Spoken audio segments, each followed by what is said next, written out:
All right, shalom, everyone, and peace for those who love peace, and no peace for the wicked, the Lord said. I hope you can hear me very well. Please invite your friends. As you see, we don't have many people here. Um, very small number, but that doesn't bother me really. This is remind me of John 6 in the Bible, where even Jesus says to the disciple, "Don't you want to leave too?" Because the crowd did not like what he said. Uh, are you able to win physical fight with Sheikh Uthman? First of all, why want to fight physical fight with Sheikh Uthman? Secondly, why you want the guy to die? What's wrong with you? This guy is a Abdul. He is obviously overweight, physically unfit, not only to fight, even to fart, even to go to the bathroom. So what kind of a silly question is? Uh, anyway, as you see in the internet, you will hear people saying very silly questions like, "Are you able to fight physically?" Let us say somebody that cannot fight physically. Does that mean he is like the one who win a fight physically? Can you fight a mule physically? Mule, he can kick you. He can make you shish kebab. People, they are weird. What you can say? People are weird.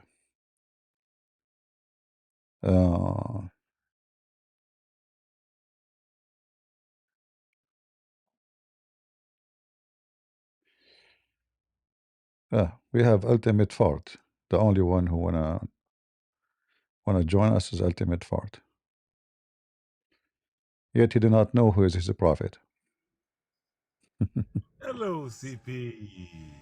You will speak a good language, or I will kick you. Okay, I will kick you out before we. it's Ramadan. I gotta give it to you. It's You got like Ramadan. Okay, where we can find Ramadan in the Quran? How many days you fast? we fast for a month. Where it says a month? Allah, chapter 2, verse 184, I think.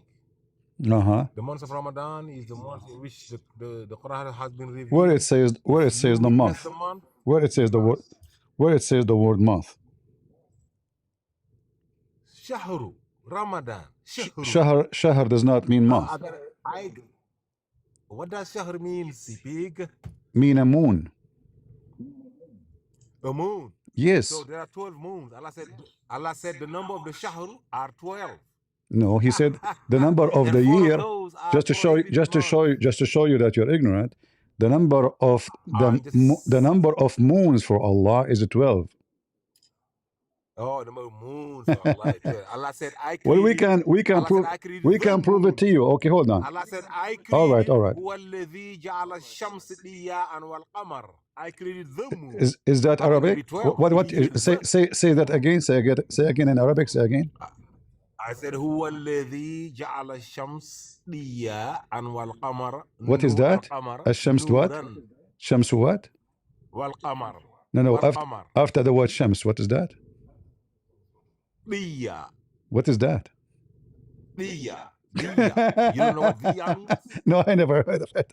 Hey, it's Allah. It's Allah. Abdul is It's potato. Allah. Listen, Potato. It is you were it saying is that it is you were ضياء saying that for Allah there are 12 listen 12 listen month, 12 ضي lun, listen 12 moons. ضياء not I showed you not there's ضياء one moon ضياء. and one You see, only you keep moon. talking, so nobody will know what the poo you made. It's ضياء. Did I prove to you that according to Allah No, there's you one did moon? not, because Yes or here we no? go. Just Did I everybody read will to you see. a verse saying that Hold on. I created the sun and the moon? Hold The on. moon in the Yes, singular. yes, because there's the Ah. moon is just another. So then Listen. Shahr is just another word for the word moon. You're an idiot. So listen carefully. In front of you it says, if you you said there are see, 12. You said there were. if you cite, You said hold that. on. If you cite the shahr, do you cite the shahr? Hey. You If you said what? if you cite the shahr, You don't side, you witness it. No, it's okay. Hold on. No. فمن شهد. شهد كم witnessing. what shahida mean? You witness the month. Okay, how you witness When it? do you witness January? How the Muslim witness the month of Ramadan? Okay, let me tell you how. How? If I witness the month of June, I will be going to Paris. No. This is not the question. The question is the question is listen. When is it true? Is it true? Is it true that the Muslims is it true that the Muslim they have to sight the moon? Do I need to give you an English class? Do you have? Is it true you have to sight the moon?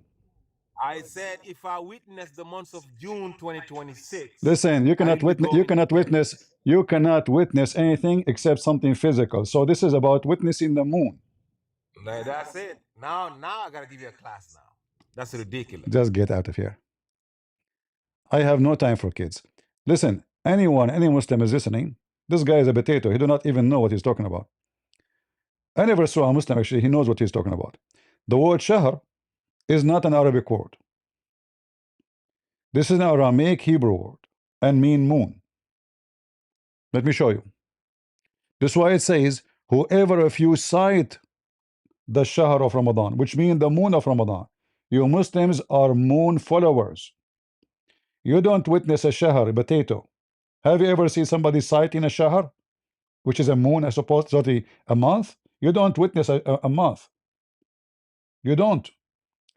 The Muslim physically, by their eyes, they have to see the moon. So whoever of you witness the month of Ramadan doesn't make sense. Whoever of you witness the moon, not the month. We can go right now and we check the origin of the language. And right away we'll find that this word means moon. You have a chicken? Hello. Hello. Hello. Are you a Muslim? Yeah, I'm Christian. I'm Christian. So how I can help Am I you? able to join with you? We prefer Muslims. Okay, it's okay, no problem. All right. Good luck. Let me go and show you. You see, we are not kids, make things up.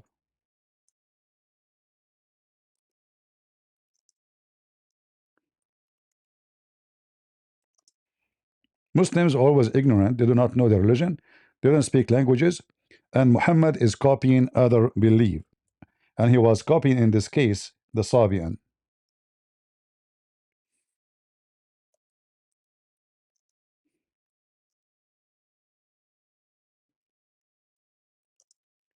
Let me show you.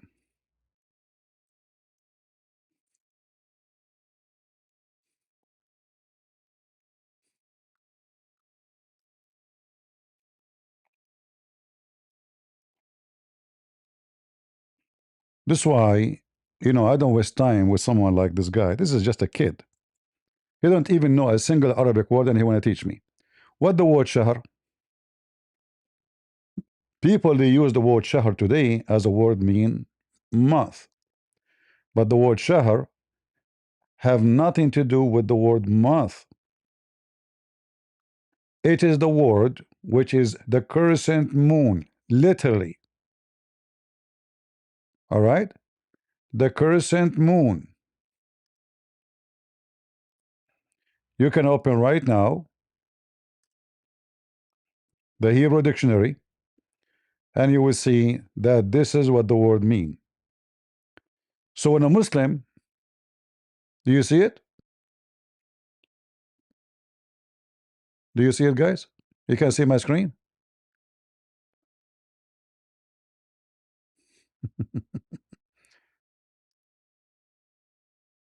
The sound doesn't play?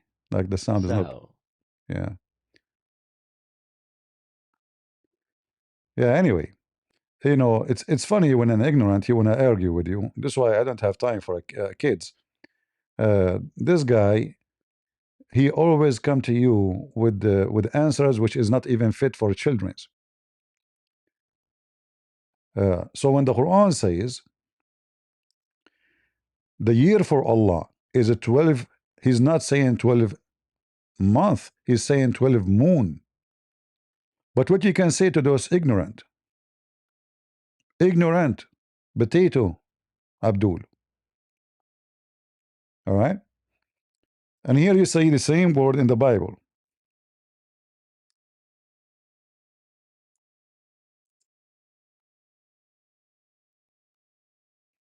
in the Hebrew, all right? So this is the crescent moon. So when the Quran says that the year for Allah is a 12 shahr, he is not saying 12 month, he is saying 12 moon. This is why you Muslims, when you witness the moon, not the month, nobody can witness the month.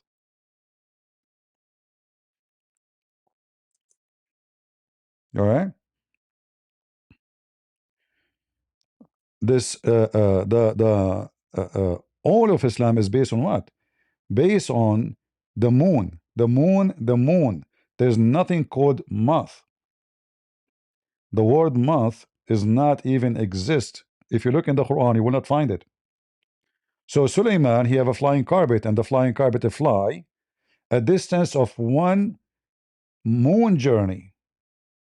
So it take the moon certain days. You can say, like at the end, you can say month, but this is not what the word is. The word is not a month.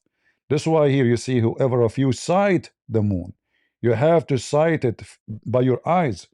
And all of us, we knew that the Muslim, they have to sight the moon in order to fast. Correct? So when the Muslim, they translate for you here the word month, this is because they are a bunch of potatoes. And this word is stolen from the Aramaic language, so they do not know what the word is. Otherwise, nobody can witness. Nobody can witness and sight. You have to sight it by your eyes. The Muslim, they wait for Ramadan. They wait for what? They wait to sight the moon, not to witness a month. Every day you have to sight it, not once a time. Is that correct, guys? Every day they have to sight the moon. Pagan cult, moon worshippers. And this is something they took from the Sabian. Go ahead, Kakra. Hello. Shalom, brother. Shalom, shalom. Shalom. How are you doing? I'm okay. Well, thank you. That is it's very good topic, very timely, as the Muslims trying to start, a hunger pang and a hunger party for the whole Ramadan. No, in fact, they don't. What hunger? In fact, they eat more. In the month of Ramadan, they get fat, Yeah, and price of they food, get fed. the price of food increase like multi-time, because simply they Yeah, are eating more. If you know, like during Corona, the price of gas went down so much. Why? Because nobody can go anywhere, because no demand. But when you are buying too much food, the price will become so expensive. So this is why the price of food, meat, all kind of food is so expensive, because the Muslims are not fasting, the Muslims are eating. yeah, that's true. Yeah, it's very, I mean, the more you think about it, it's very funny and it's kind of hilarious and preposterous in many ways, especially looking from demographic that is very hot weather and people who work in constructions and people who work in the farm. No. You got it wrong. The Muslims don't work in Ramadan. The month of Ramadan is a vacation day. So the Muslims, they don't. This is the most lazy. In fact, the month of Ramadan have a huge impact in the economy of Muslim countries, because this is the less production or producing the time in the year. Muslims don't work. If you go to Saudi Arabia, if you ever been there, the all official, all the even stores, they open by 11:30 noontime. by 12 something they have to go to pray, and then by afternoon at 4 o'clock they go home. So they are working. Yeah. They are working at even 3 hours. So this is not Yeah. the hunger, not the starving. They spend the whole day, the whole night eating, and they sleep in the daytime, and then they wake up by noon. They go a little bit to do some work supposedly, or do shopping, and then go back home to eat again. So this is the month where they get fat and they get extra beef in the Yeah. butt. Yes. Yeah.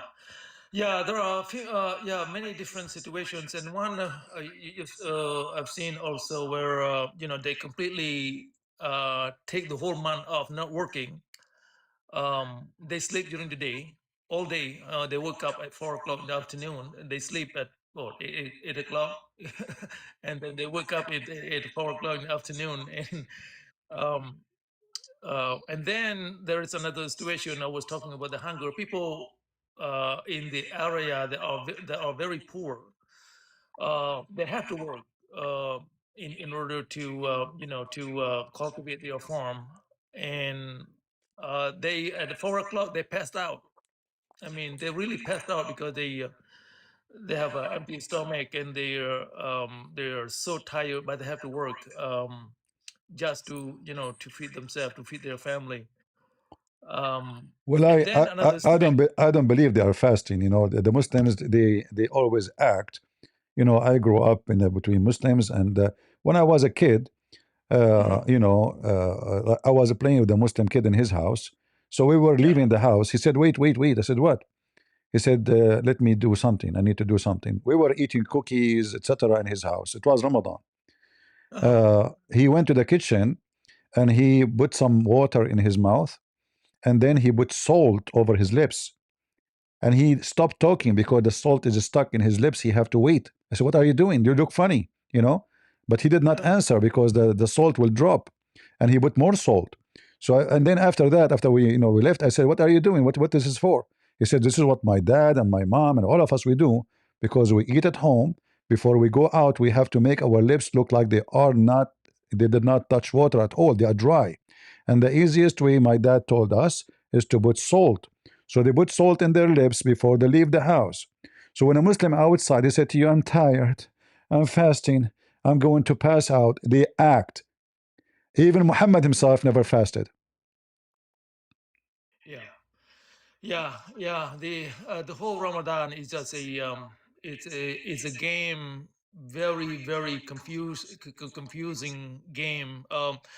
And then we have this, the Muslims in Alaska and Northern Europe, because of the day is so long, they don't fast according to local time. They fast according to maybe Indonesian time, or the time of Mother Maria. My concern, I don't care who fast or don't. Let us say they fast, but this is the whole idea of fasting is very dummy, because simply this Very is dummy, something. This is something Muhammad he took from the Sabian. The Sabian is the one who the moon disappear in a city, and they go and welcome him in different city. And the moon have names. Every moon have a name. So this is not about fasting. Muhammad he was learning from others, trying to establish religion. We have Sasoniti. Go ahead, Sasoniti. What do you want to say? Sasoniti should receive a phone call. All right. Yeah, so this is, my concern is not about who fast, who don't. Who care who fast? Let us say a Muslim, he fasts. So what, this is not fasting because you are eating more. So it's a joke to say I'm fasting, because fasting doesn't work by eating all day long. Fasting is abstinence from food, not doing the opposite. And the Muslim, they don't do fast. The Muslim, they eat more. So about difficulty in time or doesn't make sense in Alaska, who care? This is a very funny religion anyway.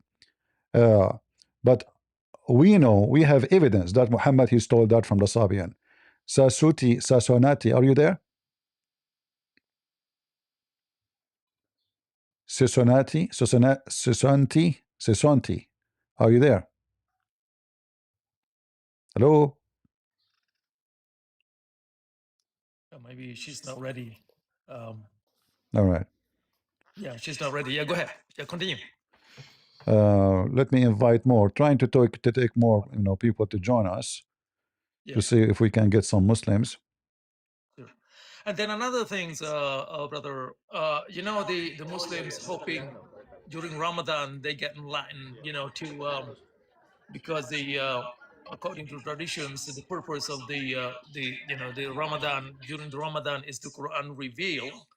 But as I pay very closely attentions, it's very hard to find a Muslim out of Ramadan getting enlightened out of Ramadan. In fact, a year after Ramadan, the minute they leave Ramadan or they finish Ramadan, they pretty much get nothing other than just a hunger game during Ramadan. And then you ask them, what did you learn during Ramadan? Whether you are more kind, more human, more spiritual, more All right. enlightened. Well, this is You this is know, this is all is not important for us. Let us take Ali. Go ahead, Ali. I think he's a Muslim. Hello, God bless you. Welcome, Ali. hello, God bless you. You're a Muslim, Ali? Can you hear me good? Yes, I hear you.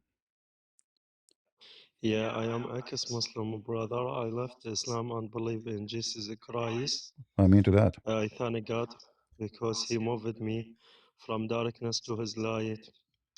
I have friends share this life with me and say to me, please speak about your testimony so I can speak a little about this. All right, go ahead. Yeah. I thank God, brother, because I live in South Iraq.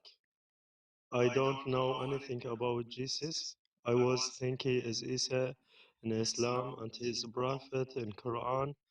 And I'm sorry if my English not good because I learned English about 3 months ago. Don't worry about So it. I thank God, brother, because when I was Muslim, I always ask why God didn't love us, why we didn't have a guarantee in eternal life.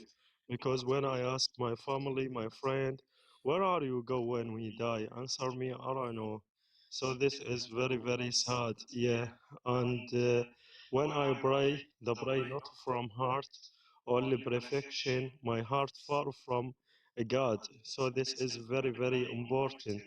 I thank God, brother, because yeah, because when I pray, I don't feel peace in my heart. Yeah, and there are time to pray. For example, morning, you must pray in 5 a.m. For example, if you didn't wake up in 5 a.m., my family say to me, "Oh Ali, Allah didn't love you because you are not you are didn't wake up in 5 a.m." I say to my family, "I am tired, I am asleep." Say to me, "No, no, Allah didn't love you. You must pray in 5 a.m." Allah didn't listen to me in 7, 8 a.m. So this is very, very hard. Yeah.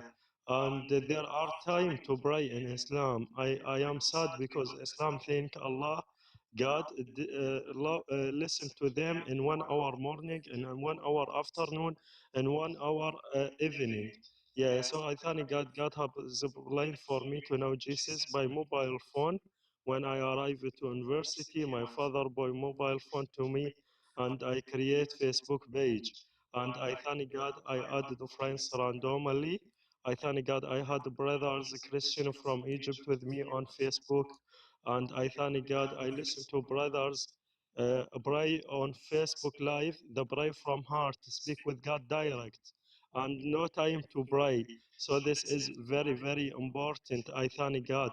And I listen to brothers when pray says in the name of the Father, the Son, Holy Spirit, one God, Amen. I didn't know what this mean. I don't have Bible book, so I searching about this on Google. So I thank God I talk about 2 months. I read John and I understand the Father God, Son of Father, Lord Jesus, and Holy Spirit, Holy of God. I thank God I listen to brothers says God is love and love your enemies. And I thank God I was looking for love, for truth. So I listen to brothers says God is love. So I searching about Google about love on Bible. I saw John 3:16. That God loved the world so much he gave his only son, not brush but gave eternal life. So God love everyone. God love me. God love you. God love everyone. And we have a guarantee in eternal life when we believe in Jesus Christ. And I thank God. I read 1 Corinthians chapter 13 speak about love. And last verse says, no faith, hope, and love. But the important thing is love. So I was follow Bible. I didn't believe in Jesus. I didn't pray to Jesus. But one day I had a problem with my family. My father not love me, and this is normal in Islam. Father hates son hates father, wife hate husband. This is normal because everything is evil. But I thank God. When I have situation difficult, God put in my heart verse in Bible. I didn't read this verse in any book. Only Jesus says, "Come to me who are tired, who are weary and browned, and I will give you rest." So I thank God. When I pray to Jesus, I saw Jesus in same day in the vision. He said to me, "Don't be afraid. I'm with you." And I didn't read this in Bible before, but I thank God. When I looking for "Don't be afraid," oh my God, I saw many verse says, "Don't be afraid. I'm with you." I didn't. A long time I pray to Allah in Islam. Allah didn't listen to me. Allah didn't answer me. But when I pray to Jesus, I thank Jesus. I saw him in the vision. From there, I surrendered my life to him. He gave me a new heart, a new spirit to remove from my heart of stone and gave me heart of flesh. He make me a new creation. The old in Islam has gone. Evil, hate, everything is not good. And the new peace, love has come, because I read in Bible, "Peace give to you, peace live to you," not peace from the world. I thank God for this. And I read in John 15:15, "I no longer call you selves, but you might be loved." So this is a real relationship with God. So I ask everyone here, please pray for me, because all family didn't accept me and persecute me. Your voice, I Ali, went to switch. Iraq. Ali, your voice is gone. I don't know what happened to your voice. Oh, okay. Now, good? Suddenly, the microphone became like very. Now it's good? No, Or it's bad. I cannot hear you very well. Oh my God. Anyway, we understand Yeah. very well what you said. You know, you said, "Pray for me." That you are almost done. We thank you, Ali, for joining us and sharing your testimony about you leaving Islam and became a Christian. God bless you, brother. Thank you very much. Yeah, Fix your mic and you can join us later. Let us take MG. Let us see what MG want to say to us. Thank you, Ali. God bless you. MG is gone. Yeah, you know, when we say in the Bible that God love everyone, doesn't mean God love the wicked ones. So, like God Himself in our Bible is God. God is love, right? But when we say God love everyone, God love to save everyone. But God don't love wickedness and don't love the wicked. He love to save the wicked. But if you stay as wicked as you wish, God will send you to hell. So we need to be careful always when we speak about love, because someone, he might think that he can be wicked, he can be evil, and still God love him because he is evil. No. The love of God is about those who they are understanding love and they love each other too. When Jesus speak about loving your enemy, that love is about rebuking the enemy. It's not about giving them hugs and kisses.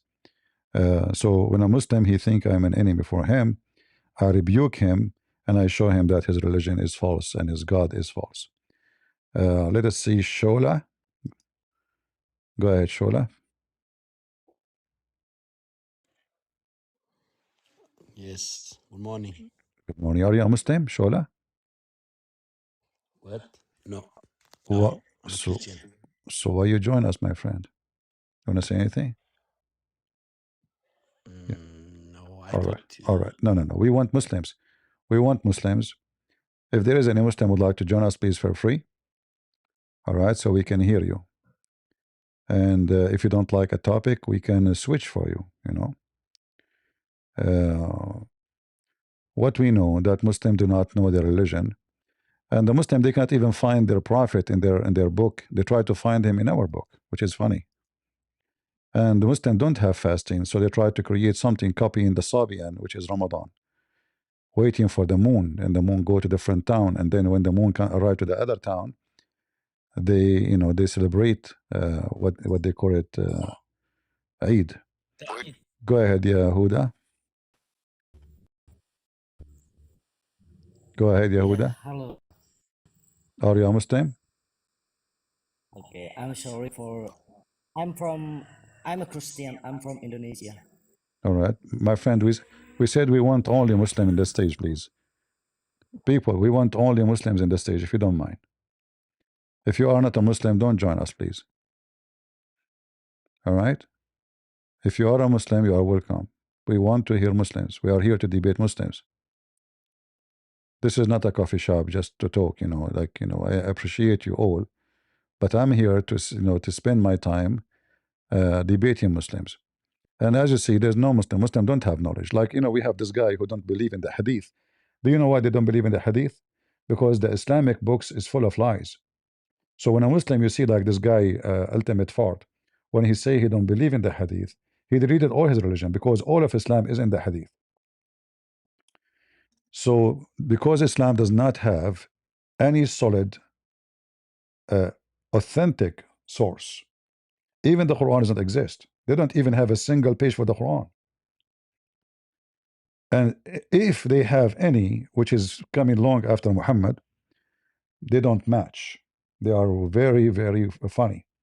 And we have tons of evidence from their books proving to us that the Quran never exists. And the book in the front of us, actually, the one they have today, which is copy from Hafs. This is from Hafs. But Hafs never wrote a book. They say this is recitation according to Hafs. But Hafs, according to Muslim, is a liar, he is a fraud, he's a thief. Muslims don't accept any hadith from Hafs. So how you accept his Quran? And then you go and check every Quran they have, you will see each one of them is different from the other one. So which one is the Quran you have, Muslims? And as you see, they don't understand even language, because simply the Quran never meant to be. Actually, there's many study done already proving that the Quran never was in Arabic. This is not an Arabic language. This was an Aramaic language. And Muhammad was copying someone else. Actually, here you see something very funny about Muhammad. As long as we are reading this verse, we are talking about the word shahr. Here we see that Solomon, which is in the Quran, is Sulaiman. So Sulaiman is a Muslim prophet according to Muslims. But as you see here, Sulaiman, he command the genie to make tamathil and images, statues. You see in the translation it says images. But in Arabic it says tamathil.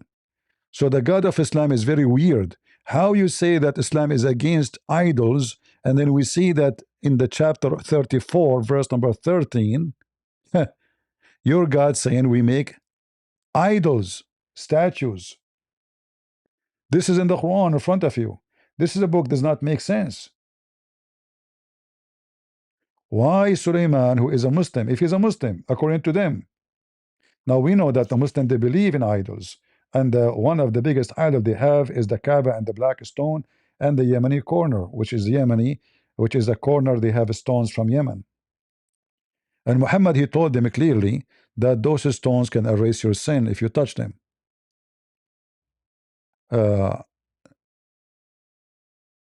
When a Muslim, he became a learned person, or he learned how much corrupt his religion, so he tried to defend. So he take a defense as, okay, I'm not going to accept the hadith. Like if we bring this guy Ultimate Fard to the stage and I ask him why he don't accept the hadith, he will tell you it's full of lies. You want to ask him? Ask him. Tell them, Ultimate Fard. Go ahead, Ultimate Fard. Tell them why don't accept the hadith. Yeah, I tell them. Why don't accept the hadith? Because my Lord and Savior, Allah subhanahu wa ta'ala says, Tilka, أعوذ بالله من الشيطان الرجيم, Tilka ayatullah natluha alayka bil haqq.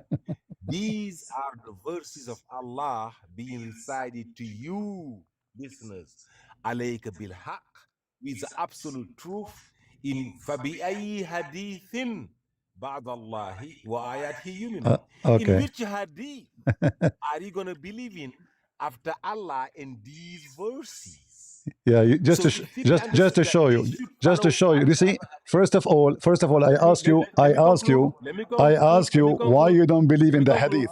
Don't Hold cut on, me off, please. no. You see, this is not He here. say to your daughter, The verse in you which gave me, house are you gonna spend the night after my just to house? show you that you are Are ignorant. you expecting her to Just to show say you that you are any other number than just to show zero? you are ignorant.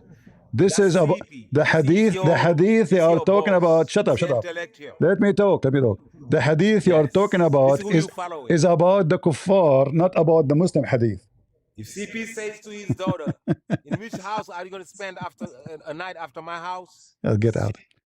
I have no patience for this, guys. This is here. It says in which stories they will believe. This is speaking to the non-believers. This potato, he do not know what he's talking about.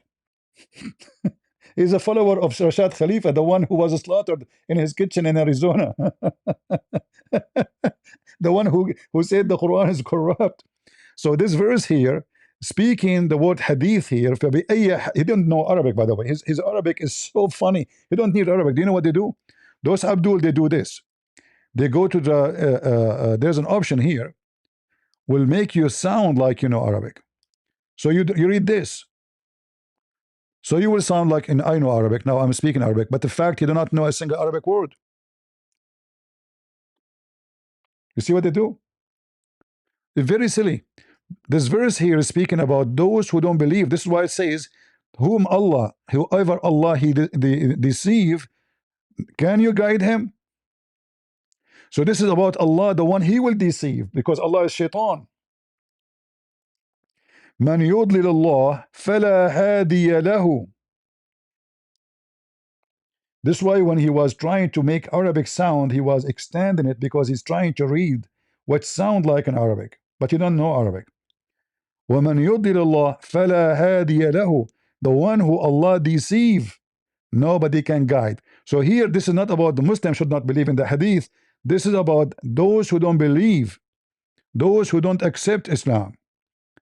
In which hadith they believe? After the Quran.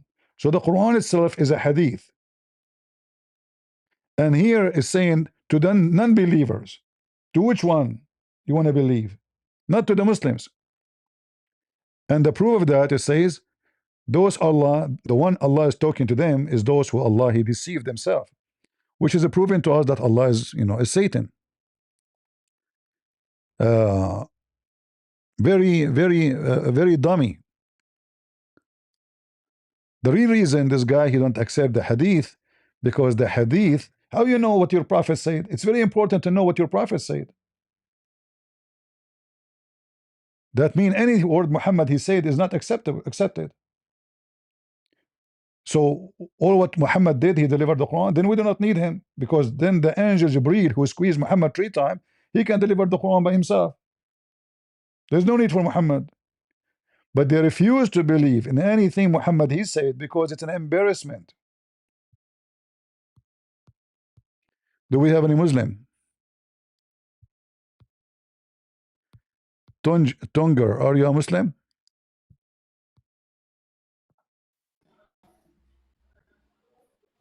Sylvania, are you a Muslim?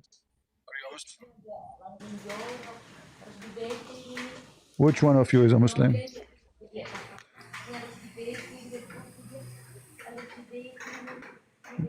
What is that? Don't put your hand up if you are in the kitchen, okay? Ladies, this is not where you wash dishes.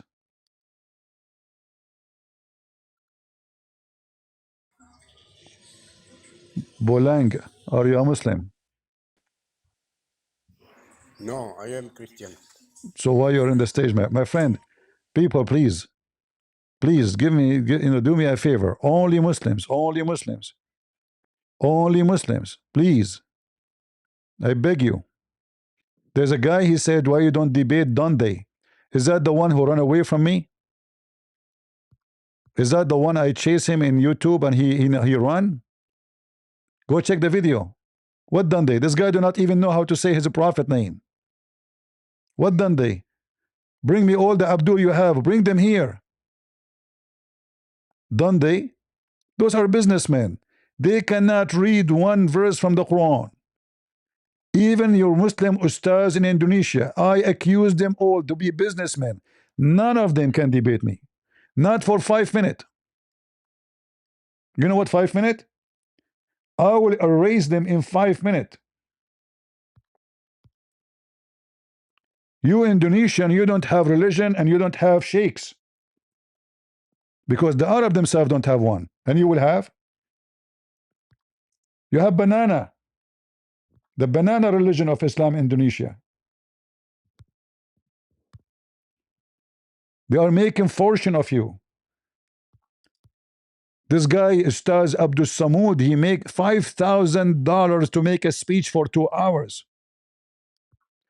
Yet your women, they are working as maid in the Middle East. Aren't you ashamed? Do we have any Muslim?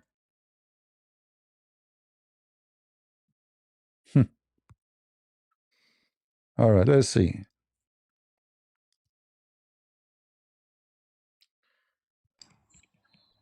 Go ahead, Diane. Diane?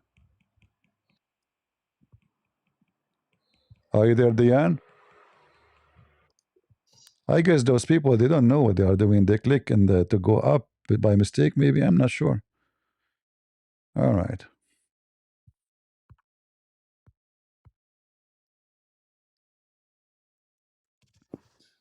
Go ahead. Hello. Hello, hello. Hey, how are you doing? I'm fine. Are you a Muslim? Yeah, I'm a Muslim, yes. Can you explain to me this verse? So, wait a second. Are you Christian? Well, my name is a Christian Prince. Obviously, I'm a Hindu. Yeah, it's like there's so many Christians. There's the difference between Catholic and Christian here. There's in Christianity, there's nothing called Catholic and different. There's Orthodox because they have a different books. No, no, we don't have different books. This is not true. There's books. Like No, you are ignorant. You are ignorant. Yes, you are ignorant. No, all of the churches they have no. All of them they have this. Hold on. Let me answer you. All the churches have the same numbers of books, but some they say. Let me answer you. Let me answer you. Let me answer you. Okay. So all the Christians they have the same number of books, but some they say we should add those to consider them part of the holy book, and the other they say no, those are tradition. That is different. Now, explain to me the verse you have. It's not up to you. It's not up to you. It's not up to. It's not up to you. It's not up to you. Apocrypha is forgery. It's not up to you. To the Protestant. Listen. According to the Protestant, the Protestant they agree that those are books of tradition. Easy. Can we talk slowly? The Protestant they agree that those are books of tradition. Listen, you are trying to avoid. You are trying to avoid the embarrassment. Listen. None of your business what kind of a Christian, because there's only one Christianity. There's only one Jesus. There's no many kind of a Christianity. Listen, don't waste my time. Don't waste my time, Mr. Expert. Okay, read the verse. Read the verse which says your God is Satan. Speak politely. Before we go to discuss this verse, I need to know which Christian you I are. told you I am a Christian. There's no which Christian. So you lying to me. You said the book there's a Protestant. Listen, I don't have time to waste. I just gave you my answer. You take it, you take it. You don't like it, you leave it. So now read the verse for me. Read the verse for me. According to the Protestant, read the verse. There's nothing is called there's nothing is called all right, you are wasting my time. Coward potato. There's nothing is called Protestant, nothing is called Catholic, nothing is called Orthodox. Never exist. Those are never exist. Because in Christianity, there's no name mentioned beside Christians. All those names are not exist. So you ask me which one I told you, but you insist. And all the books of tradition, some they say we can add them to the to be considered, and they say those are tradition. We put them in the shelf. We can read them if we want. That's all.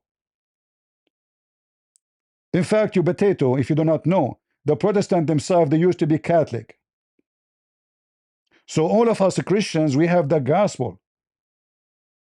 And the books you are talking about, those are books of tradition. The most important for us is the gospel, is not the books of tradition. Because books of tradition are not scriptures. As simple as that. But he don't want to answer because the verse in front of us says Allah, he deceive as he wish. And the one who Allah, he deceive, nobody can guide him. وَمَنْ يُضْلِلِ اللَّهِ فَلَا هَادِيَ لَهُ. The one who Allah deceive, nobody can guide. And according to Islam, everybody is deceived by Allah. So he's trying his best to avoid the embarrassment. When I talk about what kind of a Christian, it is you Muslims who have 73 sects according to Muhammad, and one of it only will go to heaven. In Christianity, there is no such a thing. This Yeah. is Yeah, your the verse, prophet talking. yeah.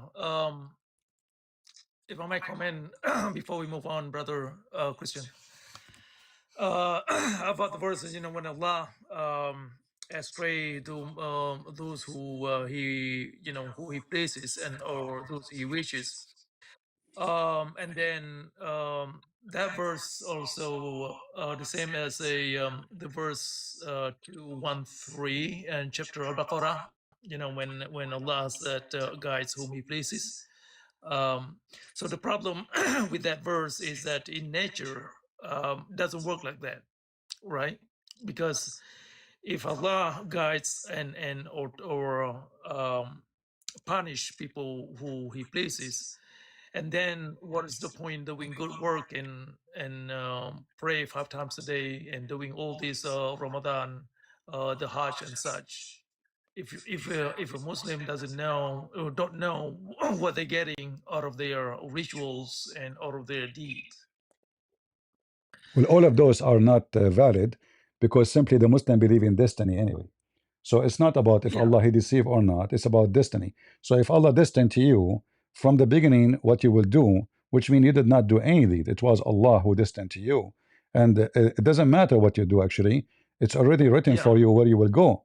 So the Muhammad he told them what Allah wrote for you will overcome what you are trying to do, and then that what overcome, which means the destiny of Allah, will make you go either to hell or to heaven. So when the Muslims they say we fast, we pray, this is a joke because Allah make it clear. But here we have the Muslim, they have 73 sect. Which one is that one? The Muslim try to avoid the embarrassment. You want to talk about what sect? We don't have sect. We follow Jesus. We don't follow sect. Anyone follow sect is misleading himself. You should follow only Jesus. You don't follow a sect, because sect mean men. Men mean there's people who they are truthful. There's people who they are liars, and then there's false teachers. So those who follow Jesus, they will never be misled. For Jesus came to guide us, to save us. You follow men, you will be deceived. So Jesus told us that this is my teaching and those are my disciples. And the Bible says, anyone bring other than the scriptures. So the scriptures only is the one we follow. Anyone bring us other than this scripture, let him be accursed. So there's a curse in the one who tried to fabricate scriptures, not like Muhammad. He made it clear that the one who makes scriptures, he will be cursed, but then he was punished by his own curse. So he said in the Quran, if Muhammad is fabricating words from Allah, what Allah will do to him? The curse. Allah will cut his artery. And this is exactly how Muhammad died. So Muhammad, he thought he will make something, he will say something, will make him look like not suspicious. Look what Allah told me. If Muhammad fabricated Quran or words from us, we will hold him from his hand, right hand. Why right hand? We will find out soon. And then we'll cut off his artery. How Muhammad he died? Muhammad died by eating poison using his right hand. And I believe strongly the one who made that happen, the way it happened, is my God, not Muhammad God. So here we see Muhammad explaining how he died. And this is very authentic. And this is Al-Bukhari. The Abduls cannot say this is not accepted. This is here, the chapter of the sickness of the Prophet and SAWFM, shortwave, his death. The Prophet in his element, which he died, used to say, "Oh Aisha, I still feel the pain caused by the food I ate at Khaybar," which means when he invaded the Khaybar, the Jews. And at that time, I feel of my aorta is being cut off from that poison. So Muhammad confirmed how he died. And then the Quran says it clearly, if Muhammad is lying, I will cut exactly his aorta. So Muhammad, he made a promise. Allah told me, if I am a liar, this will happen to me. And this is exactly what happened to Muhammad. Let us see if we have any Muslim. Yeah. Harris, are you there? Hey, brother, I need to take a break for a moment. Please continue the discussion. All right. Go ahead, Harris. Yeah. Yeah. Okay, thank you. You're welcome.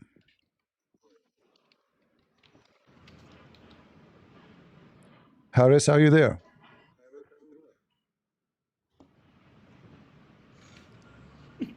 Okay, take a hike. Don't put your hand up if you cannot talk.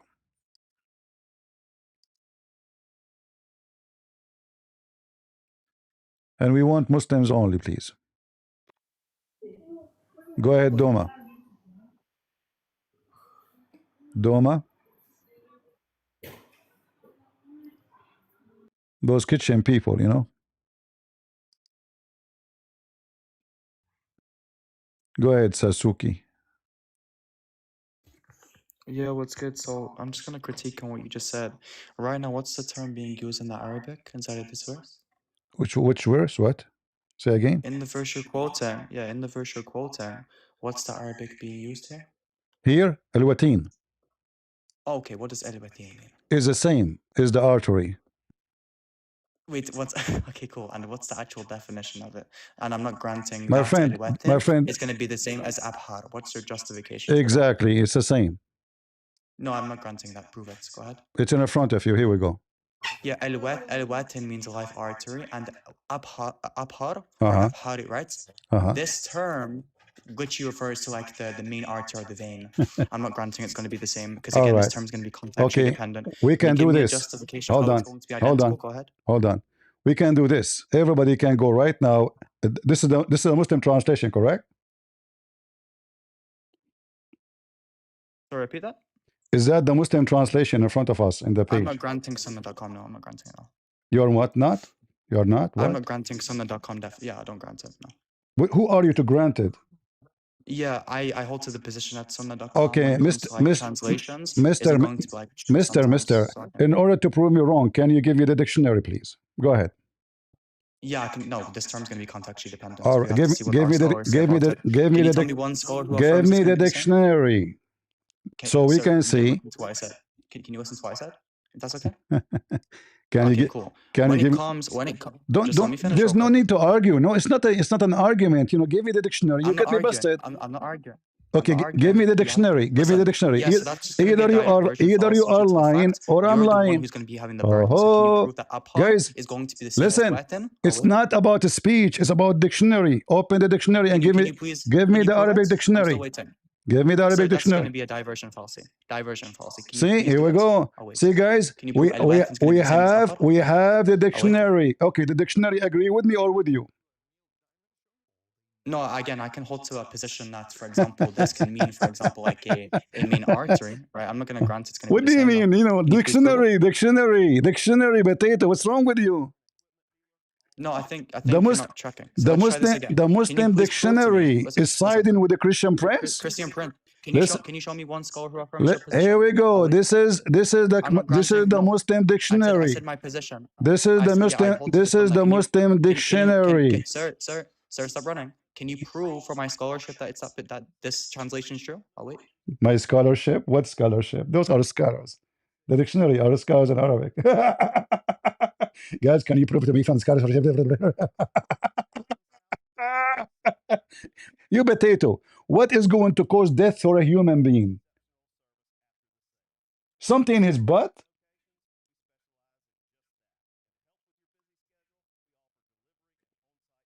Huh?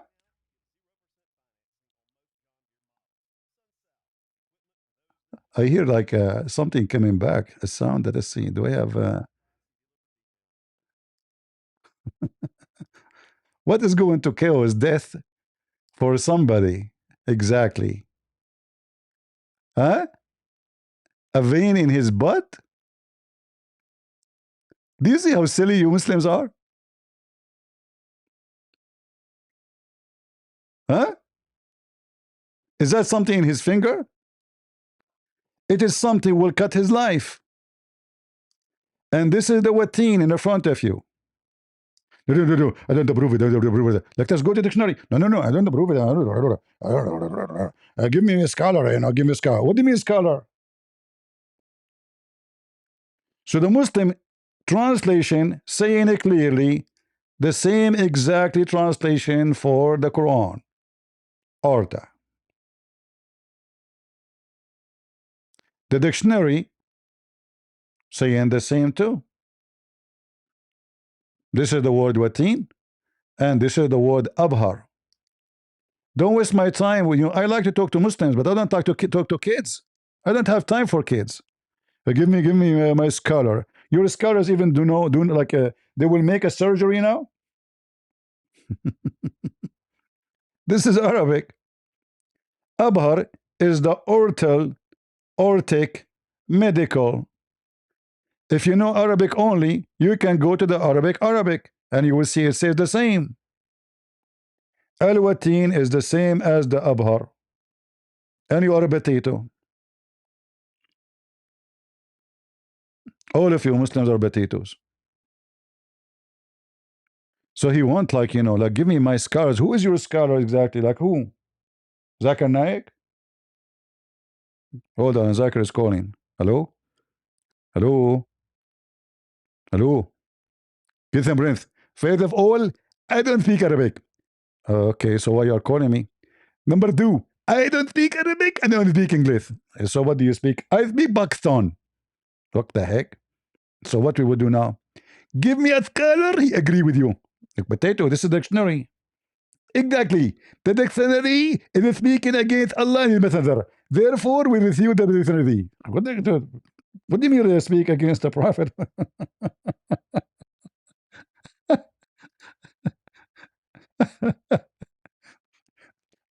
This is a dictionary in front of you. This is your religion, Abdul. Oh boy. So here, this is the word abhar. Here, the word wateen. And both of them saying it clearly, the life artery. It's the same thing. You Muslims are a bunch of potatoes. So Muhammad, when he said, I feel as if my aorta being cut off, he's talking about his life supplier. And this is what al-wateen mean too. And this is what abhari mean too. And when the Muslim try to defend, he sound like a potato.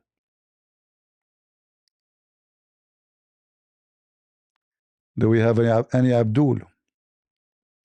I am willing to debate with you and to as long you are like a legitimate. Don't tell me, give me, what do you mean? This is we have to go to dictionary, and then we can go and check even what the Muslim scholar says. If we go check the scholars, he will agree. He will not agree because they agree with this.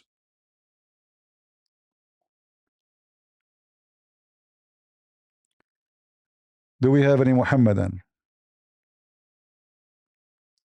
The only one who knows Arabic very well is Ultimate Fort. He do not know how to say his prophet name correctly.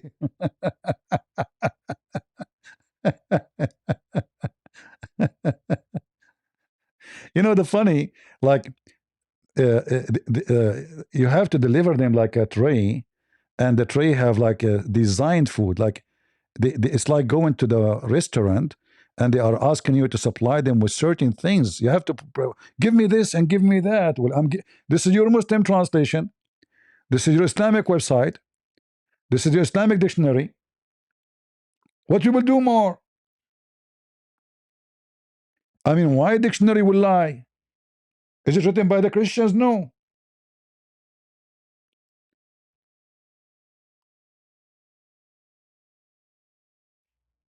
This is the word wateen. And this is the explanation for it.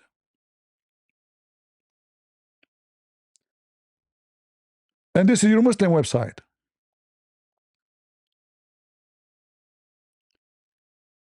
And you need to ask yourself, what is going to cause death to a man? What exactly? Is it it's a vein in his butt? No. Is it a vein in his finger? No. It have to be something connected to the heart. And this is what he was saying. In fact, we can go like, you know, I don't have time for kids. Maybe I need more patience with kids, but I'm not going to shout and scream.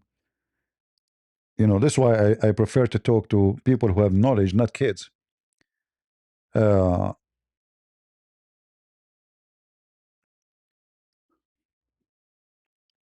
This is your Muslim potato website, which I find it very funny. And they'll explain to you the hadith in the bottom of it. And all of this is authentic. Al-Bukhari, Al-Bukhari, Al-Bukhari.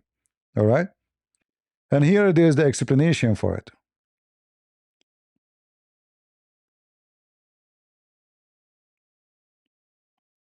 Hmm?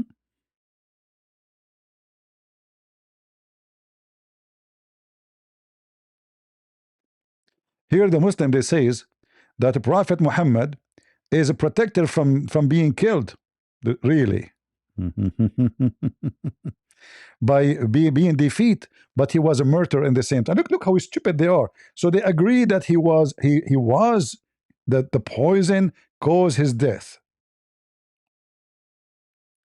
But Allah, brother, He allowed the poison to take over him, so he can be a murderer for the sake of Allah. Allahu Akbar. Nice try, Abdul. Because in the hadith, when the woman, she gave him the poison, Muhammad, he asked her, why you did this?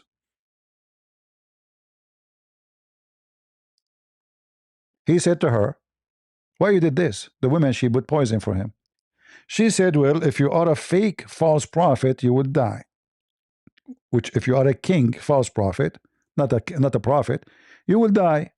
If you are a prophet, your God will save you.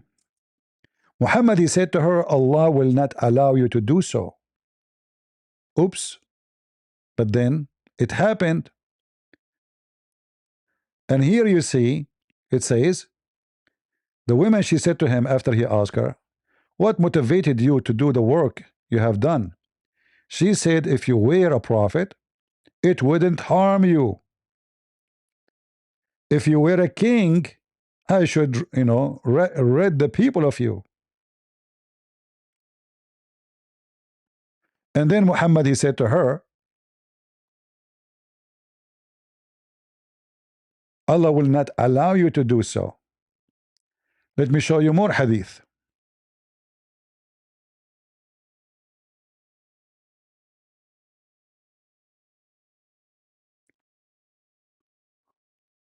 Yeah. So actually, dying by the poison is a clear evidence that Muhammad is a false prophet. For if he is, this is why someone like Ultimate Fart, he don't like those hadith, because those will expose Muhammad to be a fraud. Big deal. So those who follow, they claim to follow Quran only. Even the Quran, his master Rashad Khalifa, he came with the theory that the Quran is corrupt. which is very funny because the Quran, you cannot corrupt the Quran because the Quran is a false book anyway.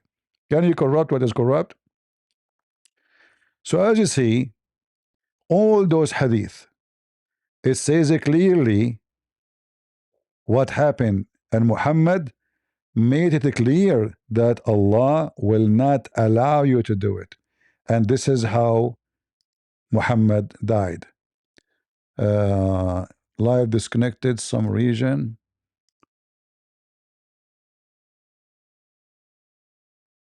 You see the Abdul, they are flagging our life. You see the potatoes? We have hundreds of people here, and those potatoes are flagging us. Can you believe it? Those potato cowards? Cowards. Cowards. Abdul. But Abdul, Christian Prince, is everywhere. And I can come back in a second and we start the, okay guys, I will start my life again. Here we go. Just to show you. Flag it again. Flag it again. We will come back. People in TikTok, I will be back in a few minutes. All right, just give me a minute. I will be back to teach those people I listen that nobody can stop Christian Prince. We are going to smash you and smash your God. Take a beer.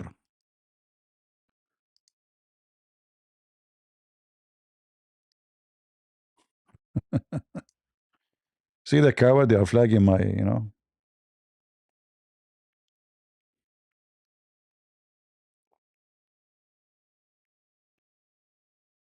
Potato, potato, potato, potato, potato, potato. Oh boy.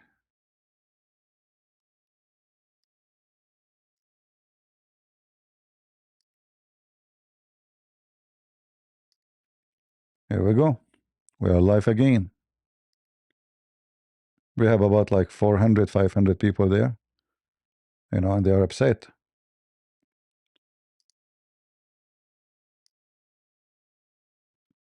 The religion of potatoes.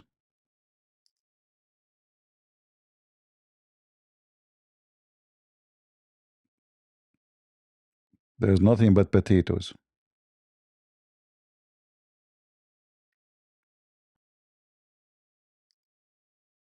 You notice that how you provide the evidence to the Muslims one after one, and the only option they have is denial.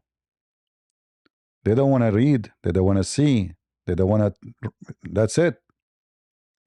This is why they go to other channels, like, you know, they go to Wood, etc., because there they can play this game, you know. Like actually before I go live, I saw them talking to somebody. He says, I don't agree with the satanic verses because there's no evidence. When if they knew what they are talking about, if they are good in debate, if they have knowledge, they should shut him up in 2 seconds because the Quran says there is satanic verses. They don't know how to debate. So imagine 5 people there, 5. None of them really was able to read the verse. It's in the front of you. It says satanic verses was there. And they are arguing him about Ibn Abbas. So didn't you agree with those reference? So we know we don't agree, you know. When the Quran says clearly that Allah will take it off, so he will take off nothing. So there was satanic verse. In fact, the Quran say clearly they're still there.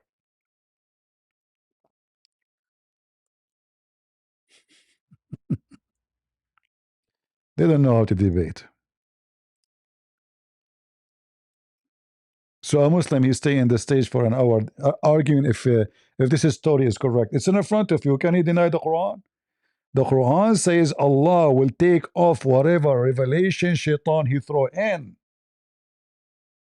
And the Quran says not even a single messenger shaitan did not do that to him.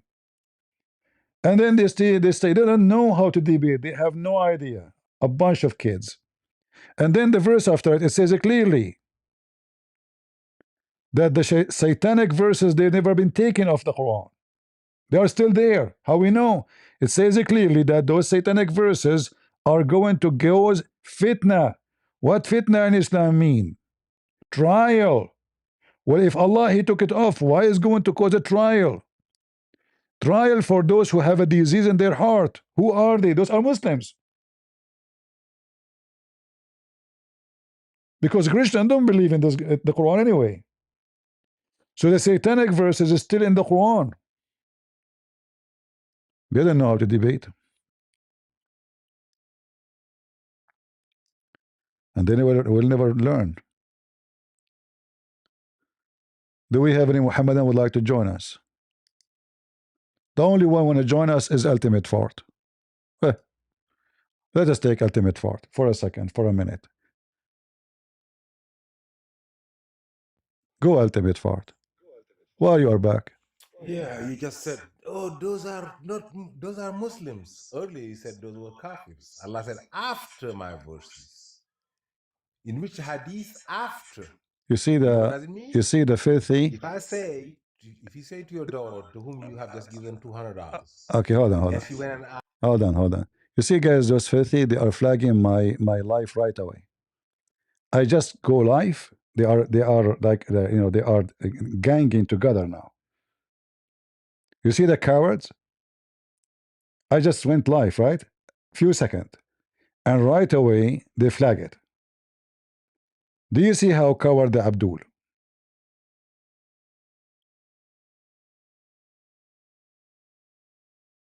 Abdul, the religion of the fool.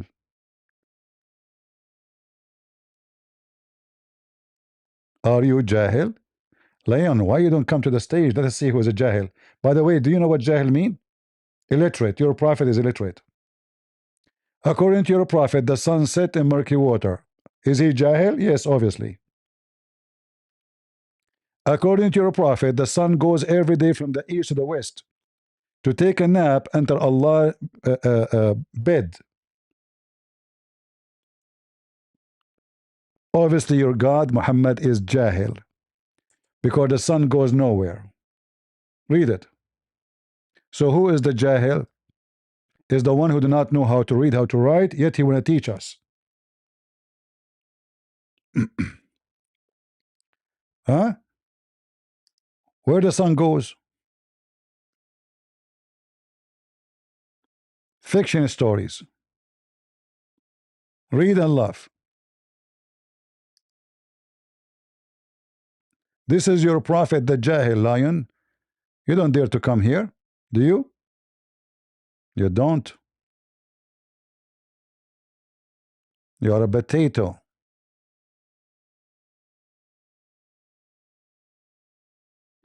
The prophet asked me at the sunset, do you know where the sun goes? At the time of the sunset, I replied, Allah and his apostle know better. They are mushrikeen, they associate Allah with Muhammad. This is why Rashad Khalifa, the prophet of this guy, Ultimate Fort, he rejected Islam. And he decided to reject the hadith and even the Quran, because the Muslims are mushrikeen. They associate the knowledge of their God, Allah, with the knowledge of Abdul. Allah and his apostle know best, not Allah. Equally, both they know best, which is a proof that Muslims are not monotheist. He said it goes, i.e. travel, till it prostrate itself under the throne. So Muhammad, he is claiming to be smart, yet he believed that the sun goes every day from the east to the west and take permission to rise again, and it is permitted. And then a time when come, it will be about to prostrate itself, but its prostration will not be accepted. It will ask for permission to go back the normal course, but Allah will refuse. It will not be permitted, but it will be ordered to return whence it has came, which means from the west. Who is the Jahil? Alif Lam Mim.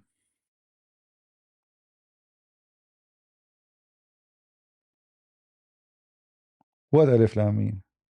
Abdul, do you know what Alif Lam Mim mean? This is other stupid thing in the Quran. All those letters.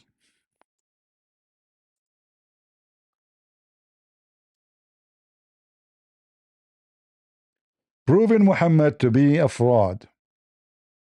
You ask the Muslim, what is this? They say, do not know.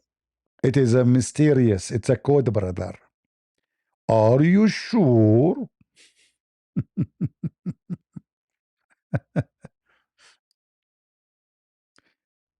Muhammad was copying from the Aramaic language.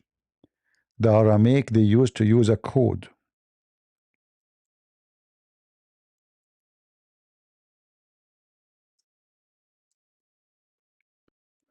So they summarize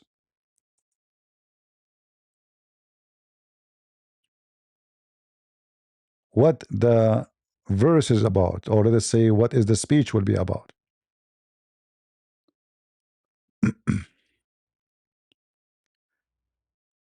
So if you read, if you study the letters and their numbers, you will see right away that those numbers present something very simple. Every letter present a number, and every number, in fact, those letters are Aramaic letters and numbers, which mean the Aramaic alphabet, they are numbers. You see the A, B, C, you see the one you are using in English, those are Aramaic. And they are numbers. And what they did, they made, let us say, each number have like from 1 to 10, 1, 2, 3, 10. Let me see if I can show you an example of what I'm saying.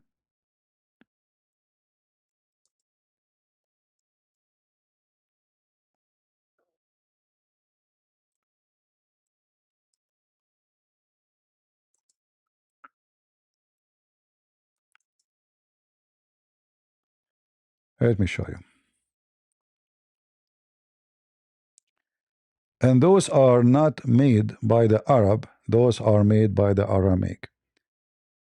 Let us see where we can find.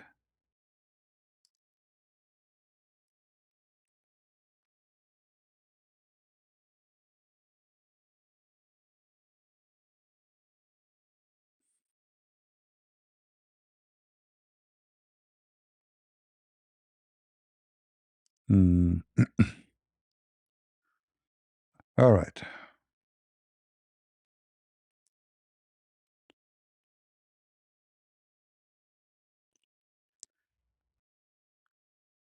We have Abdul, maybe.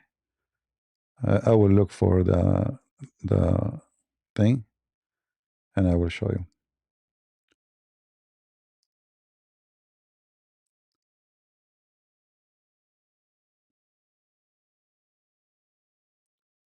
Go ahead, genius. Yeah, hello. Hello, hello. Are you a Muslim? Yes, of course, 100%. What does that mean? What does it mean to be a Muslim? I'm a Muslim. I believe in Allah Who is Allah? and I follow the Quran. Yeah. Who is Allah? What are you, a Christian? Yeah, I'm a Christian. Who is Allah? Can you read 1 Samuel 15 for us, please? Yeah, sure, I can. Who is Allah? Allah is your God. No, he's not my God. Not? He's not your God? Well, you know, the God, he know how he created the baby. Do he knew? What? Do your God knew how the baby is created? I don't know. Who is the one? Who is the one? Yeah. Who is the one who? Who is the one who created the baby? It's God. Okay, how come the God do not know how the baby is created? I don't know. So what do you mean you do not know? Are you trying to escape the embarrassment? You said to me you are a Muslim, you believe in Allah, but this God Allah, he have education of he have a 5 years old education. Can you read 1 Samuel 15 for us, We please? can read it after we finish here, no problem. I promise you. I promise you. I promise you. I promise you. I promise you. I promise you. After we finish here, we can go there. See, you don't want to read. Are you embarrassed? Let's go there. Are you embarrassed? We can go, no problem. Let's go there. No, you're trying to avoid. I promise you, in front of everybody, we'll read it. I promise you. Go ahead, read it. 1 Samuel 15. How Allah do not know how Allah will not know how the baby is made. I don't know. What do you mean you don't know? Are you making fun of Allah? Huh? Are you making fun of Allah? Yes, I'm making fun of Allah. Well, Now, can you read the 1 Samuel 15? okay, that means you left Islam already. So are you saying Muhammad is a fraud? It doesn't matter. It doesn't, Are you saying that it doesn't matter. are you admitting that Muhammad is a fraud?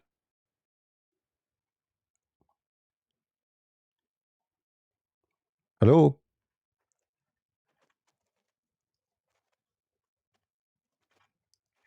Okay, take a hike. Can you read for me? Can you read for me? Can you read for me 2015? I believe in Allah. Like, who's Allah? They don't know. Allah is God. What kind of God he do this? Huh? Does God he think the baby created in such a way? Your God is Charlie Chaplin. What kind of God who will say such a thing?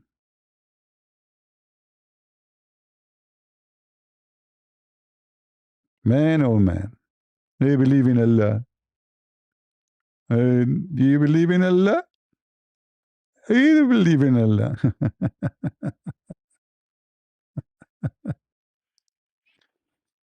Oh boy.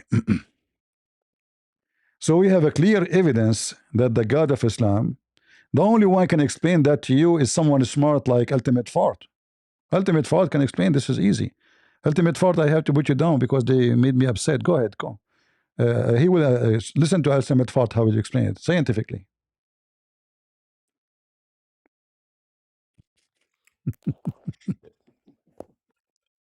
Yeah, you know what the lie means?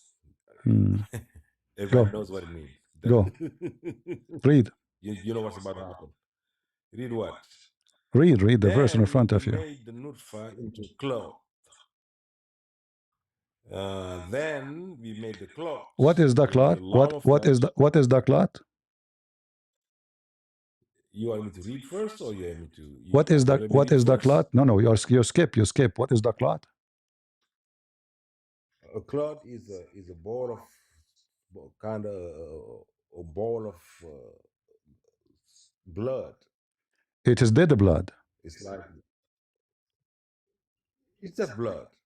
It is dead blood. That's why it says here. Why it says here? Read it. What it says? What it says? Blood. Read. What it says? Read it.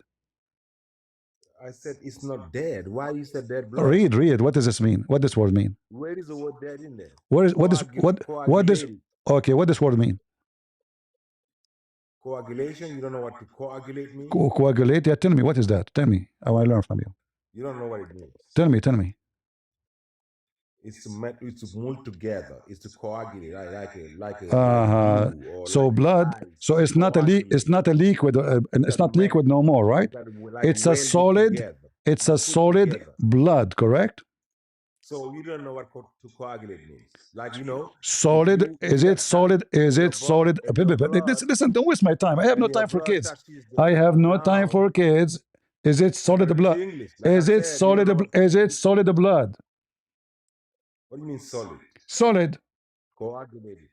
Huh? Do you know what a solid is? Do you know what solid is? What solid is? Solid like a wall, something like just to show you. You see why I have no patience for you? You are just a kid. It's solid. You know, seriously, I wish I can have patience. I wish I can talk to you, but you are just a kid. This is what the word means. Viscous.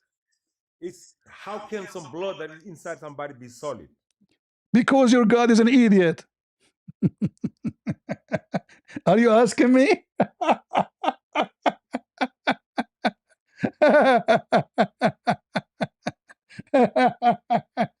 Exactly. If you have that, you are dead, you know. You have heart attack. So your God claiming that the semen became a solid blood. The semen. Read carefully how stupid this book is. The semen, not something else. The nutfa is the semen.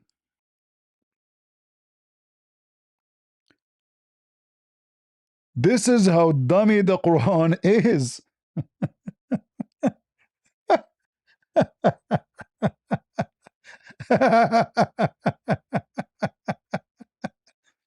And he say, how that happened? You tell me. That's why we are saying this is stupid. You tell me. But this is what the word means. And even your Islamic translation bringing it as it is. It is a solid blood. It is not a liquid. All right? You see it? In Arabic, actually, as coming as solid. Alaqa, when you cut yourself, and then the blood dry over your skin from outside. That dry blood is a gift from God for you to make a normal batch over your skin to be healed and not to be infected. So there is a material in the blood. The second it's exposed to air is going to make the blood become solid. There's some people, they have a disease, and that disease don't allow their blood to be solid when they get cut. Those people, they are in danger because they will keep bleeding no matter what you do to them. So the Quran make it so clear that the one who made the Quran is an ignorant. The semen does not change into anything. If you take the word nutfa and put it, this is why Ultimate Fart and his kind, they don't like the hadith, because you know the hadith, they will make it even more funny. So if you go in the hadith and we pause the word nutfa, look what we'll find.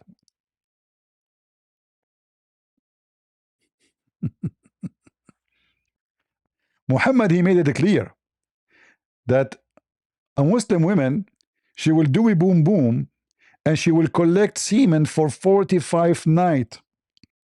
45 nights. Yeah.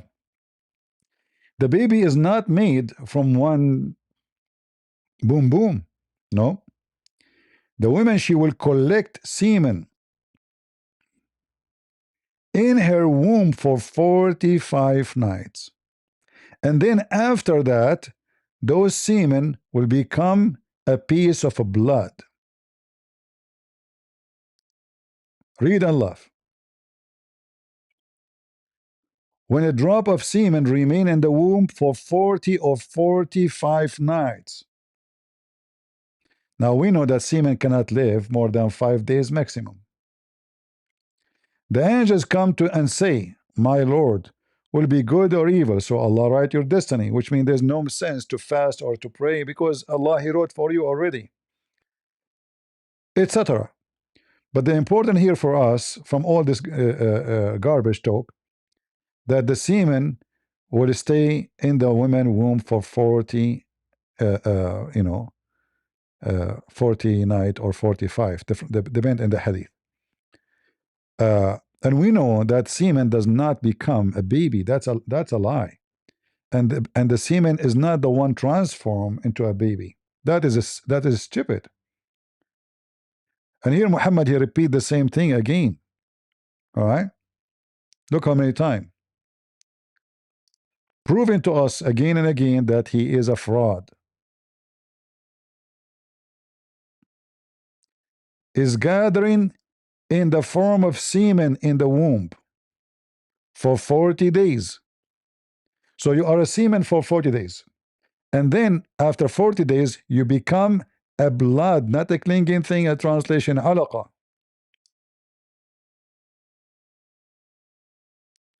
And then for other 40 nights and day, you will become a lump of a flesh.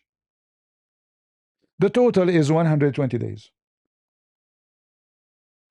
The genius Muhammad, he proved to us that he is a false prophet.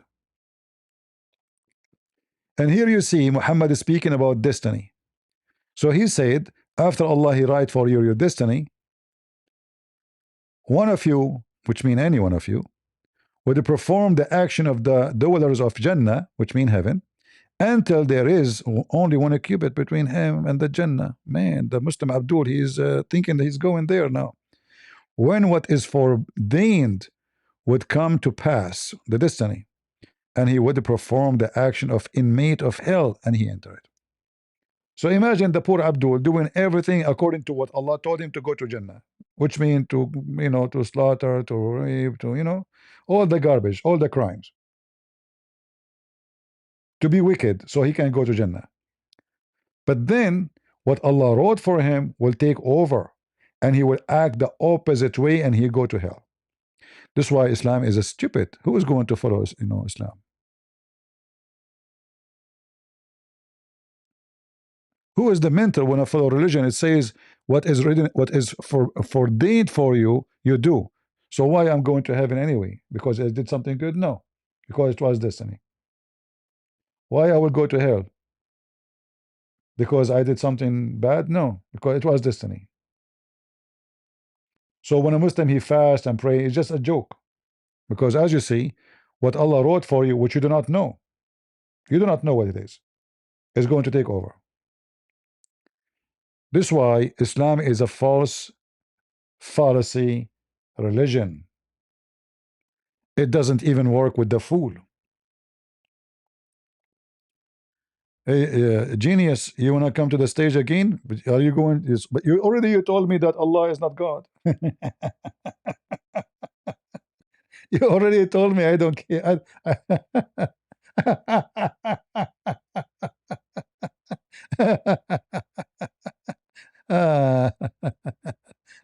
Oh boy. Yeah. See, Muhammad, by making those poo-poo, he proved to everybody that his God can't be God. There's no God will say such a stupid thing. What the heck is that? If you go right now and ask in Google how many days the semen will live, you will see it says 5 days maximum. Huh?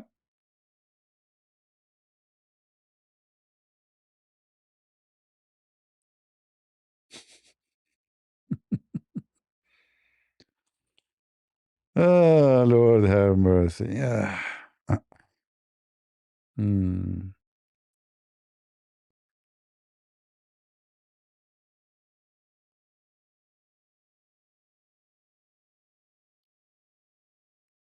Potato. Ultimate Fart, you want to talk? Look, Ultimate Fart, don't waste my time. Come on. Let your parents join us. Maybe we have an atheist. Are an atheist? Hello? Delusion. Are you there? Okay, take a hike.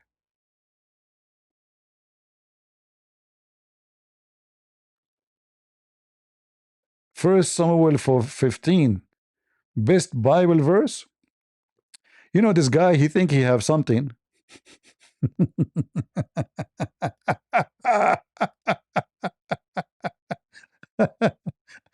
You see, I told you, I promised you to go and read it so we can love together, but you refuse. You refuse to comply because you are a wicked potato. So you think if you change the topic, you can avoid the embarrassment of your false prophet?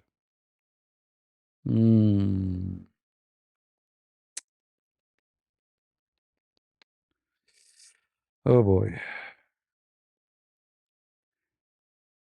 If we look at 1 Samuel 15, what we will find there? What is funny?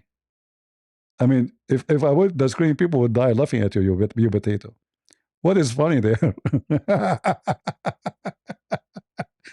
They took the animals of the those people to give them as a sacrifice for the Lord. That is funny.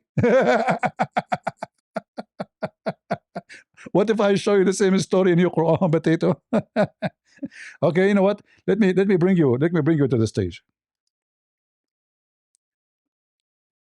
Just for fun.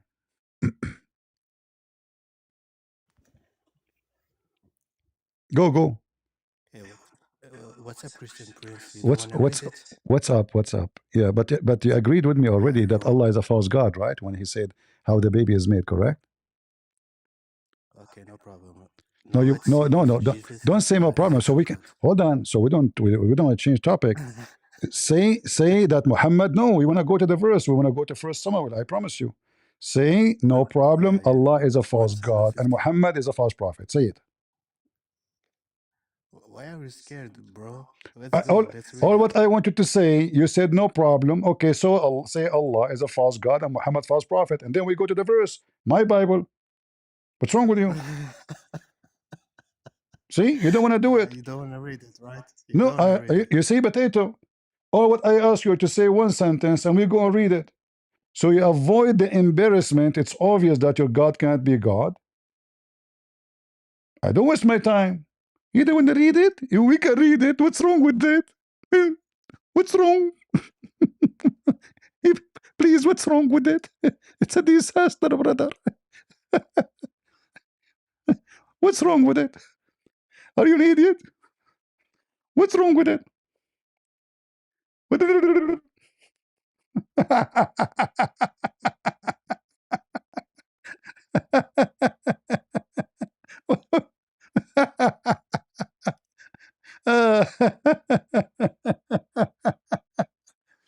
Abdul, you know, Abdul, he think he can find refuge. Is like somebody is drowning, and he say, okay, let us try to change the topic. No problem, I will let you change the topic. But you cannot jump over my topic. That's okay. We will finish it. Say Allah is a fake God, potato, and Muhammad is a false prophet.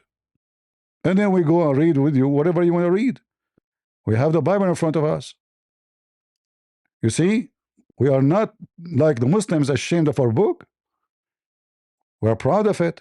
Are you proud of it? What do you mean read it for us? Read the whole chapter for you?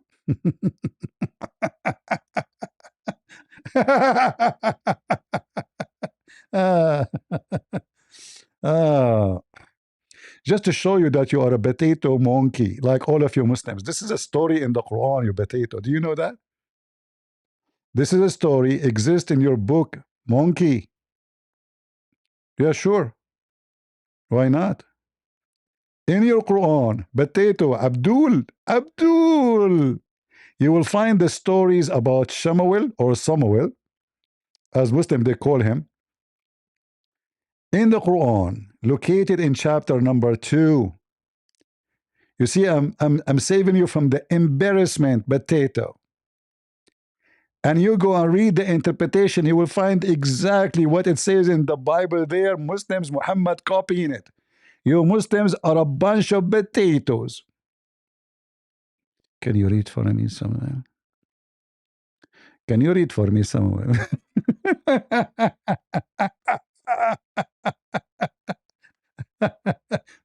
The funny is, I can read to you my book, but you refuse to read your book. What's up? Because obviously you are ashamed. Look what your Quran says about the story, potato. It's in your book. It's in your book, potato. Potato. You Muslims, you see, you are used to talk to people like those, you know, whatever who they are, without saying their names.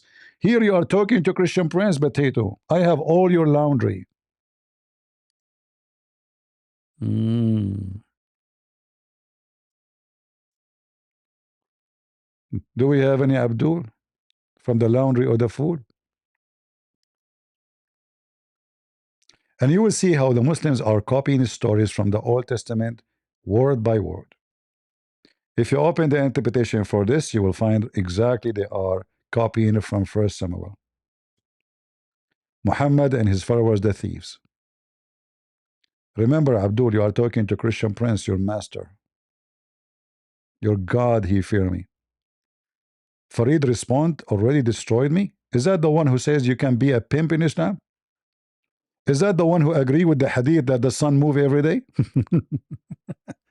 Guys, Farid, is that the one who refused to talk to me? Refused to debate me because she's afraid? So now he changed topic, Farid, you know, Farid Fifi. Hold on. Look how he destroyed me.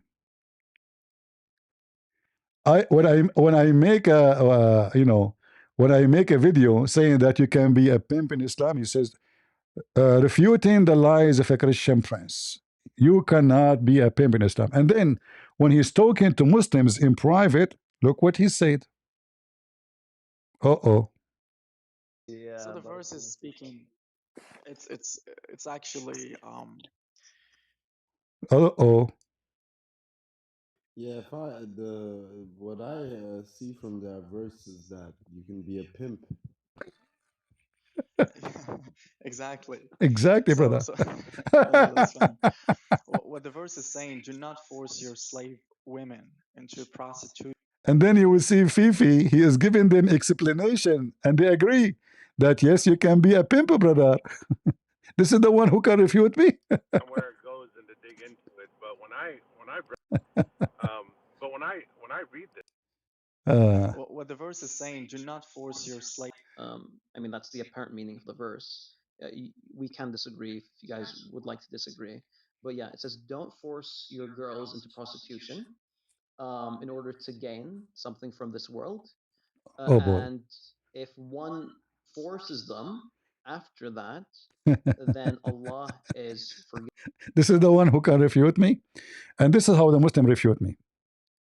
Okay, Christian Prince, this hadith reported by Muhammad, the son of Yusuf, from Sufyan, from Amash, from Ibrahim, from Abi Dhar. Here, brother, here it says from Susu to Dudu, Dudu told Mumu, Mumu told Fufu, Fufu to Kuku, and Kuku is very well known to be a liar. Therefore, this hadith is rejected. But every hadith I put in the screen is authentic. So how he can avoid the embarrassment? Fufu told Mumu, Mumu told Susu, Susu told Kuku, and Kuku is a liar. And then when they speak alone, because they don't dare to talk to me, I offer him, I can call you, he refuses. Okay, you call me, he refuses. She refused because she knew I'm going to make her transgender. And as you see, the Muslims in their private conversation, they don't know that one of them is recording. This is a private conversation. You see, Muslims, because they are wicked people, they record each other. And later they expose each other. Like this guy Fifi is the one who did leak the email of Yasser Qadi, speaking about the corruption of the Quran. He is the one who leaked it. They always do that to each other. Nothing new. But as you see in Ibago, if you want to search for the video, Quran allowed to be a pimp, read it. All right? Farid with the friends.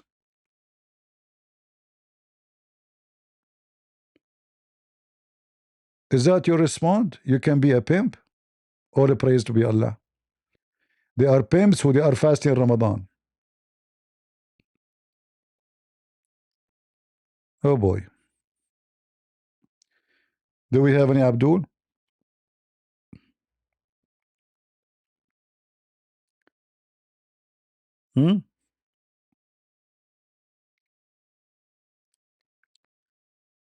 Like, those potatoes, they think like in first Samuel there is something bad. Well, those people, they are at war, and the other nations are trying. They've been enslaved, the whole nation. They tortured them. They took their women. They we don't want to use some words in TikTok. But even in their books, it says clearly how bad those enemies did to the Jews. And they attack him from the rear to attack the women and the children. In fact, in their books, they says how the baby is taken off from every woman. She is a pregnant. They go after her and they open her womb. They open her stomach to take off the baby, to finish his life and her life. If you are new, you see we have couple of hundreds in TikTok. Now we have 100 because the Muslims, they flag our life, so we have limited people to see us. That's why, guys, you better subscribe and tell your friends to subscribe so you can notice that I am live without people inviting. Don't forget to subscribe to my account in TikTok so you always will be able to join us. This is nothing but a wicked garbage cult. Nothing but garbage cult. And if you like to join us in YouTube, all right, I can give you the link, or in Rumble. Garbage cult.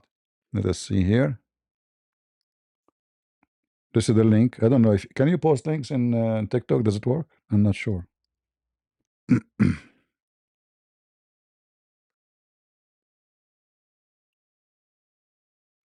Do you see, guys? Do you see the link in TikTok, the one I posted, or you don't see it?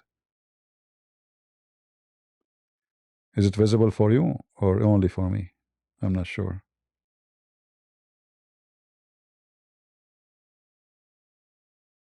No, it doesn't. All right. Well, it's very easy to find me.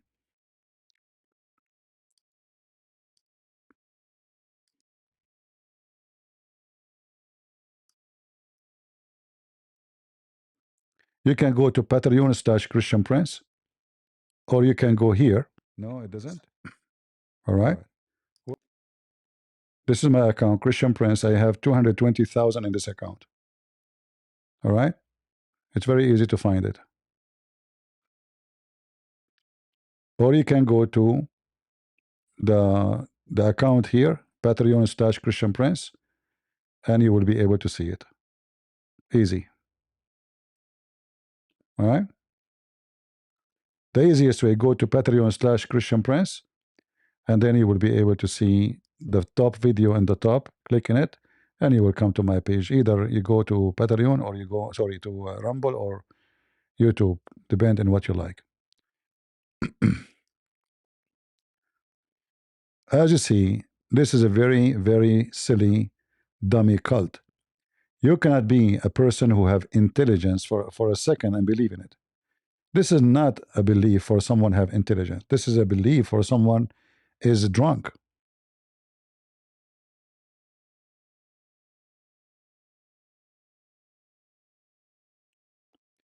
When you ask the Muslims to read, they refuse to read. And then you find someone like the poor ultimate fart trying to defend his religion poorly. So we say to him, what this word mean? You go open dictionary. It means a solid blood. And then he says, so how a solid blood can be inside the body, human being? Exactly. This is how your God understood how a semen will become a blood anyway. The baby is a semen in Islam. Not metaphorically. Remember, I can say from the seed of etc. That is not necessarily the scientific way. But here he's explaining to us stage by stage, and in the hadith too. So both of them, they complete each other, the Quran and the hadith. And the nutfa in Arabic is so clear. It's a drop of semen. And he made it clear that he made the semen into a dead blood. And then the dead blood become a lump of a flesh. And then we made the little lump of a flesh into bones, which is so silly.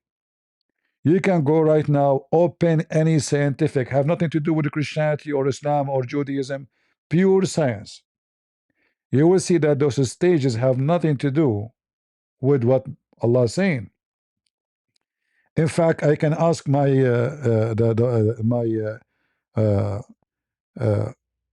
my girlfriend Lily J, but she is not here sadly, so she can ask ChatGPT. But we can do that. Too bad Lily J is not here.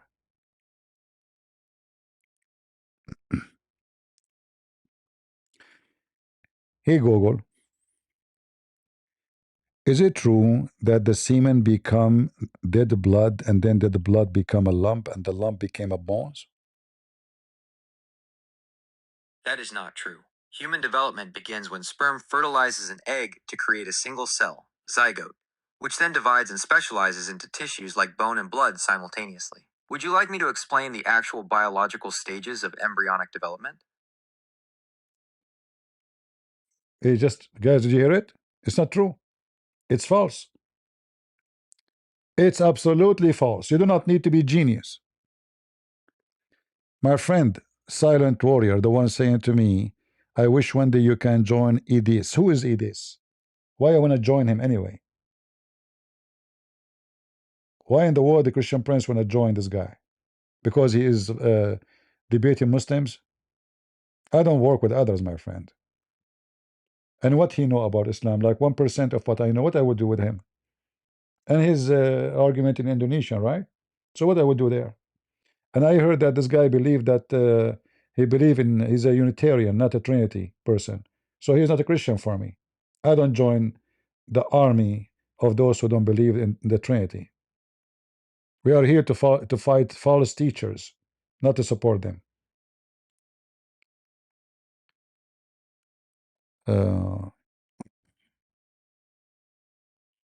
So did you hear it? Anyone who believes in such a garbage is mentally ill. You do not need to be a genius to know that this is wrong. And if you say to me this is God, he do not know how the baby is made, then obviously he's not God, because he is supposedly the one who made the baby.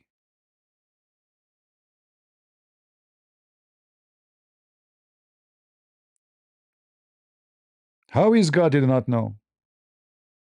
How he is God and he is ignorant.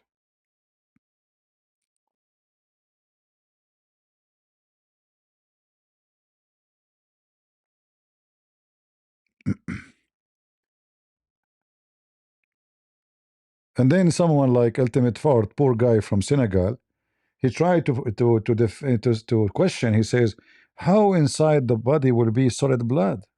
He's right. How? Muhammad, he noticed that women, when they drop babies, when they do abortion, a piece of meat came out like the blood. So he think this is the baby. The baby is like this. You put inside semen, the semen become dead blood. Dead blood become a lump. The lump became bones. And this is absolutely nothing but a potato. This is a potato talk.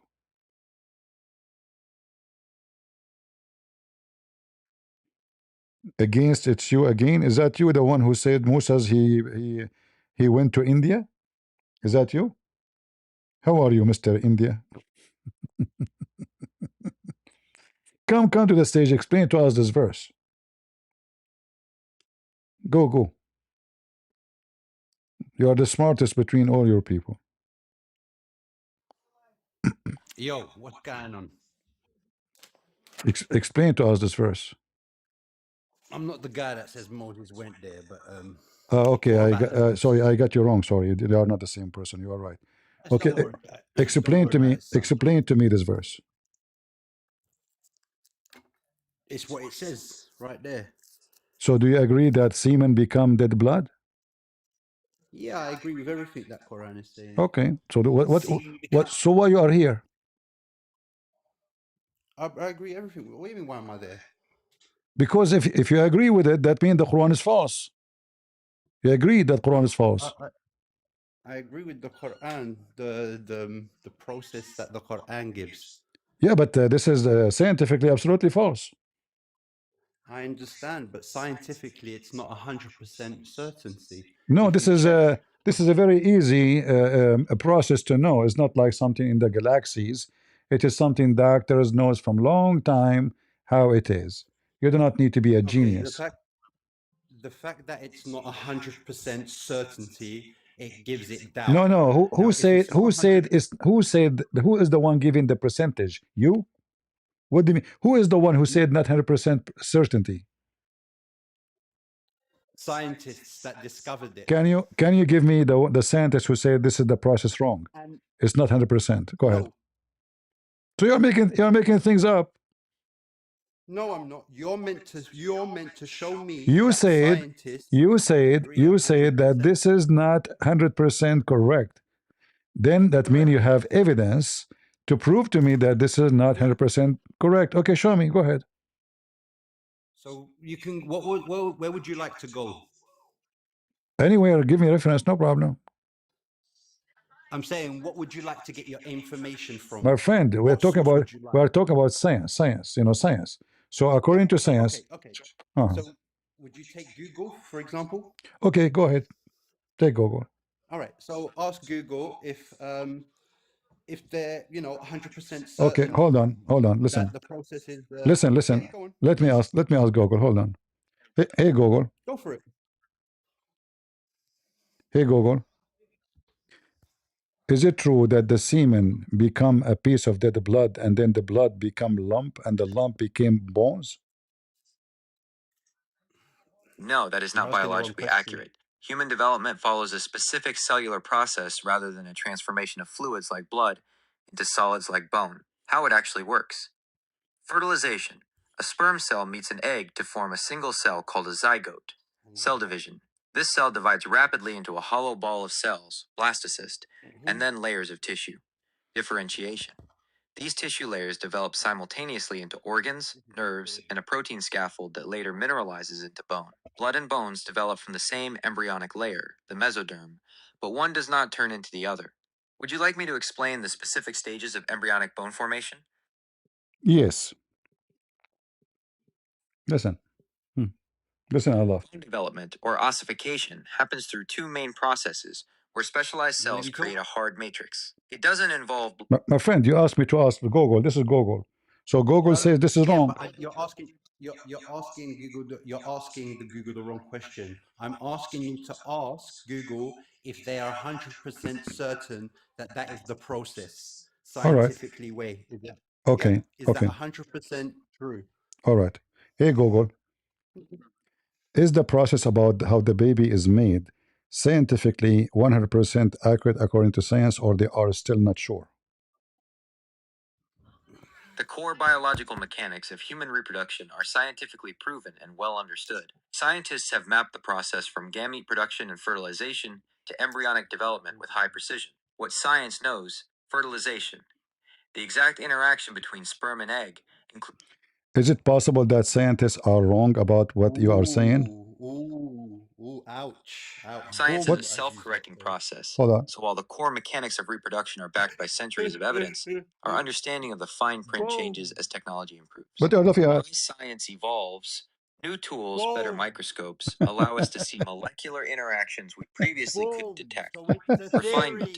We aren't usually wrong about the big What theory? What's wrong with you? Where It's not 100%. where it says is a theory? Did you hear him say a theory? Did you it's not 100%. hold on? No, it's 100%. Like, just don't waste my time. Where it says theory? Did you hear the word theory? Ask it again. Just get out. Just get out. I will ask him again. Okay, but don't waste my time, guys. Did Google say this is a theory? Is the stages of the embryo is a theory or a scientific fact? Oh, I did not make that sound. Hold on. Hey Google. Is the stages of the embryo for the baby is a theory or scientific fact? The stages of fetal development are observed scientific facts, while theories explain the biological mechanisms behind them. Key stages. Germinal. Conception to 2 weeks. Cell division. So the stages is not a theory, correct? Correct. The state. See how stupid you are? The stages is not a theory. And this is the stages here is wrong. And you are laughing? The stages is not a theory. So why you are laughing?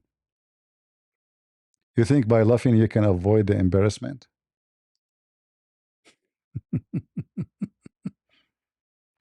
All right. Go ahead, the great. Are you there? Okay. Amazing Grace, you are a Christian, right?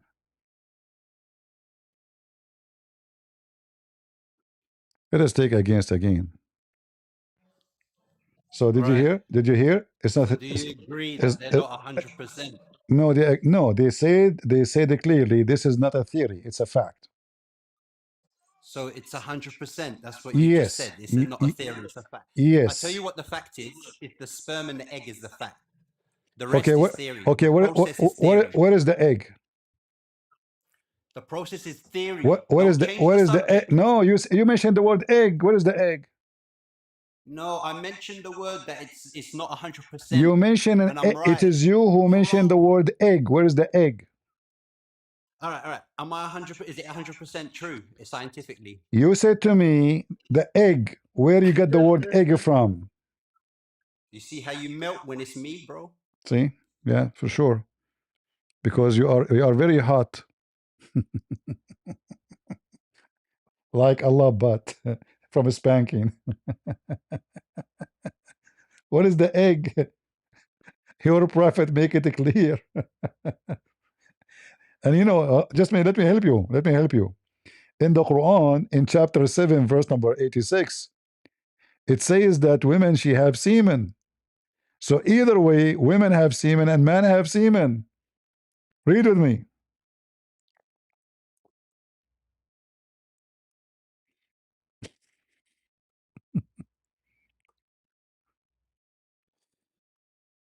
'86, verse number 7, sorry. Proceeding from between the backbone and the ribs. What is that?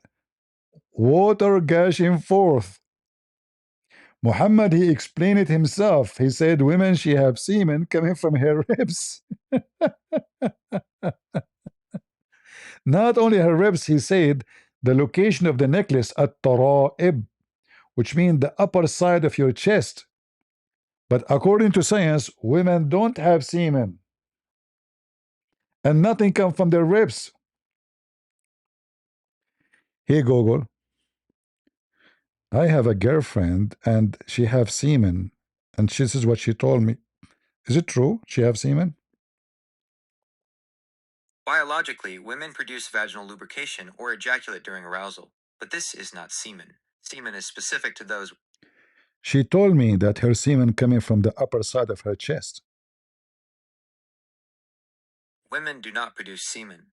If she is experiencing fluid coming from her chest or breasts, it is likely breast milk or a different type of No. She meant that this semen is coming from the chest upper side and going down all the way to her private part. fluid moving from the chest to the private parts is not semen. This sounds like a medical concern or a misunderstanding of how the body works. Liquid cannot travel internally from the upper. She said she have to make that thing happen if you want to make a baby. So the semen have to come from her ribs, go down all her private part, so we can make babies. That is not true. Women do not have semen, and fluid does not travel from the ribs to the genitals to create a baby. For pregnancy to occur, a man. What if she is an alien? If she were an alien, her biology would follow different rules, but humans do not work that way. In reality, what she described. Okay, I just told you maybe she is not a human. Even if she were an alien, that isn't how biology works for any known species on Earth. If she's human, she might be very confused. See? And this is how your prophet himself explained it. You can go right now to Ibn Kathir or read the hadith. You will see your prophet, because he's super smart, he made it so clear that women and men both they have semen, and the women's semen come from her ribs, and the man's semen come from his backbone, which means not from his balls. Look like balls in Islam is just for decoration purpose, for bing bong play. So here you see, this is your scholars saying clearly, يخرج من بين الصلب والترائب, meaning the backbone of the man and the ribs of the woman. Do you see it, Abdul? Do you see it? And this is explained by your prophet himself. So according to your prophet, the woman, she have a fluid which is yellow, and this has come appear in her private part. And the man have thick and white liquid. This is your prophet explanation. All right? And we know that this is false. Only dummy will believe in such a thing. Go ahead, Amazing Grace. What do you want?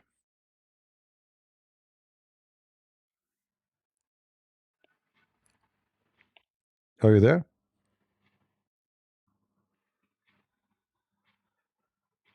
Amazing Grace, are you there? I think those people, they put their hand, they don't know that. But as you see, everything in the Quran is just silly and stupid, you know? You can't be a person who have the education of elementary school and accept this. It's impossible. You have to be ignorant, totally ignorant.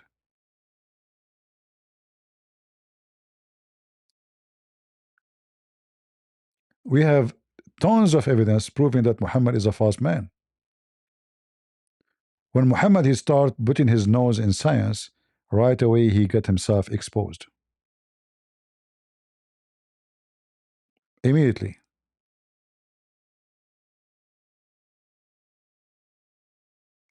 Any Muslim? And the Muslim, you know, when you put him in a corner, he start laughing, ha ha ha ha. It's just to avoid the embarrassment, like he, you know, he's not embarrassed. You are embarrassed. You are very much embarrassed.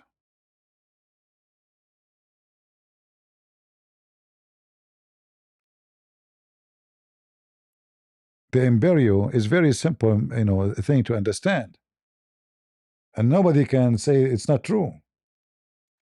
This is not about something in the galaxy, etc., something we do not know, we do not see, theory. No, it's very simple thing.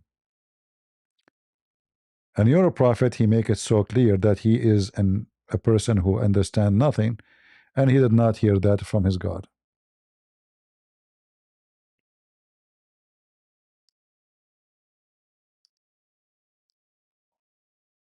All right.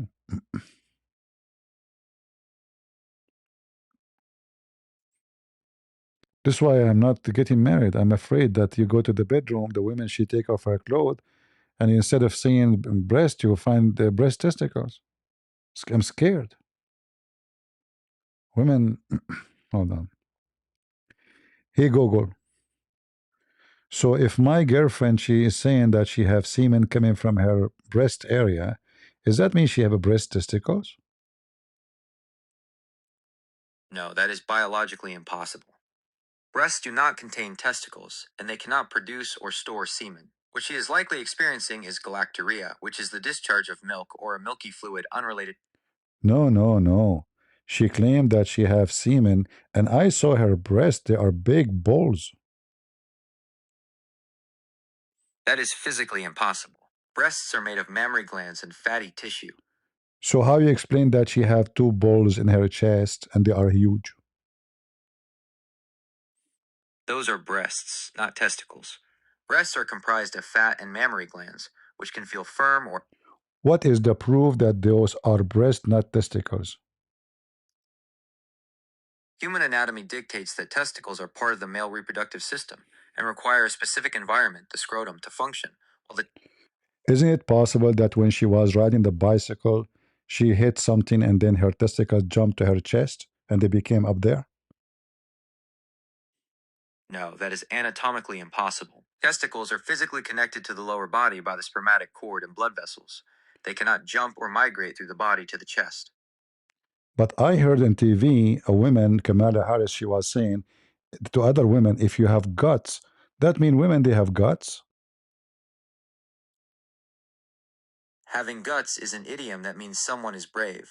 It also refers to the intestines, which all humans have in their stomachs to digest food. It has nothing to do with testicles or the chest area. Oh, those guts are not the testicles? No, guts are intestines used for digestion, not testicles. So what digestion have to do with the bravery? This is for informational purposes only. For medical advice or diagnosis, consult a professional. You are being a potato now, trying to avoid the embarrassment. I'm being direct because testicles cannot move to the chest. The fluid... So how you explain to me my girlfriend, she have two testicles and they are so huge, each one of them is like a watermelon in her chest? Those are severely swollen breasts, not testicles. If they are the size... Are you accusing me that I'm playing with them too much? No. I am stating that watermelon-sized swelling is a... So why you are saying they are swelling? No, they are not swimming. Fluid inside... I did not say swimming. I said it's swelling. You said it's swelling. Yes, swelling that large is a medical emergency. It indicates a severe infection, a massive cyst, or a... Are you saying because she is with me, she got infection with her breast testicles? She has a severe breast infection. She needs to go to the emergency... No, she have no severe breast infection. She have testicles. That is impossible. Females have... How you know? Did you even see them? I don't need to see them because human anatomy is universal. Isn't it doctors they have to see everyone before they can make a judgment? How you know that those are not testicles? Medical science is based on universal human anatomy, which confirms that testicles are part of the male reproductive system and cannot exist in a female's chest. Growth the size of a watermelon indicates a life-threatening emergency like gestational gigantomastia or a Let me correct you. Testicle coming from the word test and call. So testicle, obviously all women, they do those things. They have test and they have call, like call me baby. So this is very normal for women to have it. The words test and call have no biological connection to testicles, which are male reproductive organs. If your girlfriend has watermelon-sized growths leaking fluid, she is in extreme medical danger from a massive infection or tumor. Take her to the emergency room immediately before the swelling causes her skin to rupture or leads to a deadly blood infection. Do you think she is a man and she is lying to me? Physical anatomy confirms that even men cannot have testicles in their chest, regardless of her biological sex. Are you sure? Yes, absolutely. Growth that size is a life-threatening emergency, regardless of what you call it. Go to the hospital now. Why I want to go to the hospital? It's her testicles. Watermelon-sized swelling is a life-threatening medical emergency. So what? It's her testicles. I care for my testicles. She care for hers. This is for informational purposes only. For medical... What do you mean information purposes? You are talking about my girlfriend testicles for the last 2 hours, and now you are saying for information purpose? I have provided this information because watermelon-sized swelling and leaking fluid in the chest are signs of a life... Okay, I exaggerated. They are not watermelon, really. They are like, let us say, like avocado. Regardless of size, leaking fluid and unusual chest swelling require an immediate medical exam. It is yellow fluid. Yellow fluid from a chest growth often means a serious infection or an abscess. She needs to see a doctor immediately for antibiotics to prevent the infection from spreading to her blood. Would you like me to find the near... So are you saying the yellow mean serious infection?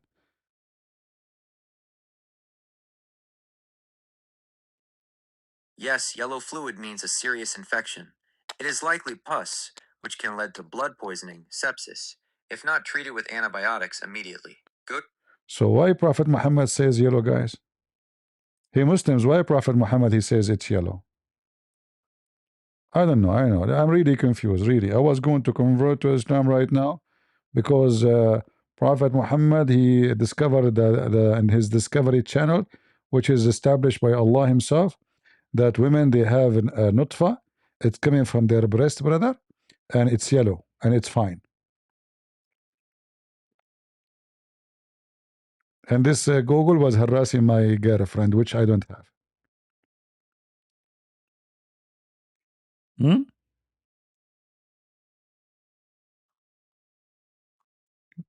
And the Muslim, they say this is not true. I mean, this is and the guy, he says it isn't 100% scientifically proven to be true. Is it? No, I would convert. I'm not even thinking about getting married. With those testicle women, they are scary. She take off her clothes and and then And then her testicle is so big. You look at yours and you look at hers, you get embarrassed. Unbelievable. And those women are scary. They have big ones. Some of them even, I saw the movie, the Dictator. The woman there in the movie, she was breaking blocks and concrete with her breast. Like, did you read it? Did you see it? Breast testicles.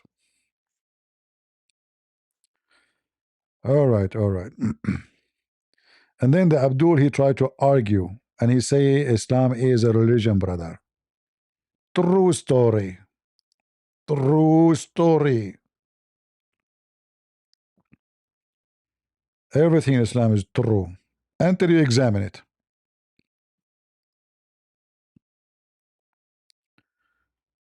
Yeah. Actually, the one I was talking to, it was Google, not. But if we talk to ChatGPT, hold on. Listen carefully. My wife, she have 2 big testicles in her chest, and I'm scared. Is that normal?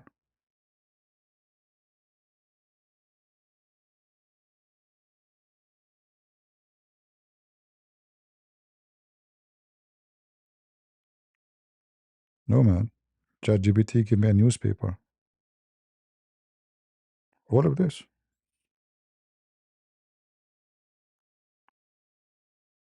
How come there's no audio? What? They took the audio off? I can't play audio in ChatGPT. How come? Strange. Yeah, they used to have audio. So now I can't play it no more. We always play audio. How come? So you guys can hear. They have sharing up, like finger up, finger down, and copy only.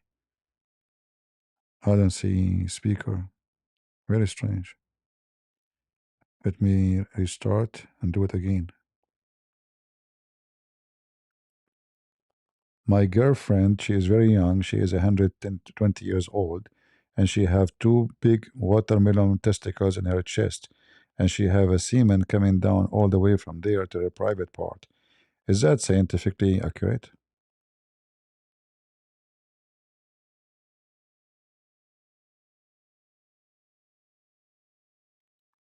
Let us see if this time the speakers will be activated. I already started.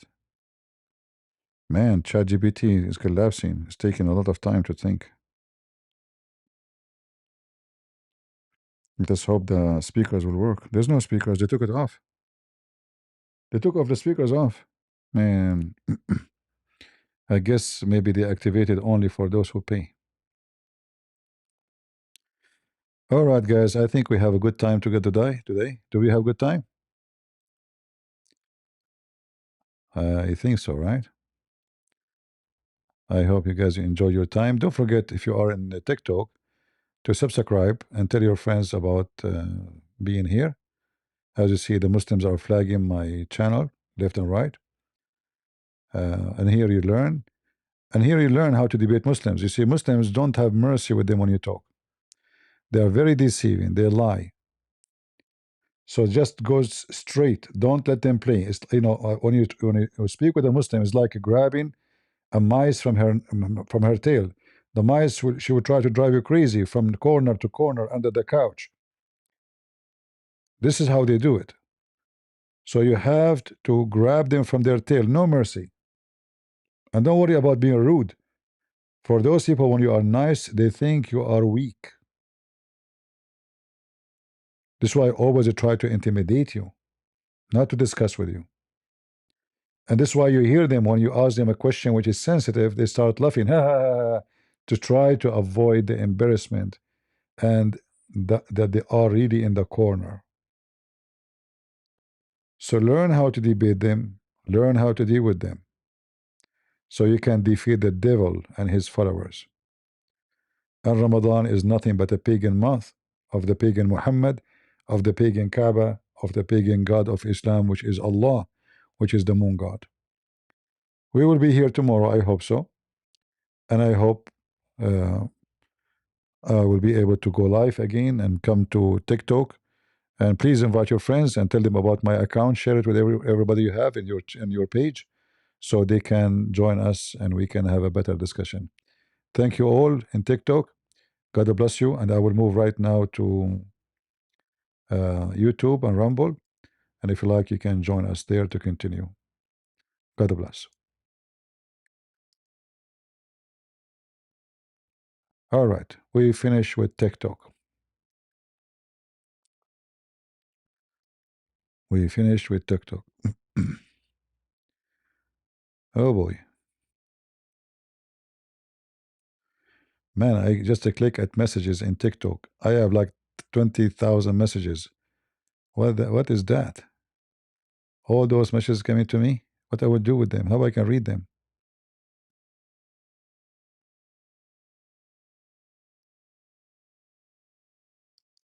I don't know how to can read this.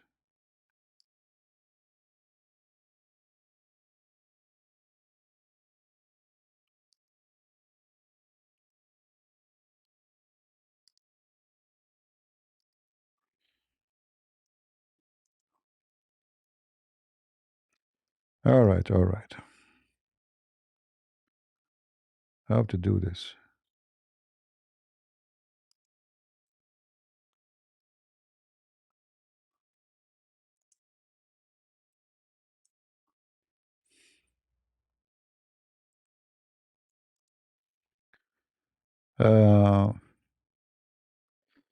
As you see, they cannot, they cannot debate us. That's why they go and they go to other channels, because there they can have opportunity. Here they have zero opportunity to succeed, or even to play the game, or claiming to have knowledge of anything.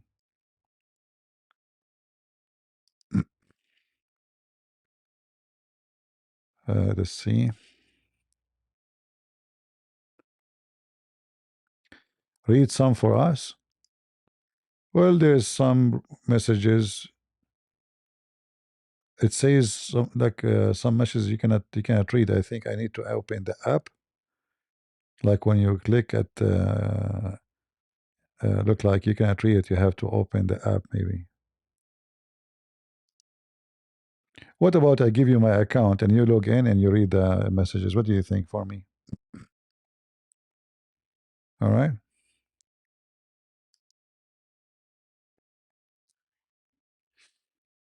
All right. Did we have a good time? And I will not open messages from female who have big testicles. Trust me. They are exist. Ask Kamala Harris and Joe Biden. They are not fiction, according to the Democrat. They have, yeah. Oh, what you need, just wear a skirt, and the man became a woman. Easy, Those weird people, everything for them is possible.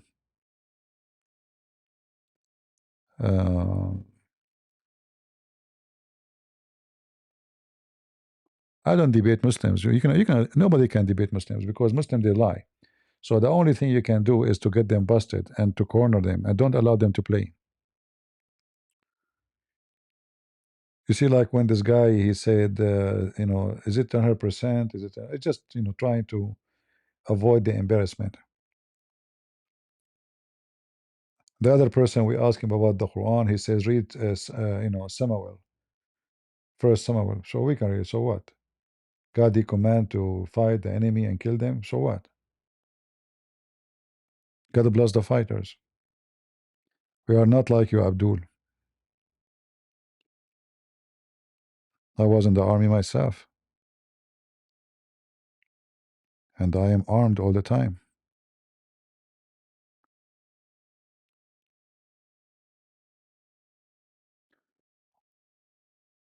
What is the history of the Gulf? This question need like 20th century to answer it. But anyway, the Gulf, the Persian Gulf, obviously was called Persian Gulf because the Persian, they control it for a long time. Now always, power move, switch, between nations. Like not long time ago, USA was part of England, right? And Canada too. Today, USA is way more powerful than England. So it was a great, powerful, country one day, to the point like the sun never set in their kingdom. This is how much they expand. Australia, Canada, USA, islands. Today, UK is a very weak country compared to USA. We cannot compare. So power switch, between nations through the time. And obviously the Persian, they used to be controlling all that area for a long time. That's why it's called the Persian Gulf. And obviously, most likely, it belonged to them, not to the Arab. And the Arab, they are not ethnic. Arab are not an ethnic group. Like many people, they think that Arab are an ethnic. There's no such a thing. Like when I say I'm an Arab, I don't mean I am ethnically an Arab. Arab is not an ethnic. If you look at Mimi Hijab, this guy is from Egypt. It's obvious he's in Africa, right? But he called himself an Arab. What Egypt have to do with the Arab? A Somalian, he called himself an Arab. A Morocco, he called himself an Arab. Those are not. There's no Arab even in Arabia. Arabia is a word mean desert. It's an Aramaic word. Have nothing to do with ethnic. Whoever live in the desert is called Arabian, which means a desert man, Bedouin.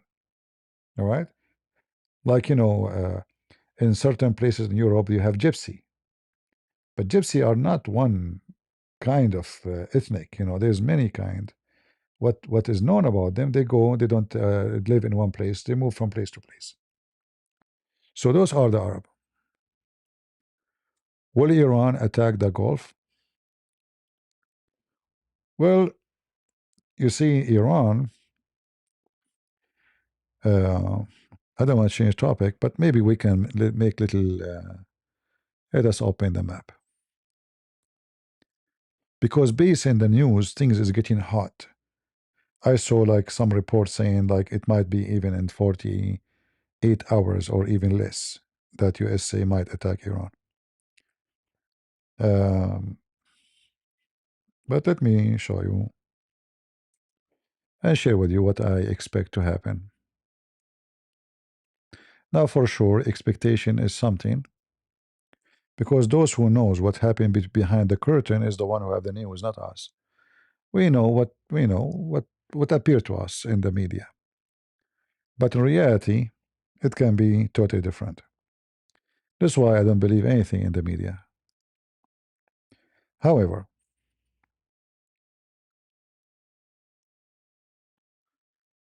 Iran already closing this territory here now.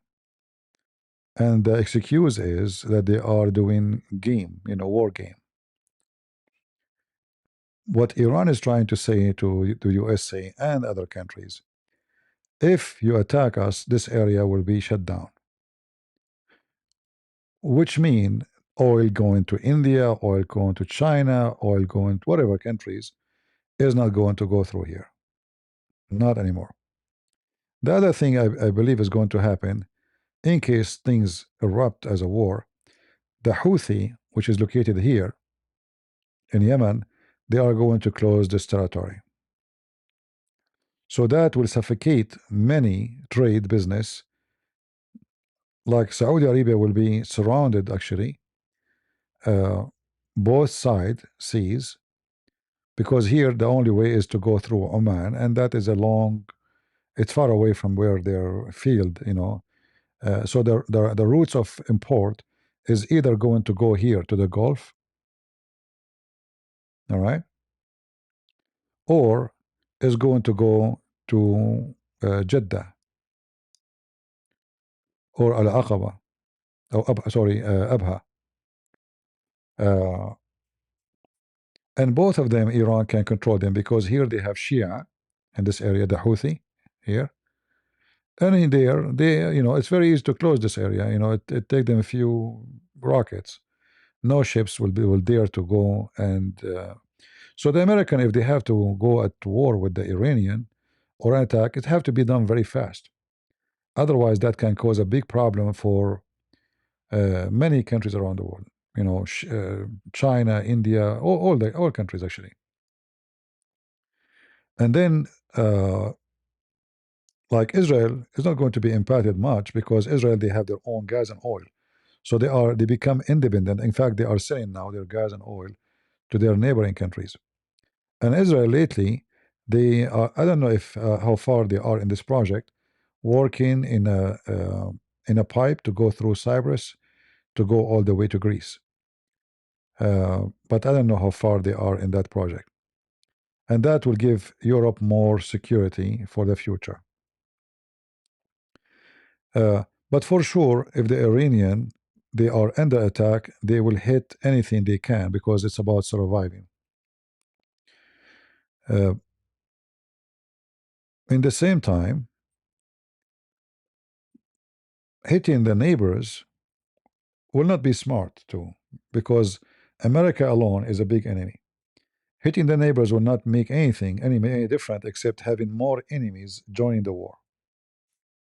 So if they hit Emirat is like a small country, yes, but they bought a lot of airplanes from USA, and they can bother Iran for sure, and they can activate their land for Israeli to use it to attack Iran. The biggest like loser in this war is Qatar, because the supply of Qatar will stop. In the same time, Qatar depend too much on Iran to be supported because all the neighbors are enemy. Bahrain don't like Qatar, Saudi Arabia don't like Qatar, Emirat don't like Qatar. So this issue here is very complicated, and Trump, in the same time, I don't think really he can go for war, but he can go for an attack, which means fast hit. It have to be very fast, like a few days. And if we go to the, let us see, USA war.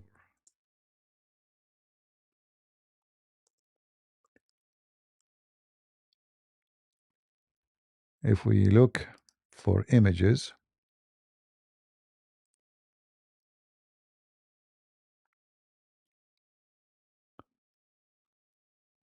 let's see this one.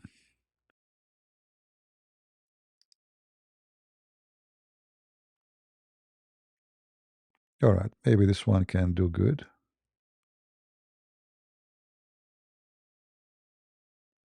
This one here is just shows actually American, or let us say land ground bases.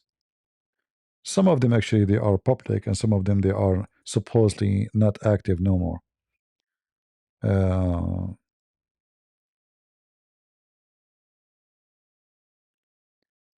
So if you look here,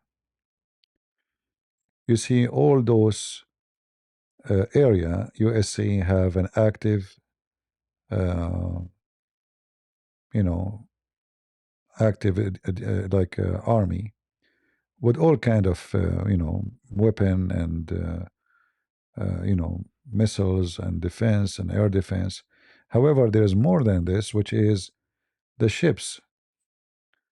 If we look at the map of the ships, let us see if we can find one.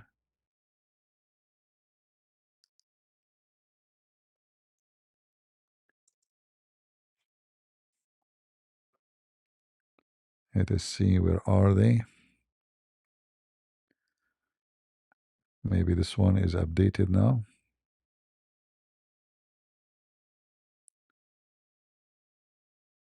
Yeah, so right now, and I think there's a new ship is coming to USA. I mean, from USA. We'll need maybe 2 more days to arrive, or 3 days, I'm not sure. So it's obvious that things is getting really hot, and the American are loaded. This is a lot of power, a lot of power. They are getting ready. Sometime, it can be just to use, let us say, pressure on Iran to show them that we are not joking and we mean what we are saying. And it can be that they want to do it, for sure. It's possible. However, as I said, Trump, he will not be able to go for war for long. It have to be fast. As you see, the Congress is not even in his hand. He could not even approve the budget. the government is shutting down. His own party, the Republican, are divided.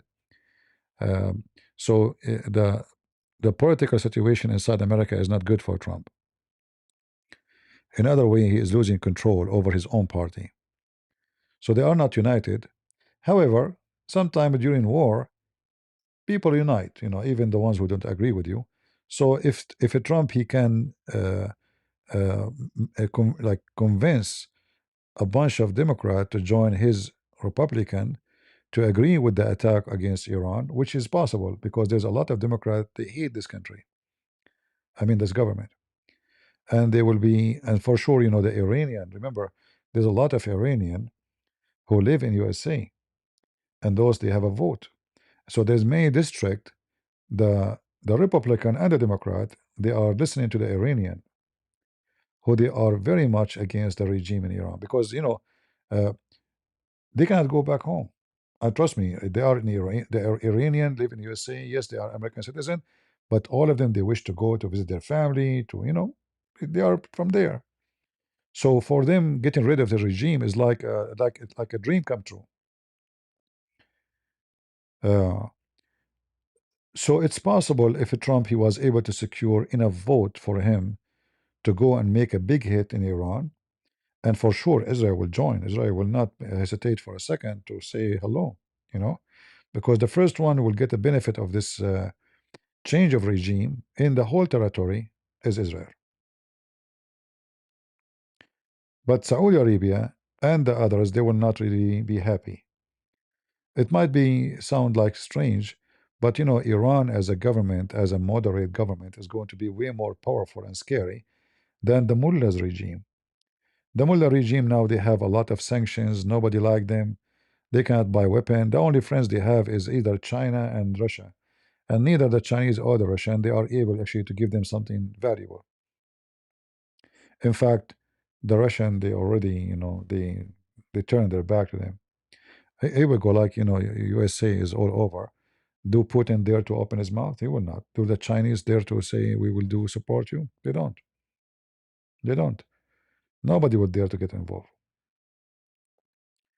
So in the time of needs, this is where you need to, who's your friends. And the Iranian, before, they use always, they play the game of Hezbollah, which is in Lebanon, and Al Houthi. Now the Houthi, they got really a very bad hit by Israel and USA.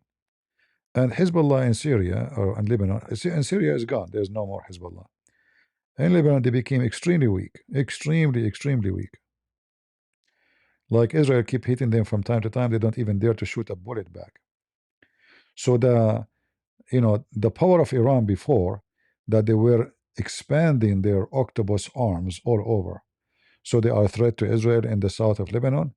They are a threat to their neighbors in Syria. They have a very powerful support in Iraq. The Shia, as you know, the Shia are majority in Iraq. But the Shia in Iraq, they will not dare, because Israel make it clear: if you fart, we will have diarrhea on you. So Iran left alone, and they knew that very well.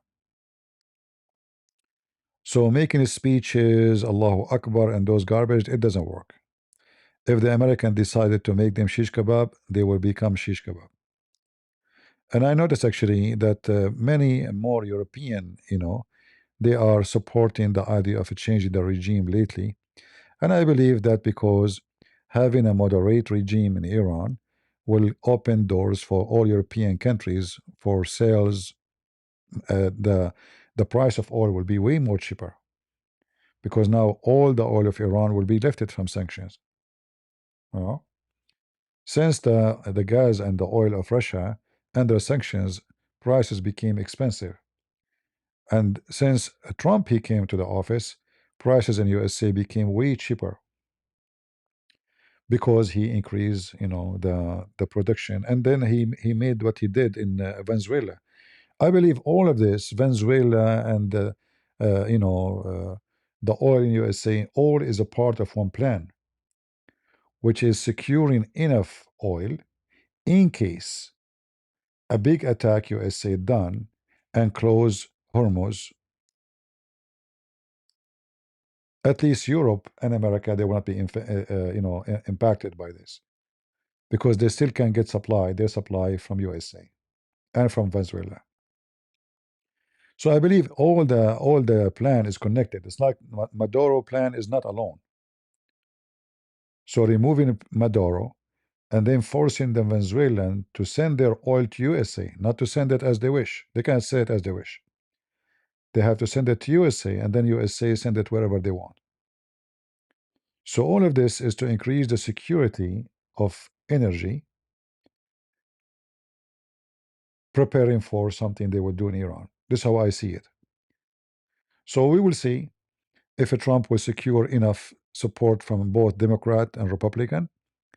If that is possible, then it can happen, you know. But if he have no support, he can do it as a president, but it have to be very fast, because the president, he is allowed to make a fast attack, but he is not allowed to go for war without permission.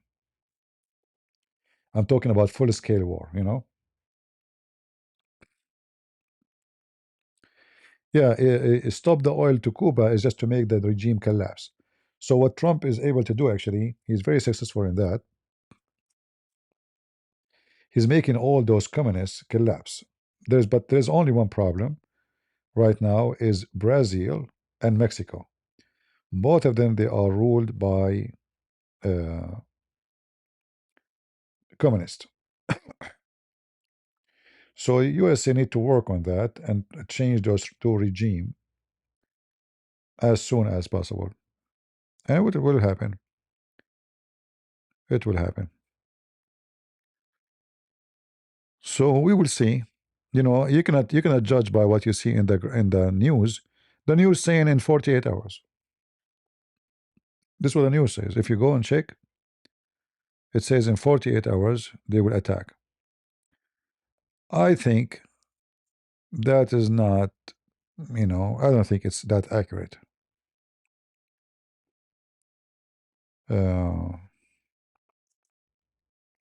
Because first of all, I think the U.S. Carrier, I forgot the name, which one, I think it did not arrive yet. So I don't think they will do any attack unless that carrier came and arrived.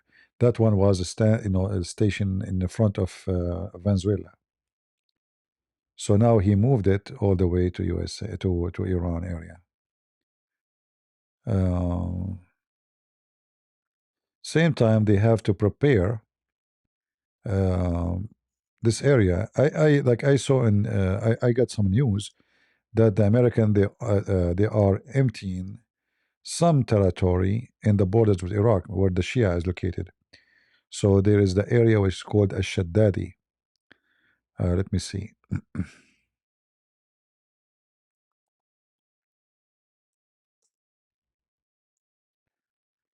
So the American, they are emptying that territory because it's very close to the Shia, because it's possible that the Shia, they will start attacking, sending rockets, which can do not do much really harm, because American, they have a very good defense system, but still it can cause a trouble.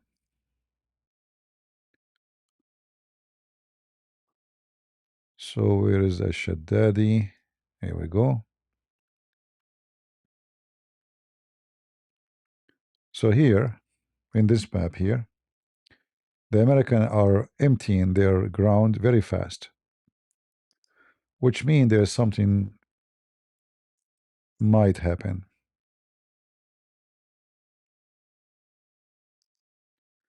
This one, it used to be occupied by ISIS before. Here it says Mu'askar Ashbar al-Khilafa, which means that the youth of ISIS. So they used to be here. All right. So this area here, the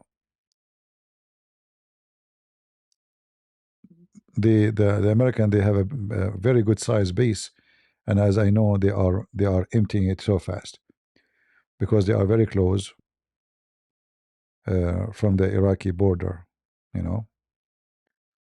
and there is no need, there is no reason for them to empty it so fast like this, unless they are preparing to move any vulnerable, soldiers here, because maybe they don't have enough defense system like for rocket and missiles, and so they are emptying this area, and that is for sure. So there is something happening, and we have to wait and see.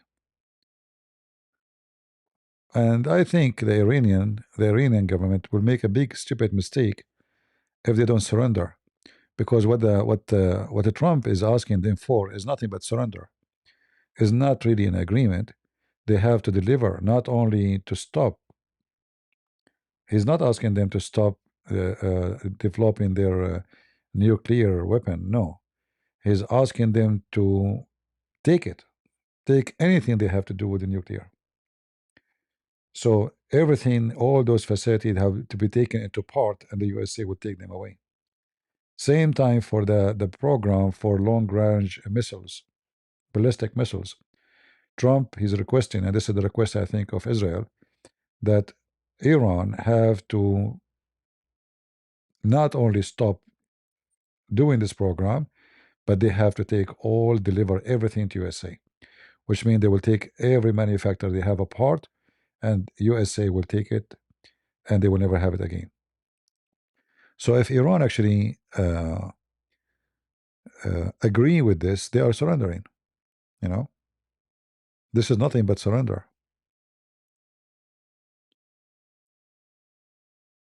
You know what I mean? You see, Trump, there's things I like about him, and there's things I don't like. So for us, there is an appearance of things we don't like. As an example, what happened in Syria. Because those terrorists, they took over Syria. But then if you think what he is doing, I'm not giving him excuse, I'm just thinking as he think. He was able to, by allowing those terrorists, Al-Qaeda, to take over Syria, to defeat all of Hezbollah existence in Syria. And then in the same time, Hezbollah in Lebanon suffocated, because now they cannot receive weapon from anywhere. They cannot. There's no exit. The only border they have is Syria or Israel.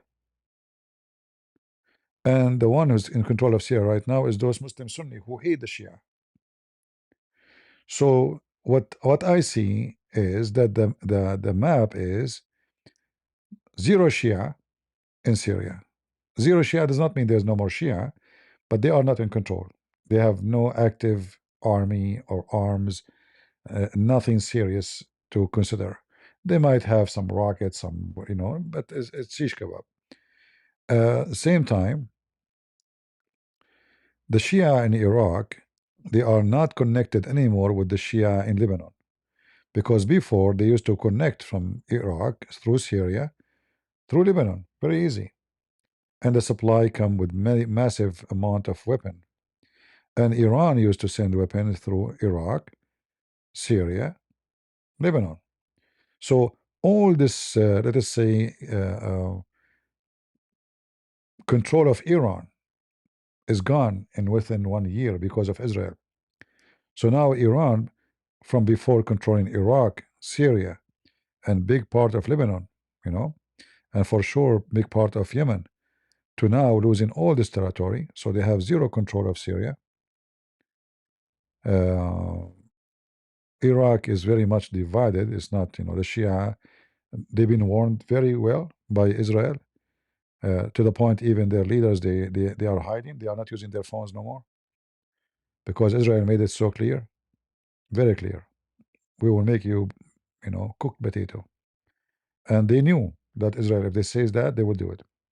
So the Iraqi now, they will not dare to join with Iran in case something happened. So Iran left alone, literally left alone. And the situation inside Iran, the protests, the civilians who hate the regime, all of this came together in the same time, and they have no water, they had no enough electricity, and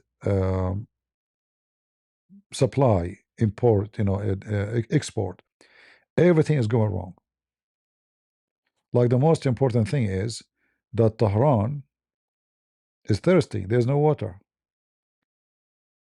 I don't know if you saw in the news, they are thinking long ago to evacuate the capital because there's no more water. So all those things together, it's like God cursing this regime, putting them under all this pressure, all in the same time. So Trump, he should not actually negotiate with them. If I am a Trump, I will not come to an agreement because the agreement will make them survive. Because Trump, he have to give them something in return. He have to lift the sanctions, and then that means they can stay as a regime for many years to come. And then another president, USA president, he come, he is easy, he is stupid, like Joe Biden. Iranian, they will start building again. So it's better to get rid of the regime for good. And right away, American, they have to be involved with implementing the new regime, and they make conditions that you will not follow the steps of the previous one, which means you will not seek development of nuclear or long-range missiles, which can be a threat, So we will see, But if I am him, I will just keep suffocating Iran until the regime collapse. No water, no electricity, no weapon, no fuel. Imagine the other country who is making a fuel, but they don't have a fuel to sell to their own people because many of the refinery is not functioning well. It's like Venezuela, The airplane they have is from the 70.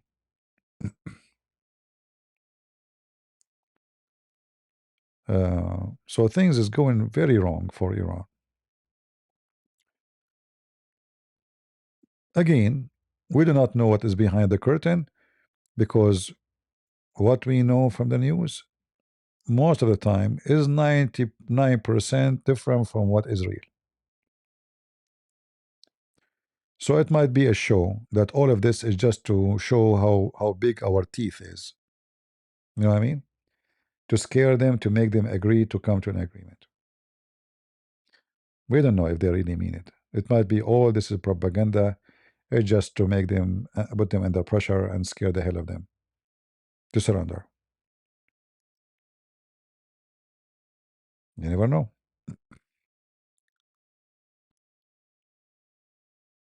But I can confirm that the plan in Venezuela is connected to Iran.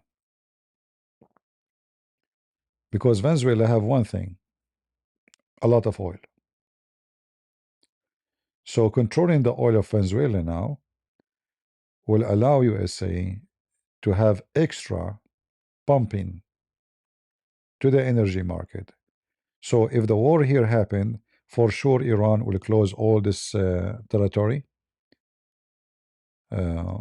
Hormuz, this area here is going to be closed and no more oil will be able to go through. And remember, there's a huge amount of oil for the whole world is coming, like to Japan, to actually the only way to know how bad it is to find out if you are a person from Japan or from China, to find out how much China and Japan they are holding oil right now. Like, did they rush many order already to come to China so they can have enough in case the war started for, like, let us say a week, or they are relaxing? If they are in rush, that means war will have. I mean, if they are able to get their oil, or they order big amount, more than they need usually, that means there is something will happen. Because Japan, India, and China, those are the maybe number one countries in the world who they are taking the oil from this area, oil and gas. And Iran relationship with Turkmenistan is not good. Relationship with Afghanistan is not good. So everything is going wrong. Everything is going wrong. Azerbaijan is not good, you know. They have no border with Russia, so they cannot take the benefit of having Putin, you know, to support them, to give them like a line of life and supply. So things is not for their benefit. And India cannot help them. You see, if India have borders with Iran, the Indian government, they have no ethic. They have no ethic, zero. So they will be happy to sell them anything they want. But because there's Afghanistan and Pakistan between Iran and India, so Iran and Pakistan, they are enemies, you know, they are not friends. Those are Sunni, those are Shia.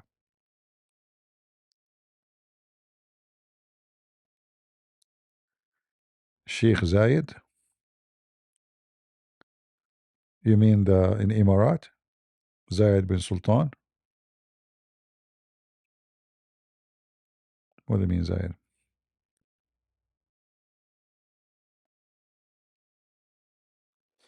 So we will see, you know. Again, don't take your news from the news. All of it is false. All right. Sometime a government, like USA government, CIA, they publish news about we are going to attack soon. And they do that not to tell the enemy, they do it to see the reaction of the public. So they have like you know, they study the media, they respond, the reaction of people, if even prices, economy, what that would do. So sometimes they throw like a rock in the water to see how deep the water. You know what I mean?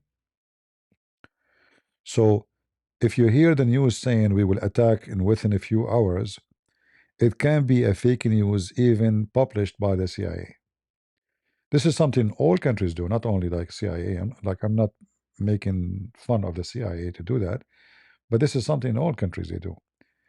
Always before they go for something, they speak about it and see the reaction. Like when Trump, he mentioned he want to take a Greenland. He spoke too much to see how much reaction will be from Europe, from the NATO, from China, from Russia, from. And then if he noticed that the reaction is not too much heavy, let us take it. You know, it's like just to test the water, how it is. Still possible, he might take it still, you never know. But always those things, they publish them in advance, so they can examine what will happen if we do it. All right.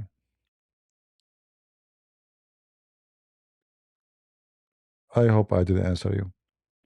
But again, news, like if you go to this guy with his name, 2C TV, according to 2C TV, Iran regime is gone long time ago, 3 months ago. Right, 4 months ago. The mullahs, they run away, they took airplane, their family is moving 3 months ago. It's just to get, you know, people are naive. To get click from people, just make a, you know, amazing, you know, the Khamenei and his family and his wife, they took their land, even their lingerie and their laundry from the laundry line, they took it from the balcony. So the crowd will be excited. Oh, wow. And then you have 20,000 people watching. And people believe, you know, breaking news, breaking news. What the history of Sheikh Zayed and Sheikh Saud? You know, they are competing. You know, there's a competition. Those Arab countries almost always they are enemy. You see, there's something unique about the Arab. When you see one of them, he hug you. Even they kiss each other. They kiss, men, they kiss. It's a tradition. It's not about gays, no. But in any moment you turn your back, they will stab you. Arab, Bedouin. So Saudi Arabia, enemy to Emirat, enemy to Qatar. Qatar is enemy to Bahrain, enemy to Arab. They are Arab. I cannot describe it more than this, you know. Yeah.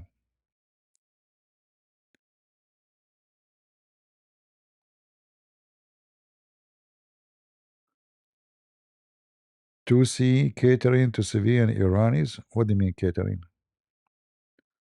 Oh, you mean like he is getting attraction? Yeah, but most of those news are false. You know, if you go check his channel, I mean, it is obvious. A lot of shish kebab. Yeah.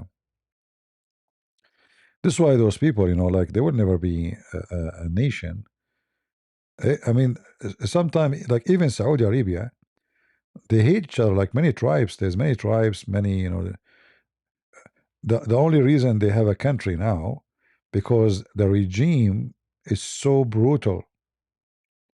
You see, if you give them democracy, this country would be became 20, 50 countries.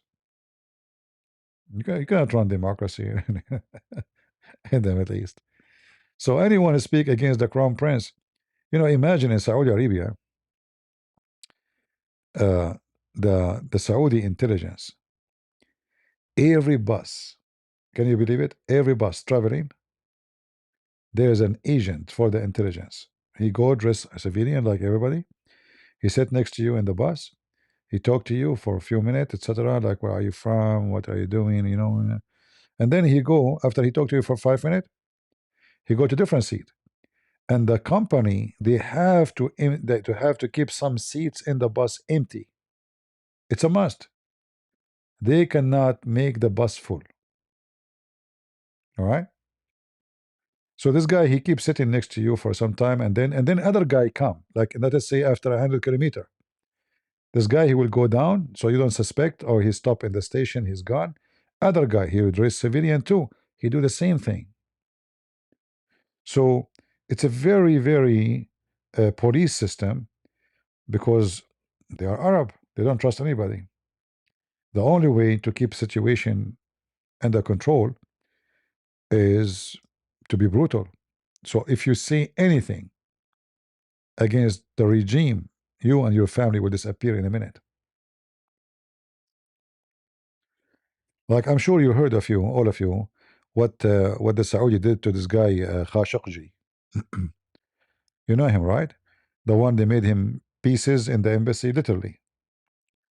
So this guy, like he is, God knows how many hundred of thousands of people disappear. And I'm not exaggerating, by the way, if I say hundred of thousands of people in the Middle East, not necessarily in Saudi Arabia alone. But this guy, his story became obvious because his wife, she was waiting outside. And it happened in Turkey, and his cameras were able to capture him, which is not the embassy camera, were able to capture him getting in.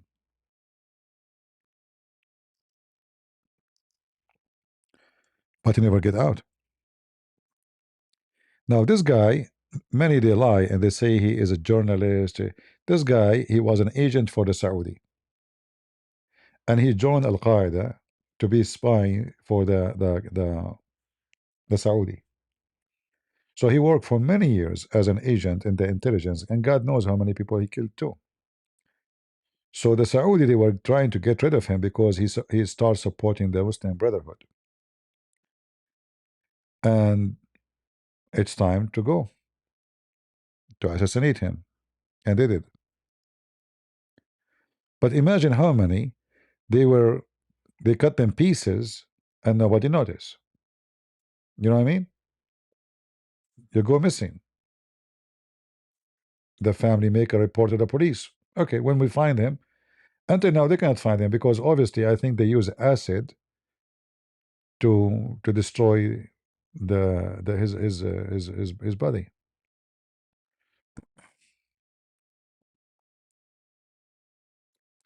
No, my channel now is not banned. The video was taken off. The video. They took the video off. Yeah.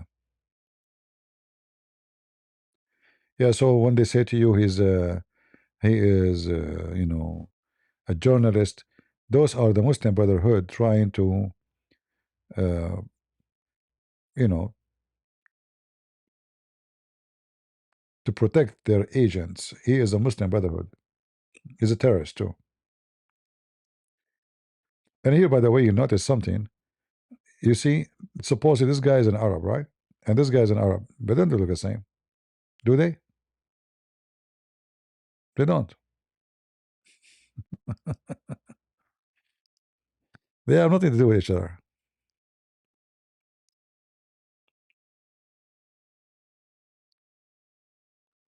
They have nothing to do with each other.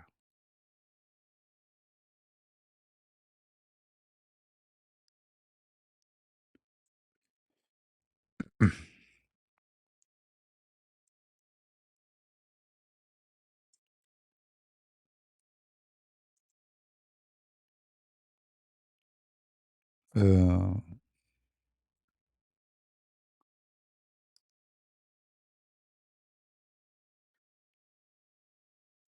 Usually, such a name actually, he's mostly is a Turkish. This is why the Erdogan was very much involved in this, because first he's a Muslim Brotherhood, and secondly, obviously, the last name is saying that they are from the Anadolu area. But how he took his citizenship, I'm not sure really. Maybe his family, parents moved to Saudi Arabia a long time ago. It's possible.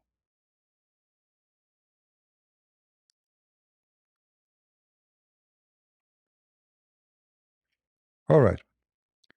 I hope I did answer you. Do you expect Trump to attack soon? I don't think so. However, all of this depends on how much support he have inside the government. So, I believe that Trump, if you want to do this attack, he have to get some support from Democrat before Republican. Because as soon he do the attack, many of those Democrats, they will go crazy. Not because they like Iran, but because they oppose Trump for whatever he say, whatever he do. And if the attack is short and not successful, so there's no point of it. He will lose politically because he did not accomplish the mission. So the attack have to be strong. It have to be able to accomplish the mission. And nobody can predict how many days it's going to be. Because those Iranians, they will go crazy. And they have still, I believe, thousands of missiles to shoot. And I'm afraid actually they might be able to sink one of those ships. Because even if they have a lot of defense and good defense, but if you send the 3,000 drones at one ship at the same time, are they really capable of taking 3,000 drones in a very short distance? Because you see here, the distance is very... Let me activate my mouse in a second.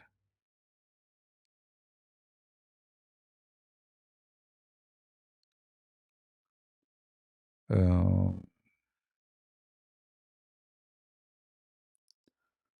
right, now it should work. So you see here,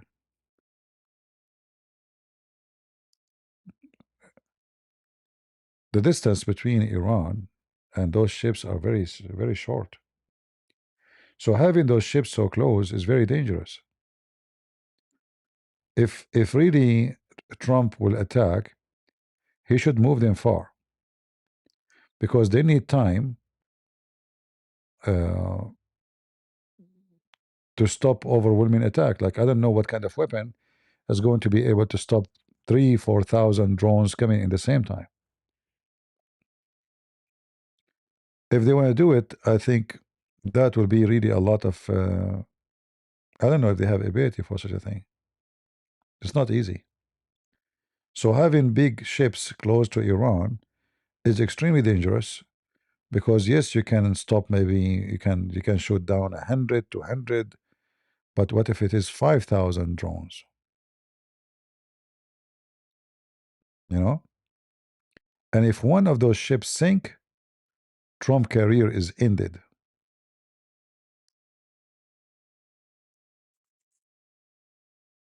In the same time, USA have to go for full-scale war, because you can imagine how many soldiers will be killed if such a thing happened. So, how much they are prepared? For me, until now, it sounds like a show. Especially if this picture is accurate. If the position of the ships are here, it doesn't make sense. They should be far. They do not need to be here. You see those ships, the airplane they have is very fast. It take if they move far, it take them 15 20 minutes to be in Iran anyway. So why you want to get so close?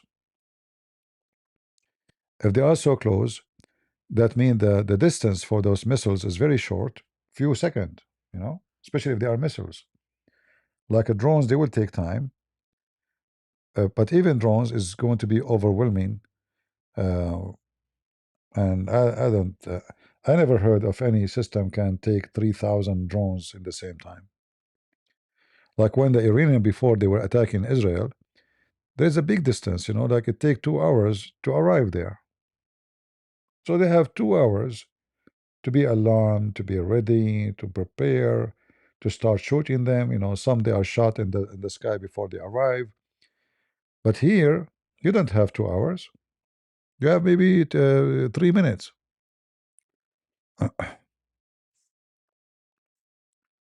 So we do not know. Like I'm not an expert with the American Army new strategic weapon for drones.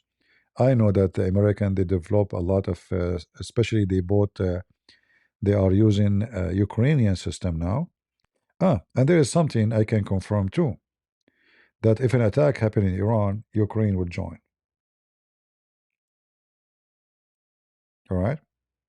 I receive a very strong news about it. I have many friends in Ukraine, and they are in the army too.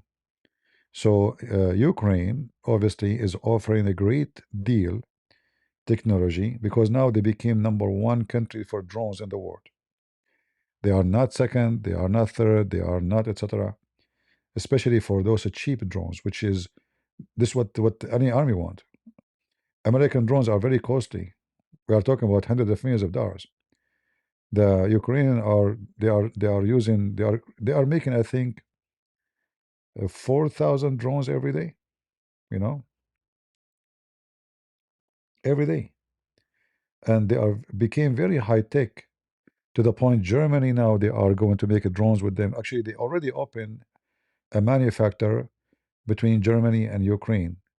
So the German will provide the money, the Ukrainian provide the technology. Imagine Germany is learning from Ukraine. USA companies are doing the same. So, and we know that Iran is a big enemy to Ukraine because all those drones attacking, killing civilians in Ukraine is coming from Iran. So Ukraine will join, and they will have no mercy on them. All right. Yeah, actually, you might say, well, Ukraine is so far, right? But I don't know if you're watching the news. Didn't Ukraine was able to take down a ship close from the borders of Turkey here in the Mediterranean by drone?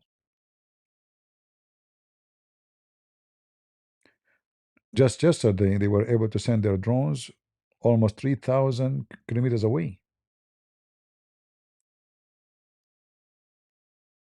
all the way to Siberia. They were able to hit Moscow.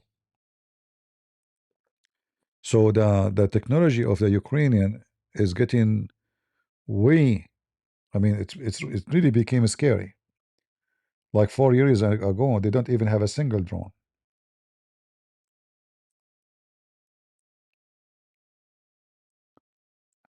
In fact, now if you type the word Ukraine right away, the word drones will appear. When the war started at the beginning, Ukrainian they have no drones, nothing. The only drone they got it was the one they gave them from Turkey, Bayraktar. So imagine both countries, Ukraine and Russia, they don't have drones. So the Russian they are buying from the Muslims, and the Ukrainian buying from the Muslims.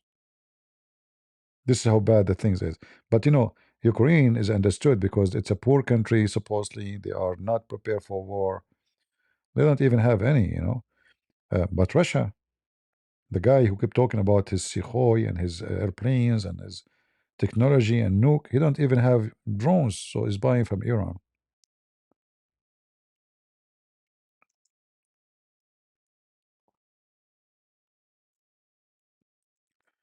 Yeah, obviously.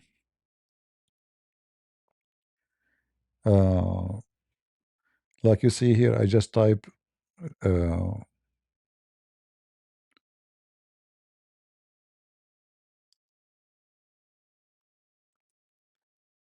Ukraine drone agreement, and you will see how many countries are signing agreement with them, including USA. You know, as in early 2026, Ukraine finalizing massive 50 billion 5 years drone deal with the USA to produce 10 million drones annually. 10 millions. All right. And here you ask yourself, how in the world USA is buying Ukrainian drones? Right? So we are supposedly we are the ones sending them weapon. Now we are buying from them. Right? Somebody saying Ukraine dead country. I'm sure you've never been there, huh? It's a very living country. You know, a country can stand for someone like Putin, someone like Russia. This is very living country. Putin, he was thinking he will take Ukraine in 24 hours. All the Western countries, they told this guy, the president, to come to Europe as refugee. But now 4 years after, and you are saying to me Ukraine dead country? You are just a potato. So what? It's a war. How many die in Russia too? Like, do you want them to win the war without? I mean, look, you know what people are saying. It's just silly. Like, how many people die? It's a war. How many Russian soldiers died until now? Let me ask. Hey Google, how many Russian soldiers died in the war with Ukraine, and how many Ukrainian soldiers died as estimate?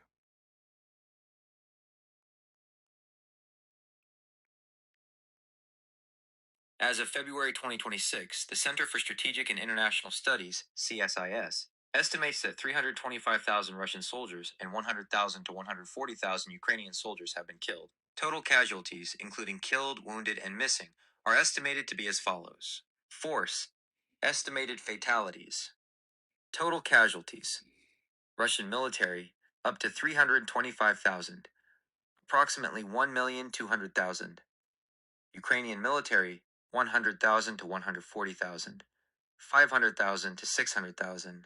Note, these figures are independent estimates. Official government numbers are often significantly lower or... Yeah. So as you see, the Russian, they lost way more than the Ukrainian. To the point Putin is giving citizenship to anyone join his army. They are bringing you know, soldiers from everywhere. You know, they are bringing from Iraq. I can show you tons of videos. They are even lying to people. They are not even bringing them to join the army. Like, I saw a video. I don't know. I played it for you before, if you remember. An Iraqi guy. He's a singer. He's singing parties. So Russian agencies, they are opening travel agencies in Iraq, in Africa, in Egypt. So they make you, they say to you, oh, what do you do? Oh, you are a plumber? Okay, we have a contract for you. Oh, you are a singer? We have a contract for you. So you sign a contract, you go to Russia, you think you are going to work as a plumber, all right? And they will give you good salary, you know? You go there right away in the airport, you will see an army truck waiting for you. They will say to you, we will move you to different territory, and you sign a contract, and which you never sign. You sign something else.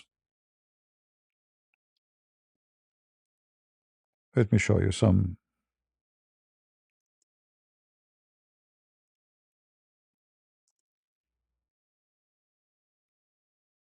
There's thousands and thousands of people, they've been misled and taken to war.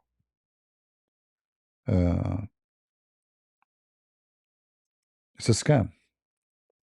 And then the second you arrive there, that's it. Good luck.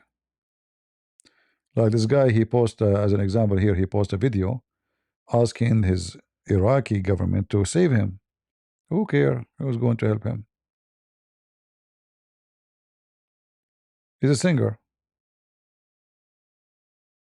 and he make make it clear. I did not sign anything about army. I did not sign for a second. I came here to sing in a party. They told me there's a blonde girls waiting. There's tons of stories like this. Look here. Look at this here. It says Baghdad is facing Moscow with the file regarding recruiting young Iraqi to go in the Russian army. So things is going really bad. For sure, the Ukrainian, they suffer badly too. I mean, losing 140,000 soldiers is a lot of human being. The whole war is a very wicked behavior of this stupid Putin. What he got from this? Nothing.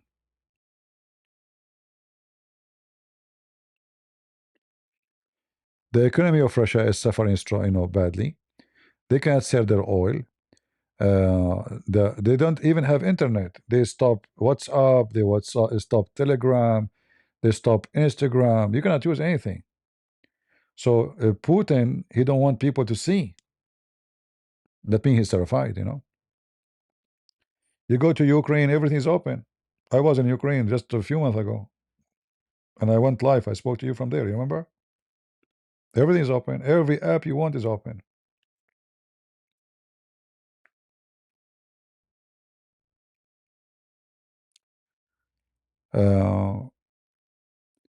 A priest, he posted in his website, a church website, that this war, we pray this war will stop soon. They arrested him right away because he said the war. He should not say war. He should say operation. I mean, this guy is delusional. Operation is something you do in 24 hours, not 4 years. So they are even arresting people for saying the word war.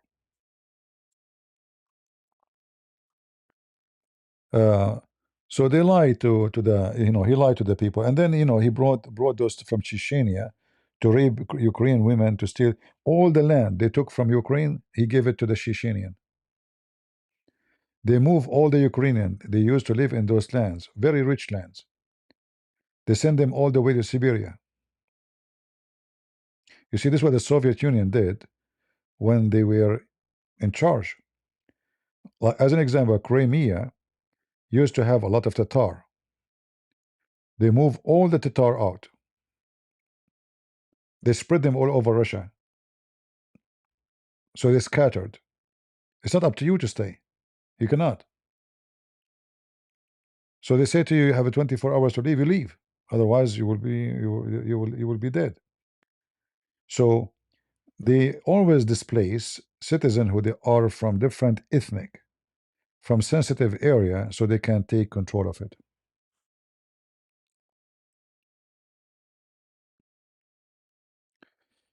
Again, I don't hate Russia. I'm sad actually to see this war between two Christian countries, but this is what the wicked Putin he have done. Isn't it sad to hear 350,000 Russian died and 140? All of those, most of them, they are Christians. Very sad. Very disgusting, actually. What he accomplished from this? Russia is the biggest country in the world. Are they short of land? If I say to you 95% of Russia is empty, I'm not exaggerating. Russia have border with Japan, with China, with USA, with everybody. I mean, this is the biggest country in the world.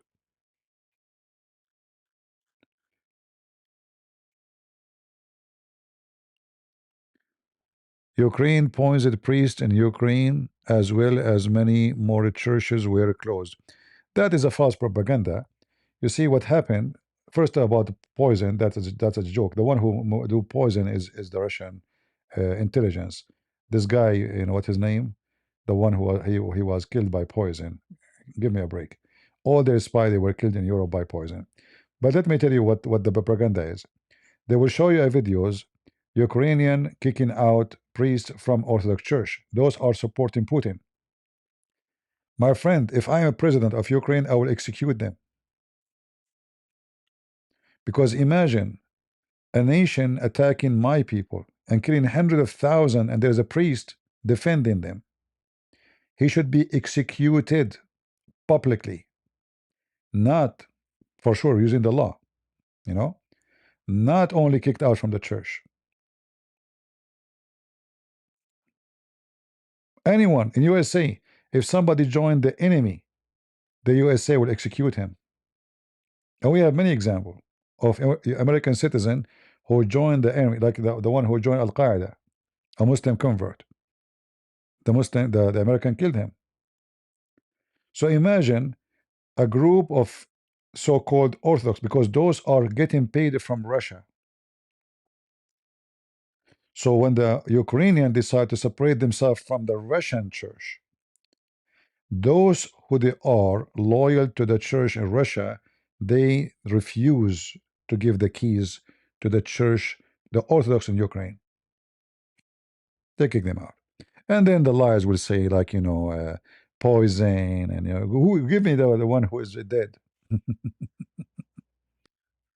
Propaganda.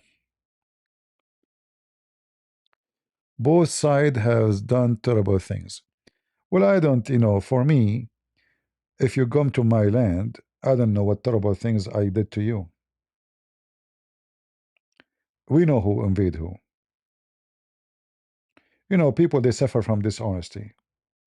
Like, we keep talking, we are Christian, we should free our land from Islamic occupation. And then the filthy Putin, he bring a Muslim Chechenian to attack. Almost they arrive to the capital of Kiev. Chechenian Muslim army. Go watch the video. Not even Russian. Present. Present. Not, I thought he said poison, sorry. So what?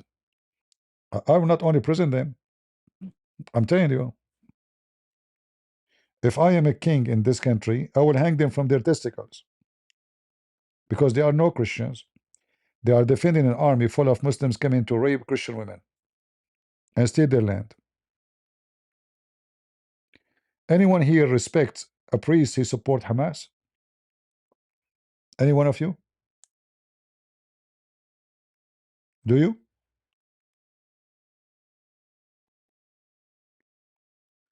We saw, Tucker Carlson inviting those people. They exist in the Orthodox Church. Actually, today I just made a video. Go watch it in Arabic if you speak Arabic about those people.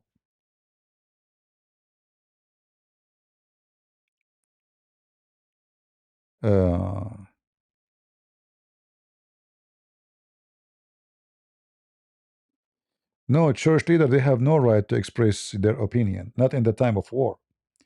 When you join the enemy, my friend, this is not opinion. It's an enemy.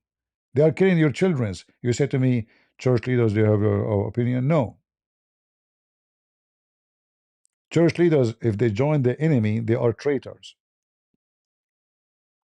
As simple as that. You are a citizen of the country. If I now go and I'm a Christian, I'm a speak to support Hamas or support Al Qaeda, am I a Christian leader now?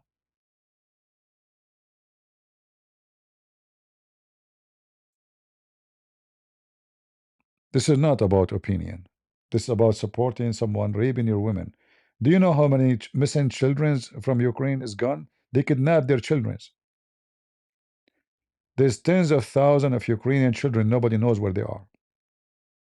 And most likely, they are kidnapped and they will take their organs.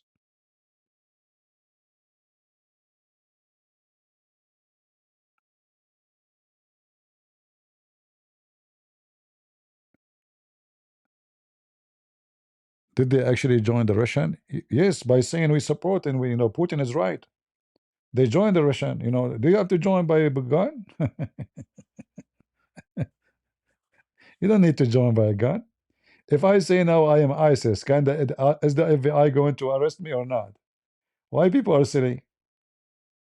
If I announce that I am ISIS member, after 5 minutes, FBI will be my door. I will be arrested. Don't be stupid.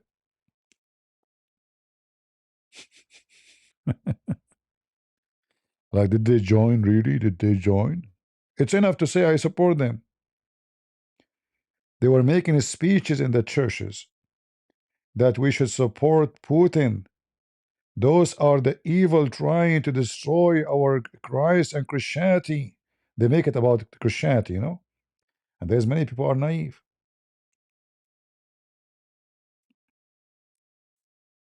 Do you know that in Russia, if you speak against Muhammad, you go to jail for many years?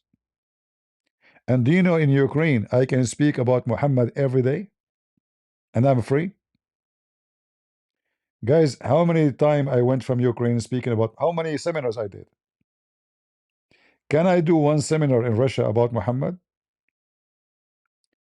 Did you see the Christian child, teenage, beaten, almost died by the son of Kadyrov and Putin? He said, what's wrong with that? Because he insulted Islam. Did you see the video?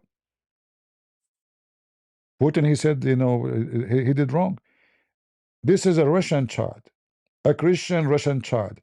The filthy Putin, he built more than 860. Some number they say 840. But between 840, 860 mosque from the budget of Russia. And he made a law, anyone insult Muhammad, he go to jail. That is your friend Putin. Did you see the Chechenian after he built the mosque for them in Moscow, what they do? Now the Eid will come soon after the end of Ramadan. You will see hundreds of thousands coming from everywhere, shutting down the capital of Moscow. Never happened before. All of this because of the wicked Putin.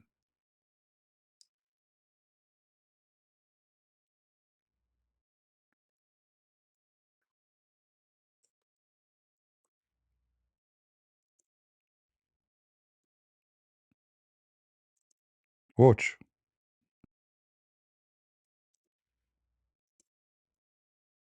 Where is the patriarch of Moscow? He shut up. He don't dare to open his mouth. He's a dog. He's no Christian. Look at this. This is Moscow. This is Moscow.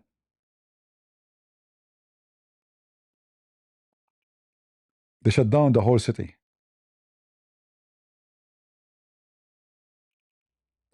He built for them a mosque in the middle of Moscow. Look at the title. The Muslims are flooding. 200,000 Muslims coming to the pray. Never happened before.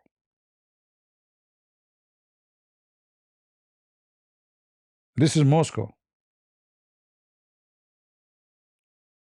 They never dared to do that before. They come from everywhere to make a show. All of this because Putin, he gave them the look at the mosque he built for them. This is all built by the American, by the Russian money. Look at this. This is all built by Putin. They did not even pay a penny, and he invited Erdogan to open the mosque.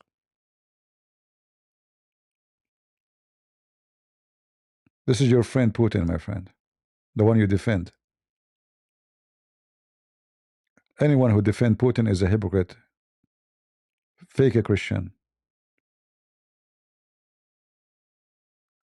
And did the patriarch open his mouth about doing? Okay, we open a mosque for them. Why they are blocking the road? Why they are coming from everywhere? They are coming from every city. Not only those are not from Moscow.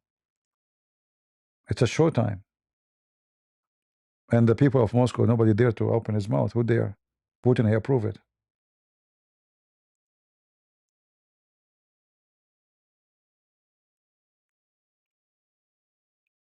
This is what Putin have done.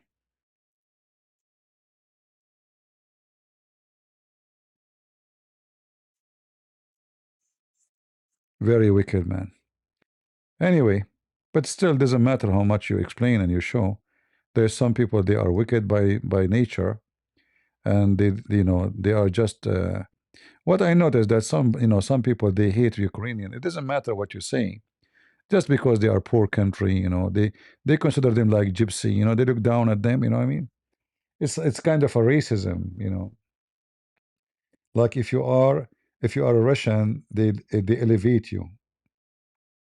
If you are Romanian, they look down at you. If you are Ukrainian, if you are Bulgarian, you know. So there is in between those European, there's always a racist look down at people just by citizenship. Just tell me what your citizenship, and then right away I will make fun of you.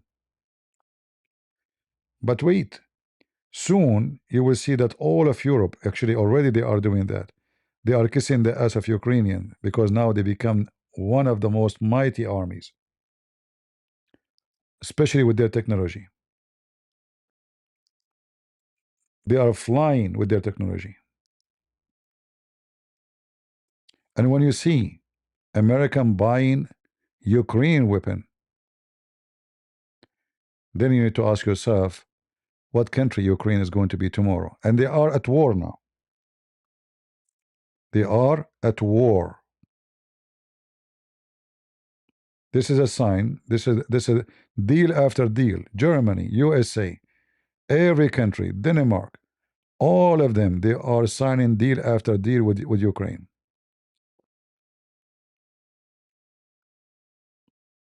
They are buying their weapon. They will make the agreement with USA, 10 million drones annually. How many drones a day? 10 million. Hold on. And they are at war now, which means they need the drones. So if we say 10 million, all right, 365, 27,397 drones, 27,397 drones a day. This is if they are working non-stop, 24 hours. Scary number. But the most important is, why in the world even USA want to buy their drones? Isn't USA the most advanced, you know? So things is going in different direction. Putin, he wanted to control, and he wanted to subdue. He wanted, like, nobody can join the NATO. And what happened? Sweden and Norway, now they are part of the NATO. Sweden, or I think Sweden, right? Sweden and Norway and Finland maybe. So all his agenda collapsed because they joined the NATO. And now Ukraine is not a weak country as it used to be before.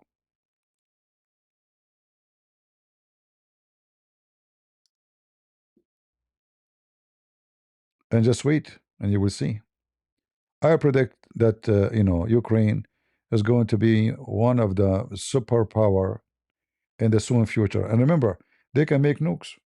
They have all the requirements to make nukes. In fact, they delivered all their nukes because they were stupid. They used to have nukes. They delivered them because the American, they promised them protection. And when they need them, the American disappear.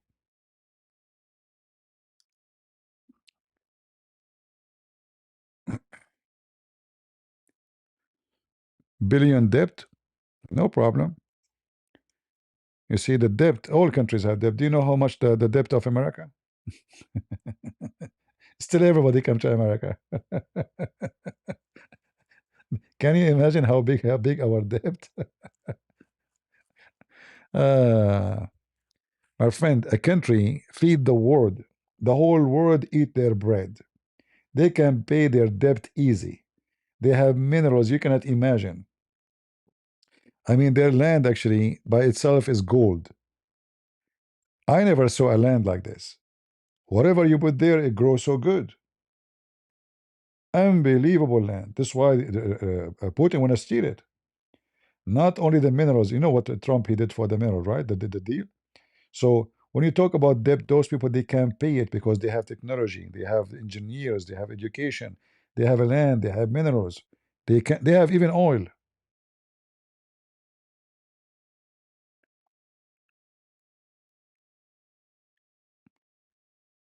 Just wait. I will not be surprised if Europeans start moving to Ukraine very soon. because they will find a great opportunity, more jobs. As soon the war stops, you will see what will happen. A lot of investment will come, and all those drones manufacture and all technology. I mean, not only drones. I mean, because of the war, they were able to this, to anything they create, they put it into test right away because they are at war, and that make their weapon is very, very like trustworthy. You see, like you buy from the Russian they sold weapon, the Chinese sold weapon to Iran. But when the war happened, those weapons they use were you Venezuela as an example. The Venezuelan they bought by millions of dollars the defense system of Russia, correct? They were not even to use it, not even for a second.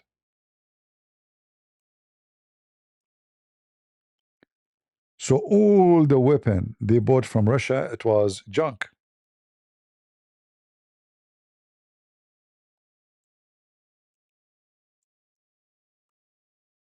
Right? Maduro was feeling secure because, oh, we have we have the Russian defense system. We can shoot airplane from a distance of 400 kilometers. We have a very sensitive radar. This is what the Russians told them how amazing. So in paper, sound great. In reality, this is not what happened. The American went down. The American, they got Maduro. The American looking for his wife. The American looking for his assistance. The American, they are all those weapons they bought from Russia, as you see. Big failure. The Russian fooled them and they gave them junk. It's a fact, The American, they have one helicopter hit. It's not totally destroyed. Imagine you go to a capital of a city protected by those missiles, very supposedly advanced defense system, and then the army go down, commandos. They go to the palace, they go inside, they shoot all the bodyguards, and then the president, he is trying to save himself, like they have a safe room. They catch him before he go there. It's horrible. The Chinese weapon is the same. The Chinese, they sold weapon to Pakistan. Is that correct? I think they give them 10 airplanes. 6 of them, they did not work. when the Indian attacked them, 6 of 10, they did not function. I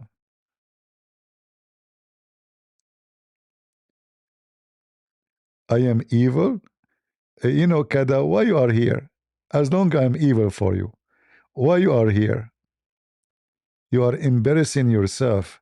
Show me the USA and NATO hypersonic weapon. No, we will not show it to you. Bend over and you will see it. Get out of here. Show me the USA. You stupid. This is USA.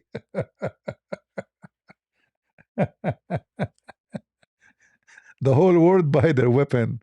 What's wrong with you, potato? We are not talking about Somalia, potato. Show me the USA hypersonic weapon. Right?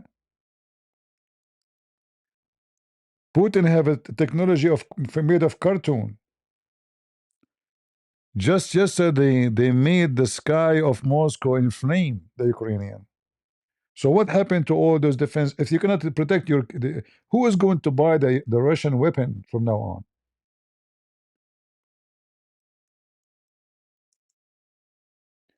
Because you cannot convince me that you have amazing defense and you cannot protect your own capital. Can you?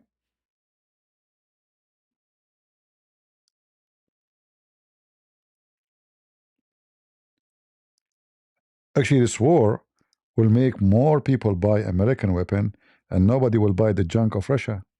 It's a junk.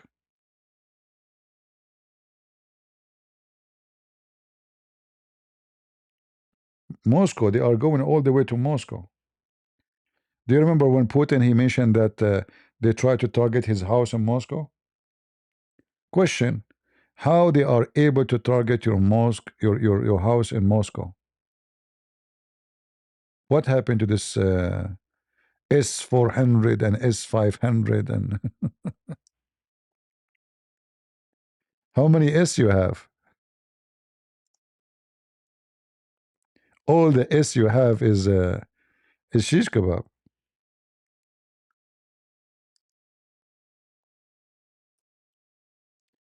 And not only that, the Ukraine, they are not only using drones, they are using their I think what they call it, it's the name of a bird. What flamingo. Flamingo. This is a Ukrainian missile.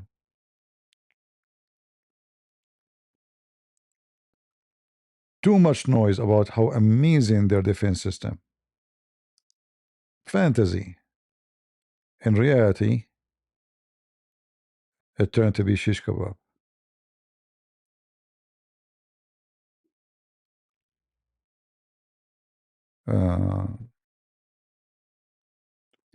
And now the funny, the Indian, they are buying those weapons too. The Indian, they are buying weapon from everybody, I think. Not because they trust to use them, I think they want to steal the technology.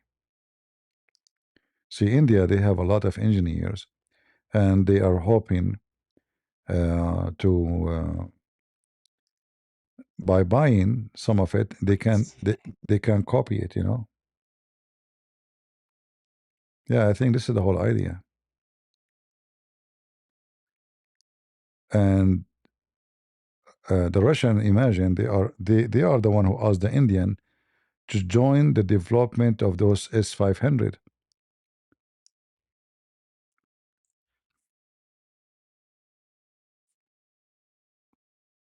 See, this is not fiction, this is real.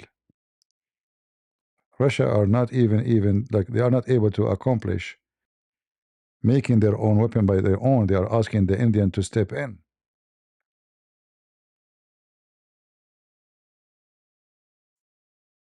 See, I mean, if they are buying weapon drones from Iran, how bad the situation is, how horrible. Iran, the Shia, the Abdul. We understand that the Ukrainian, they are poor, they were not prepared, they were not ready, they don't have a weapon, but this is Russia. Until now, they are taking, not long time ago, they were taking all the drones from Iran.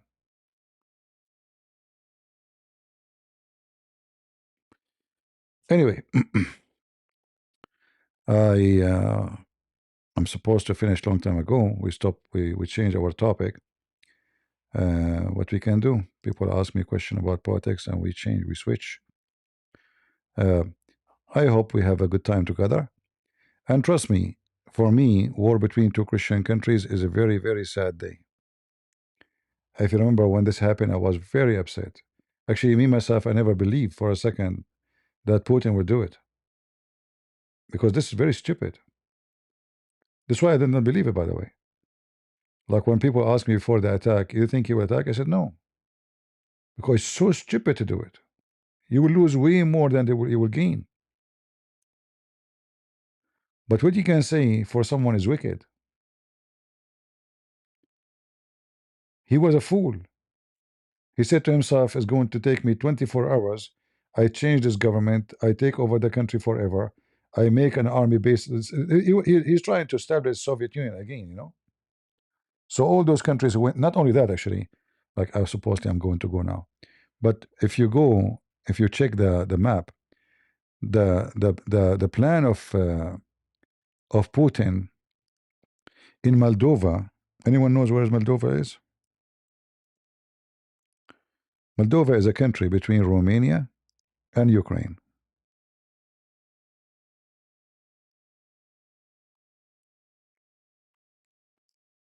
So the plan is he will take over Ukraine and then he will be able to reach to Moldova. He will take Moldova. Right now in Moldova, there's a territory here which is controlled by Russian. There's Russian army here behind Ukraine.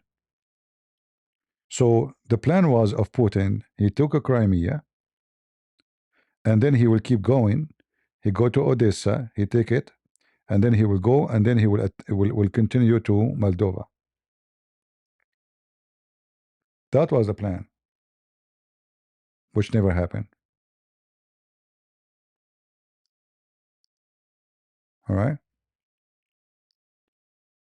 And now actually those Russian in that territory in Moldova, they are surrounded. I mean, they have no choice but to evacuate, or I think there's 1,500 soldiers. Let me see.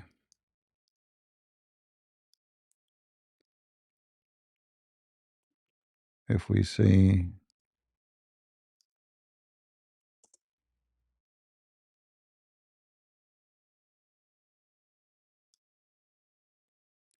yeah, see here, if you look at the map, big failure. He was not just want to take that part of Ukraine. He want to continue all the way to Moldova. This is a territory in Moldova, which is you see this area in dark brown or light brown. This is Russian territory now, controlled by Russia. So they were thinking to take it all the way, and then they would take all of Moldova. And then Ukraine will be surrounded from all direction. Plus, there will be a threat to those countries in Europe, other countries, because right away they are next to Romania, and then Bulgaria. So all those countries in the Putin, he was thinking to control most of the Black Sea. All right. This is Bulgaria. This is Bucharest, and this is Moldova. I've been here, Yashi. This is a town. It's called Yashi, and there's a river actually. If you cross it, I was going to cross actually, but then they told me we don't advise you, blah blah blah. So I did not cross the river. Let us see, where is the river? There's a river in the border here. I think this is the river. The border is the river, I think. Yeah. Yeah, you see? I was right. Yeah, this is the river. Yeah, I went all the way here.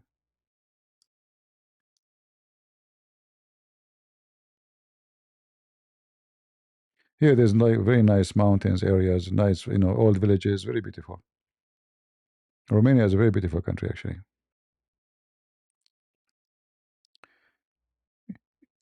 Yeah, when you pronounce it, you say Yashi. Like in Latin, it sounds different, but this is what I learned from them. They say Yashi. It's not actually. I went not only to Yashi. Yashi is a city. I went to a village, which I don't remember the name. Oh, I remember the name now. The village is very close to the river, so like it's going to be here in this area, somewhere here. I'm not sure what the name.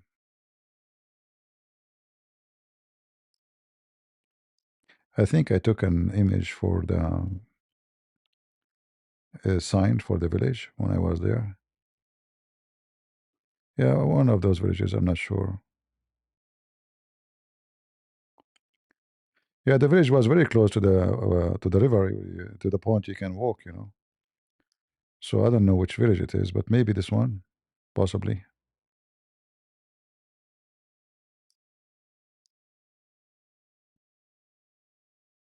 Yeah, maybe this one. Totora? I don't remember this name. Maybe no.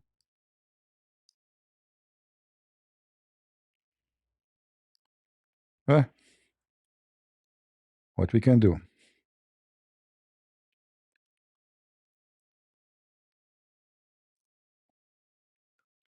Yeah, the river actually is not big. The river is, is just a few meters. This is not a wide river. It's not that big. Some areas not even maybe 6 meters, you know.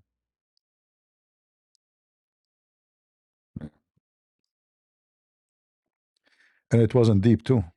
Like, you know, you need to swim, but it's not like a massive river, strong, like, you know. You can cross it easy.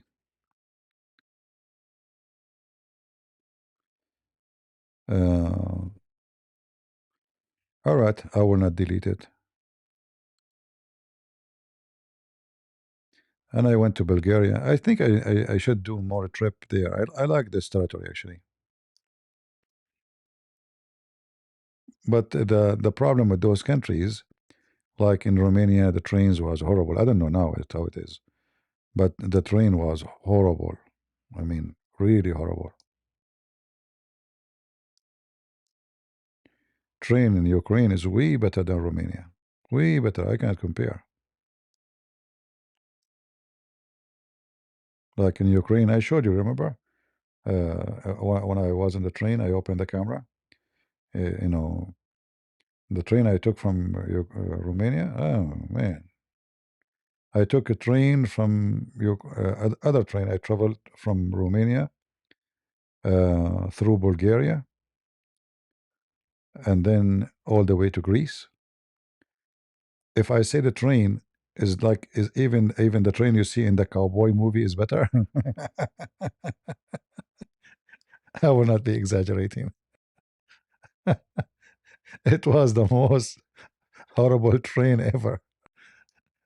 But it was a fun, by the way, because it's a new experience and the view is so beautiful because the train have to go in the mountains to go to Greece. So you go through Bulgaria here, and then I went all the way to I think to Athens first, and then after that I went to Thessaloniki because I wanted to, you know, this is very important city mentioned many times in the Bible, right? So I went to Greece, I went to Thessaloniki. There's more to go, more places to go, and I pray I will be able to do it. Yeah, actually, if you can do this trip, it's really beautiful. The train, but I hope they change this train. You know, the trains in Greece is very nice, very nice, very nice. They are a little bit expensive, but you can't compare between the train in Romania and the train was in Greece. And Greece is the same quality as Poland. Poland trains, they were very nice, very new, moderate, like everything really nice in Poland. But again, you know, nice come with expenses, right? Always it's more expensive.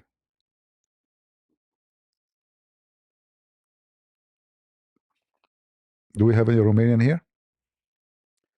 Who is a Romanian here when I invite me to Romania? Let us see. Anyone from Romania?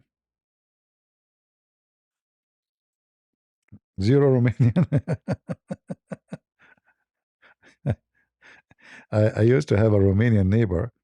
Each time he go to Romania, he come and he bring me a bottle of wine. I don't know if it's wine or something else. I don't know how to read. I don't drink.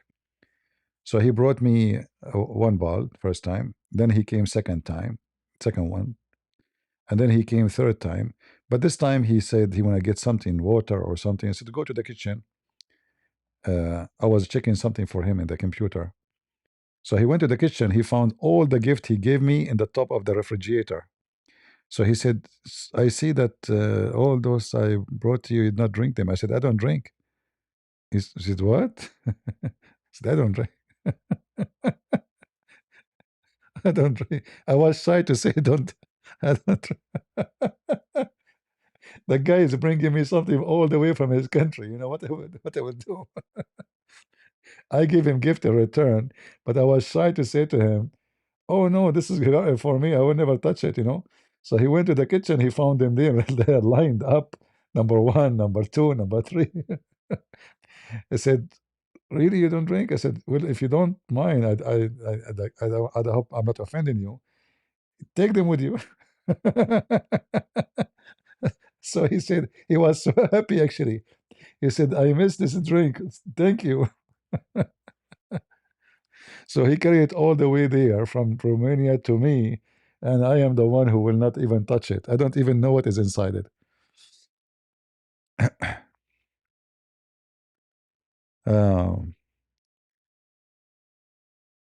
Nobody here from Romania. See, nobody invited me. What I can say. And this guy, his father is a priest, by the way.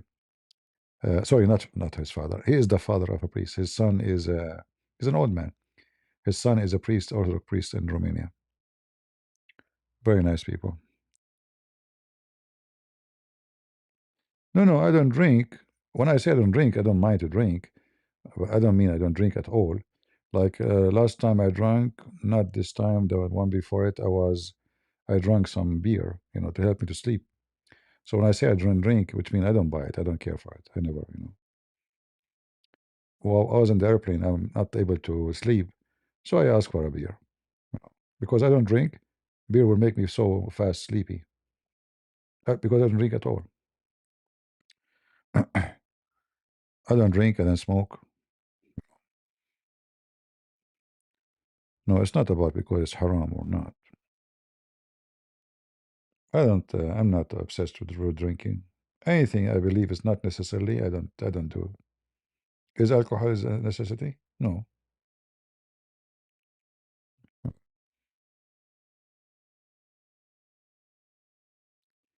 Him is from Romania?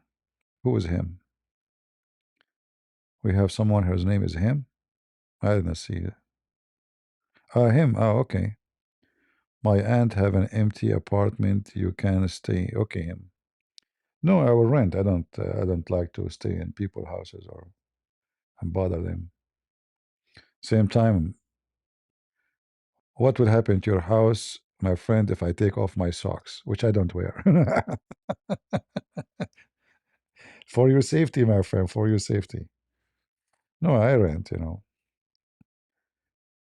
Yeah. I never smoke a cigarette all my life. Never. When I was a teenage, like those Middle Eastern boys, oh, you are, the real man is the one who smoke, but proper stupid, I never have one. Right?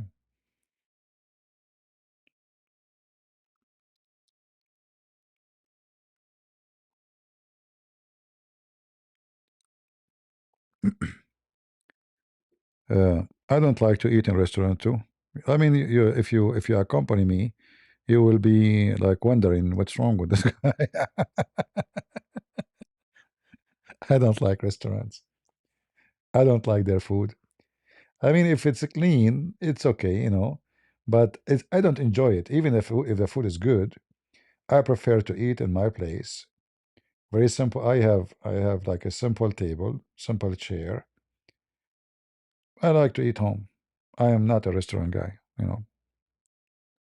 But when you are traveling, you have no choice sometime. And what make it horrible sometimes, people like they want to take you for lunch. If you say no, they will be upset too. Right?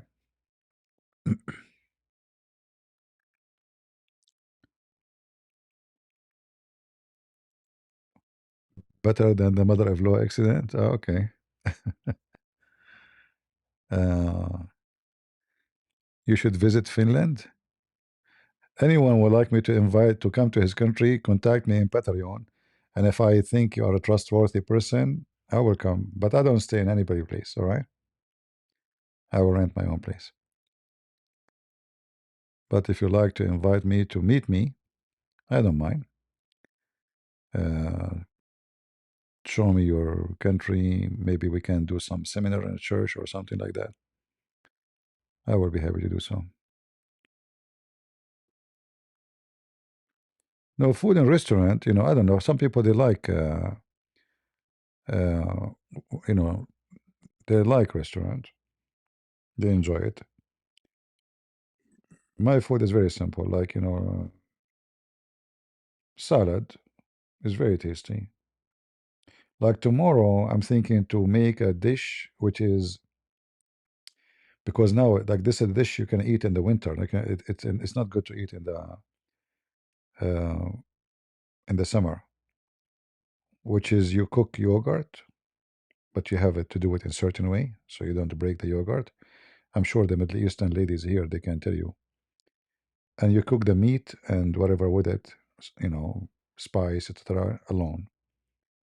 And then after you cook both, each one alone, you put them together and you cook them for like few 10 minutes, and that dish would be very tasty. Very tasty.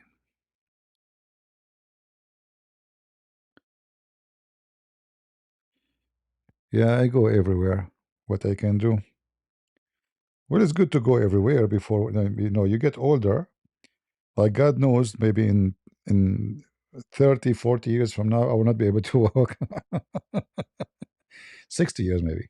So uh, do what you think you can do when you can do it. Otherwise, time will come and you cannot go anywhere.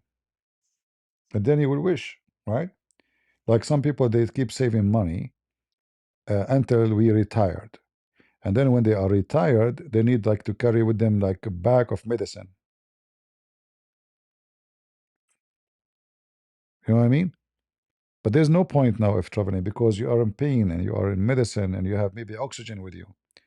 So go when you can before you lose the ability to enjoy walking, to enjoy, because it's going to happen. Time will come and it will be old. It will be difficult for you to walk, right? You might even need assistant. You can't even go alone. So uh, do it when you can.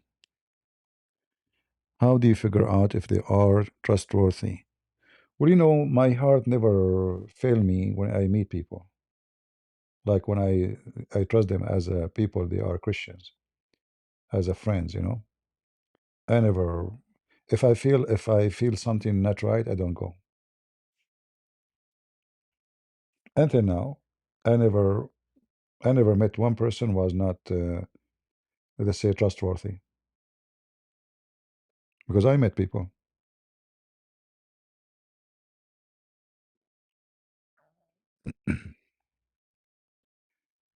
Um,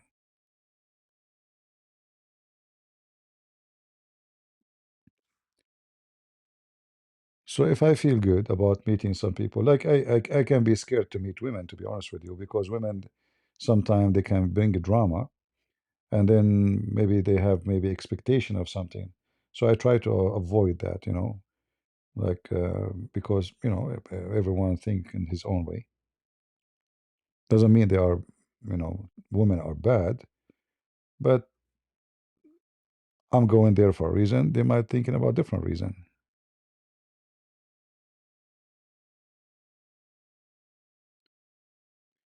Because you cannot be armed when you fly overseas, is that right?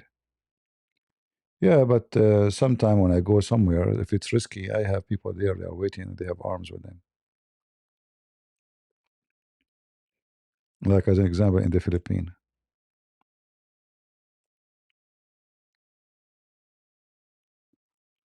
All right. All right.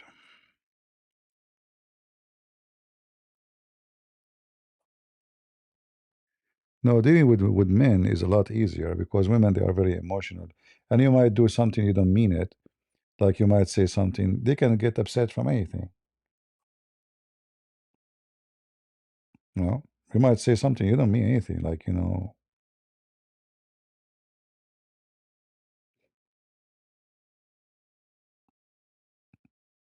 they might think you are insulting them or you are being rude, or like yeah, you have to be careful when you talk to women.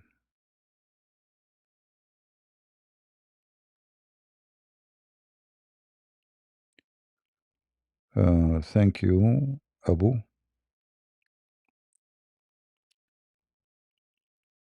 Um,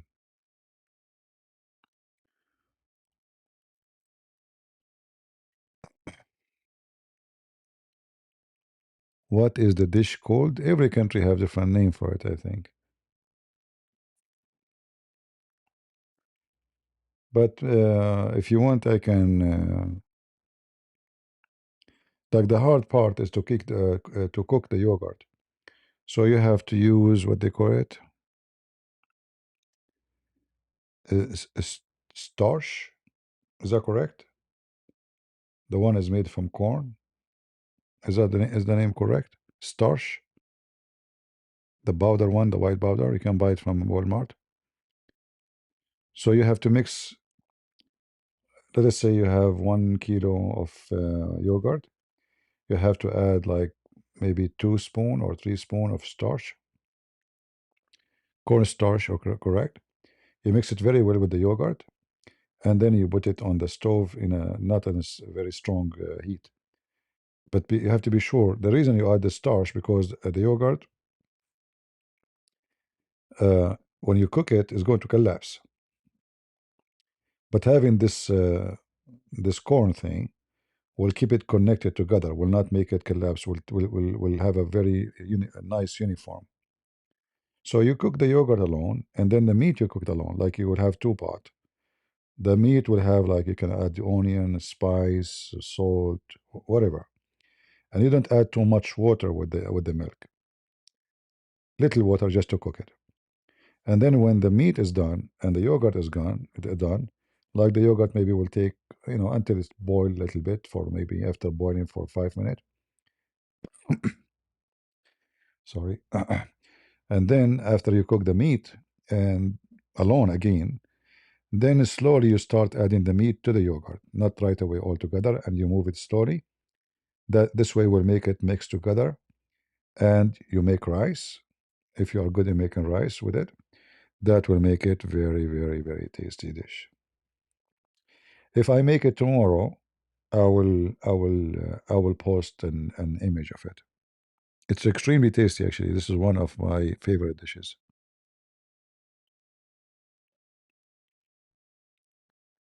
Yogurt. Leban. The word Leban in Egypt, they use it for milk. This is not what I'm saying. Yogurt. And if I show you the yogurt I make, it's like a cake. You will not believe it how good my yogurt is. I don't buy yogurt. I buy milk,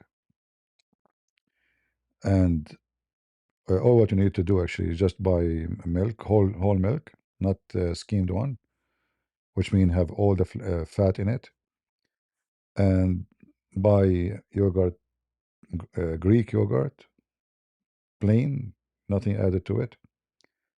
If you have an electric mixer, it's better to mix it with it because that will make it really very well mixed. And in the same time, I noticed that the mixer, if you use it, it add oxygen to the yogurt. And remember, the yogurt is a process of bacteria. So using the very fast mixer, like the one you use for eggs, a simple one, cheap one, is not expensive. You mix it with it very well with the plain yogurt. But before you mix it, you have to either boil your yogurt if you don't live in a very trustworthy country milk, like you're getting from farmers, etc. So you better boil it, and then you wait until it is cooled down, until it is almost the temperature of your skin, not hot, because if you add hot yogurt to the milk, the yogurt will die, the bacteria will die. So it have to be in your temperature. Like you can use a scale to measure the temperature, like maybe let us say 90 Fahrenheit is good, is okay, but not 115, or between 90 and 100 maximum. And then you mix the yogurt with it very well. Leave it in a warm place for 10 hours. If you live in an area like where it's hot, you do not need to leave it anywhere. I mean, just cover it and that's it. To come after 10 hours, and you will have yogurt. And you will save a lot of money, by the way. You will never buy. I never buy yogurt.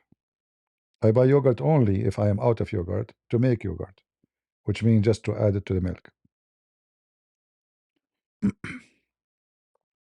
If you have those like instant pot, those pressure, the new ones, they have an option for yogurt, which means you can boil there and you can then click at the same bomb again, and you can switch to yogurt, which means to keep it just warm.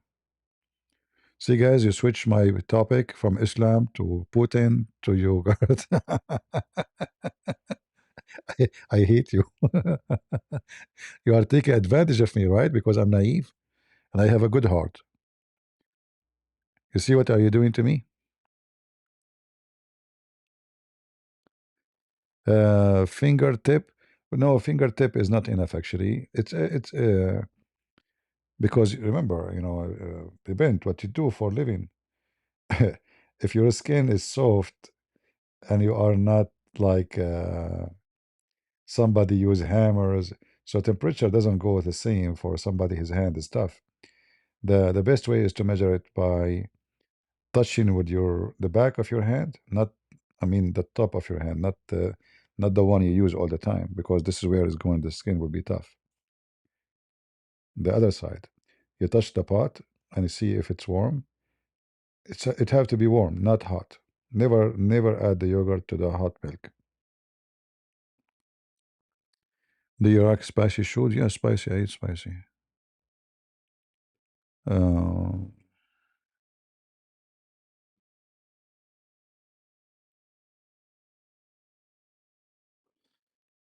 all right.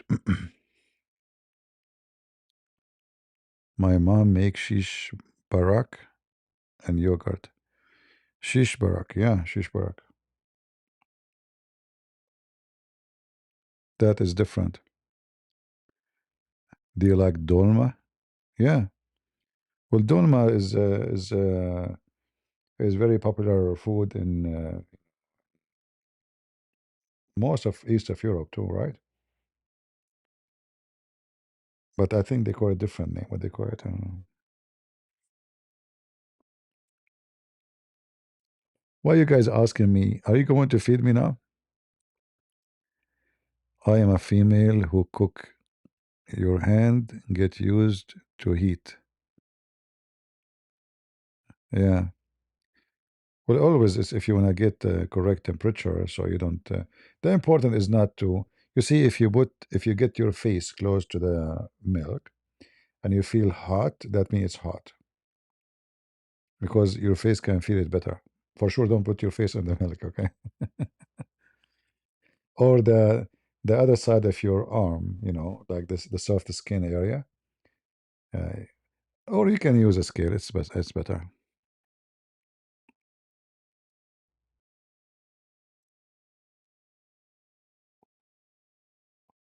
Talking too much about food. How many get hungry?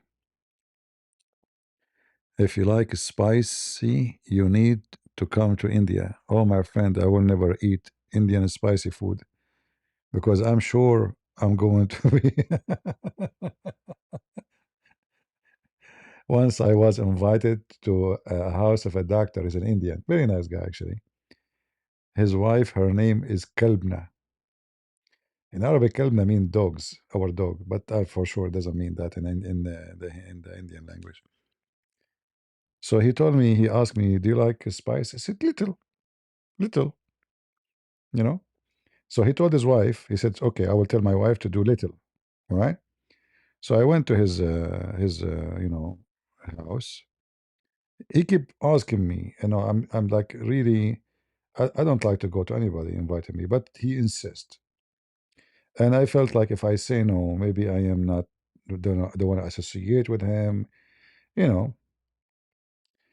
Uh, so I asked and I told him, so you told her to put little? He said, yeah, yeah, she put little, little, little, little. And man, oh man, I start drinking water like an elephant. He asked me, you like it? I can't even talk. My voice is not coming anymore. My voice is gone. Christian Prince can't talk. He debunked me without debate. He said, "You like it? Are you okay?" I said, "Yep." Water, water, water. I drank even oil. You have oil? You have oil? My lips. I felt like my eyes. I'm crying. My head is like coming out of their place. My nose start running. I mean, it was horrible. And this is little. So what will happen if I Right. Little. I will never eat in an Indian house again over my dead body. And not to mention what happened when I go to the bathroom. That was different story too. He told her little, little, and I said to him, little, yeah. And you know the food looks so good, so I start, I shuffle in my mouth, big bite. Oh boy. Ah. Oh boy. Yeah, you learn. You learn. I almost achieved enlightenment. That's a good one. Yeah. Don't tell Sadhguru. He will say this is one of my treatment. Yeah, you know, for Indian, because they eat, you know, spice food all the time, so it doesn't feel it. Actually, the more you eat spicy food, the more you feel like you did not. It doesn't, you know, you don't feel it, so you eat more.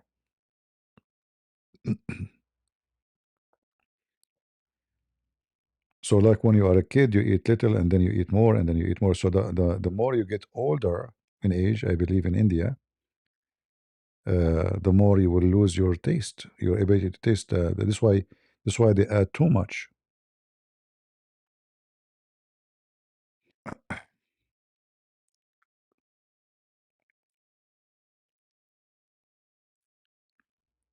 Yeah, enlightenment. I was like a lamp. Almost the nuclear energy is coming out of me. When I left the house, he said, you know, I can't talk. I can't talk, seriously. I can't talk. Like I'm forcing myself to say words. He said, "You don't sound okay." I said, "No, no, I'm fine. I'm fine." You know, I'll go home. I'll go home. You know, nice. Thank you, man. Thank you for the lunch. You know, thank you. Never again. Never again. Mexico? Oh, Mexican. I have different story with the Mexican restaurant. Once I went to I was working, you know, far from home. So I went to a Mexican restaurant. The women shouldn't speak a single English word. So they have pictures behind her, you know, for dishes. So I point my finger at the dish. She speaks zero English. And then she was saying things, pointing her fingers at the, you know, I said, okay. I thought she's talking about adding spice or something, or, you know. I said, okay, okay, okay. Then I went sit at the table, and then this Mexican guy, he came and he have a big tray on top of his head. Big, a huge one. Start putting dishes on in front of me. I said, what is this? He said, Senor? Senor, senor. What senor? I ordered one dish. Senor? What the heck? You know? It turned to be she was asking me, do you like this one too? And do you like that one too? And I was saying, okay. Okay. And they put dishes in front of me. It's like a wedding party. And then I start calling my. I got somebody to translate. They said they made it for you. They cannot return it. You have to pay for it. So I start calling. Hello, are you cousin? Are you busy? Come over. You know? Start inviting people. What they would do with this food. So I learned my lesson. Never say okay in a Mexican restaurant. Okay. Okay. Oh boy. Okay. Yeah. Yeah, there's like in the state, might find some Mexican. They don't even speak one English word, which is not right. You know, they should. Nobody should have a green card or citizenship if you don't understand. I mean, how you can live in this country? If you speak only one language, or language you came from, that means you will be always isolated and you will never be part of the country. So I hope now. I think they changed that. People they have to speak English, and they have to speak. I mean, not only Imagine they were giving them, everybody come to this country, give them driver license, but they can't read the sign. Imagine how dangerous it is to give somebody a driver license because they can't read the warning, the signs, you know. زيدوا المركة جانا خطار. You are speaking the Iraqi dialect. All right. خطار.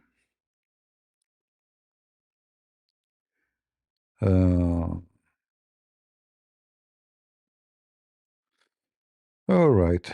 So but we better finish here. Do you ever visit the Middle East anymore? It's not about danger. I don't like the Middle East. I never think about going to the Middle East. I don't like it. I don't miss it too.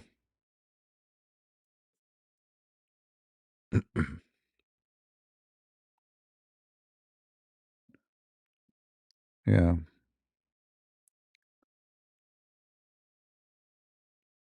Okay, that is kind of reckless driver. No, everywhere in USA, like in California and many states, they give you a driver license without knowing how to read the signs. Do you like Chinese food? Yeah, Chinese food is tasty, but you have to be careful because some Chinese restaurant they cook anything. You have to know what is inside the. Your stories about the Philippines. Somebody told you it's a storyteller time. uh, yeah. The most important, is to eat something healthy and clean, and the rest is not important. You like shawarma? Yeah, I like shawarma. But do you know what kind of shawarma they are cooking for you? God knows what they put with this meat in those stores. Cat meat, rabbit meat.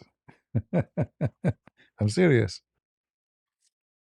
Donkey meat, you know? Middle Eastern food, I don't trust much. For sure, if I'm eating like in a Middle Eastern house, the family, for sure, no problem. But those restaurants, they cheat a lot, they are cheaters.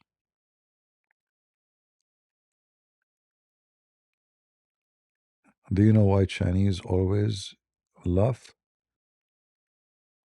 Because they know what you are eating. Okay. Well, when I was in China,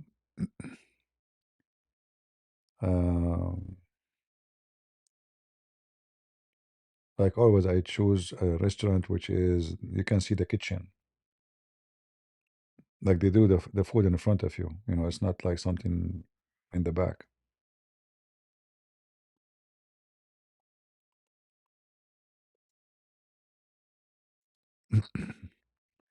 Which worse, Levantine or the Gulf? All the Middle East is worse. It's a wicked land, my friend. Doesn't mean that everybody there is wicked. No, there's good people there. But the land in general, the occupation in general is wicked. Right? Not a pleasant.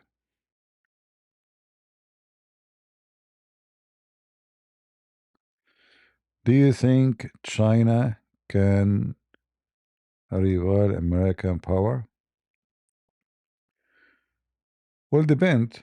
If America is still having those, if the number of those wicked liberals will grow, America will go down because the whole world will be busy with their technology and improving themselves, and they will be busy with the man wearing a skirt. Right? So depend what nations are busy with. All empires, they used to be in certain glory one day and they collapse. And usually empires, when they grow big and became powerful, it's the point when they start going down. Let us say there's an age for everything. All right. So if America continue being busy with homosexual and transgender, and then other countries are preparing themselves for war and weapon and economy, and you are busy with the stupid stuff. Which one, the bathroom, for male, female? You will go behind. Plus, you need to notice that when the woke take over, smart people run away. Smart and rich people run away. Like now, this guy Mandani, the Muslim guy in New York, he want to put too much tax on the rich people. They will run away. They will keep moving to different states. And if the whole state, all the country become like that, they will move to different country. Rich people didn't have citizenship. When you have money, everybody will come you. If you have technology, they will worship you. If Elon Musk now he says I want to go to Russia, what Putin would do? Will go crazy to have him. The funny Elon Musk one day he went to Russia, and he told them he liked to join them in a space program. They laugh at him. Big mistake, you know. Otherwise, Elon Musk would be in Russia right now. So technology can move from country to country, depend in tax, stupidity, smart leaders, wicked, culture. Cyprus is not Middle Eastern. I mean, it's not. It's Mediterranean, but it's more European. Yeah.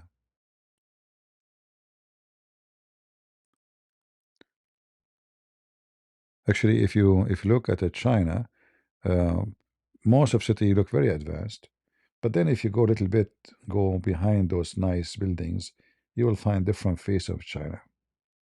So China is still far away from accomplishing stable, to be able to overcome USA. In fact, China, I think the most of their technology is based on theft. They send their student to USA, and then their student they apply to work in companies as part of the training, and then when they go to company, they steal the software and they take it to China.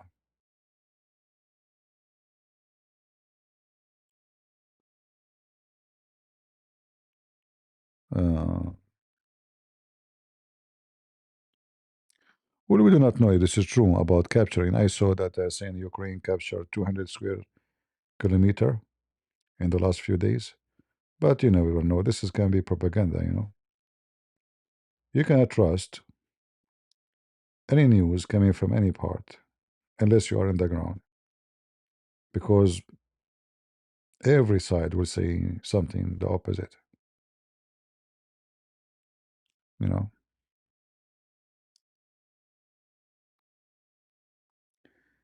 How is people at Rumble doing?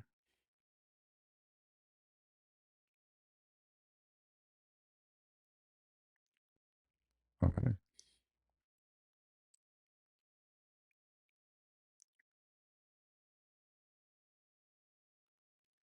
China is like Russia? No, I don't think so. China is way more advanced than Russia now. You cannot compare.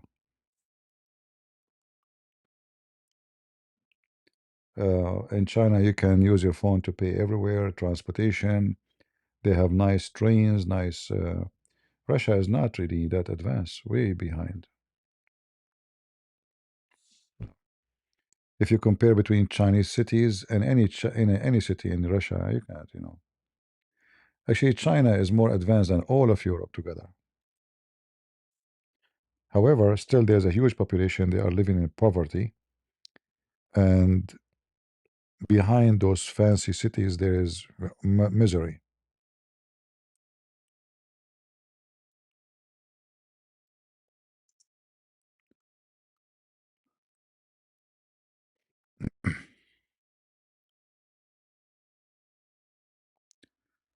Like if you look at the cities there, you will be amazed. I mean, how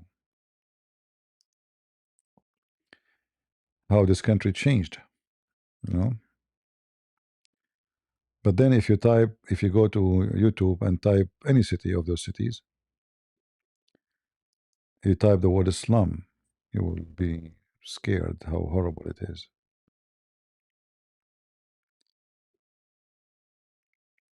However, they were able to implement technology like you know, purchasing, buying. They copy Amazon. They have better than Amazon. Even their prices are way more cheaper.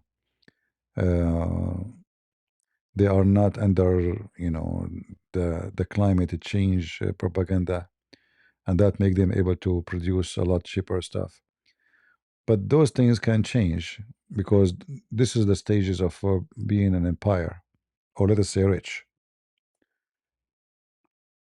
Countries, when they are poor, they can produce product for very cheap price because labor is cheap. But then when those countries get more rich, the labors will become expensive. Then the same reason you were flourishing is the same reason your economy will go to sleep, because then the industry will move to different place where the labor is cheap. So China now is number one, but I will not be surprised if later India became number one as manufacturer because cheaper labor. So now the Chinese labor is getting more and more expensive because people life is improving, you know. And that will make the same reason China was flourishing will make China lose, because then businesses and companies will move to India, Indonesia, Bangladesh, cheap, very cheap labor. Some countries like the whole month people they don't make even $10. $10, imagine. And if those countries they have like some skilled people, then they can compete, especially if in things like not necessarily high tech too much. So India will be a very possible country to compete with China.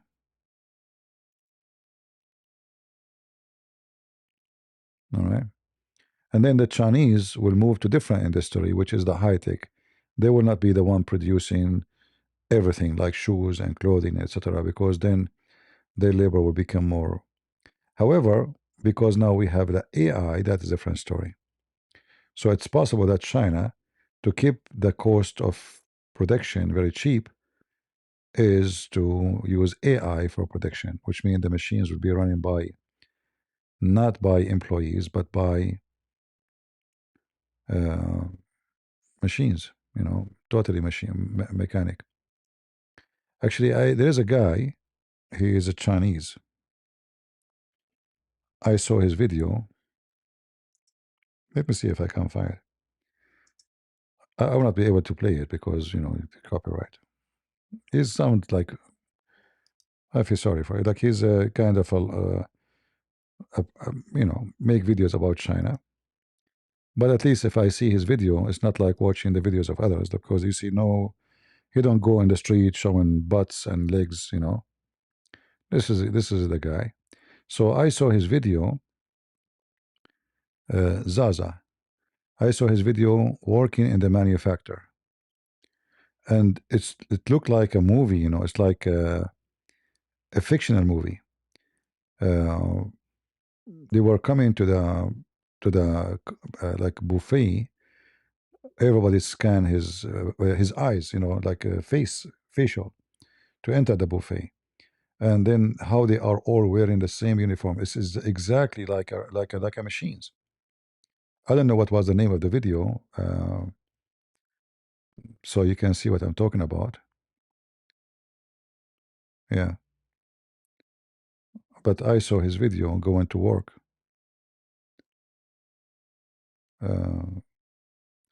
His videos are not really, but you know, but for me, you can see the city, you can walk around without seeing. Usually, those who make videos, they go and show you women. They are wearing short skirt, etc. This guy is just an, you know, it's a simple man. He don't go. I mean, look how he's eating. He's like an older child, actually. He sounds like a nice guy, you know. Help, 36 years is still single. Yeah, anyway. Uh, so it's better than watching those. Because I could not find one channel about China is not about chasing women. And look like in China, you can do that. You go and you can even harass people with your camera. And look like people don't even bother. They don't complain. So anyway, I saw his video going to the buffet in the company he worked in, and I felt so bad actually because they look like a bunch of machines. They were in uniform. I think the video was like he was preparing to go to his vacation with the family for the new year. Maybe this one here, I'm not sure. This one here, maybe. You can check it out. It was about like going. He will leave the country. He will leave the city he's in, and then you will see the buffet. But I was surprised too how much high tech they have, to the point like everything is facial. It's not even a scan patch no more. Everything is you stand in the front of the camera, and you go inside the buffet. All right.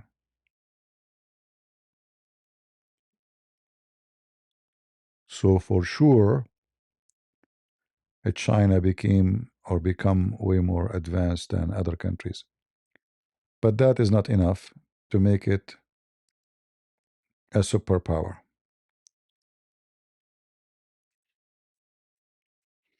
And you will notice that all of them, they are struggling to make living. If you watch their videos, life is not easy for Chinese.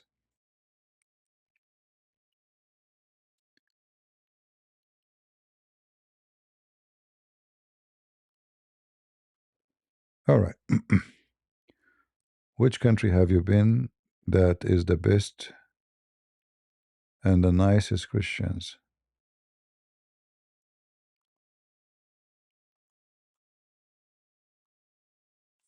I don't know. It's hard actually because wherever I go, I met nice people. Like not a single Christian country I did not go. I did not associate with others. Usually. Like I went to Ukraine, everybody was very nice to me, even people in the street. You know. In Poland, they were nice too. Romania, uh, Greece. Yeah, I did not. I think the Lord He provide me always with nice people in my way. I'm sure in every country there's a lot of garbage and junk too.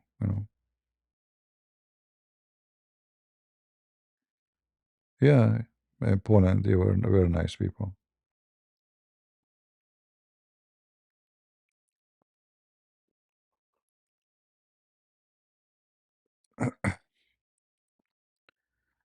Um, but I think in China you have to be careful because if you are not, because if you look, like for me, it's easy to know I'm not from there. So I felt like you are being watched wherever you go. Even the police were watching. So in some countries you don't feel comfortable. Like I've been in Asia, like Korea. It's a very nice people. Everybody is friendly. I mean, generally speaking, right?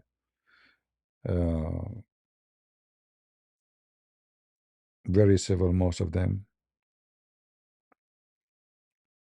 But like they have an issue with the drinking in Korea. Like once I was coming to my building and the potato, he was trying to open. You have a code, you have to punch it. He's drunk. He's not doing anything wrong. He's just in the front of me. I came after him, and he is punching the number to open the door for the building. And he kept doing it, and he missed first time, second time. For how long I'm going to wait? And I told him, let me do it. He pushed my hand. He got upset. He's drunk. And then again and then now I have more people waiting behind me. We are waiting for him. Drunk, trying to open the door.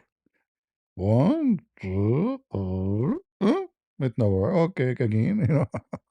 So I waited like for 5 minutes, and I cannot take it no more. So I carried him and I moved him away. You should see his face. He was shocked of me doing that. Actually, even the ones who were behind me, they were shocked of me doing that.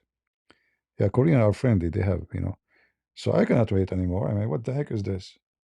I punched the number, the door open. Imagine all of us, we get in, and he's still walking. He's still outside looking at me like he was shocked of what I have done. And the door closed again. And he's still outside. And I tell him, come, like, come on, like, before the door closed, come. He's standing looking at me, like he's upset. Actually, I told him, move away, Abdul, Yeah, he sounds like Abdul.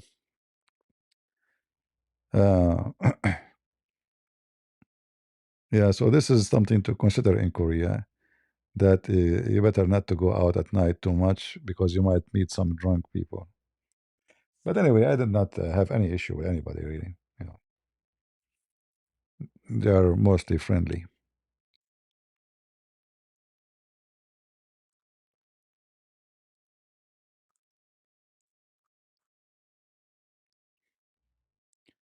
But there is countries I will never go to.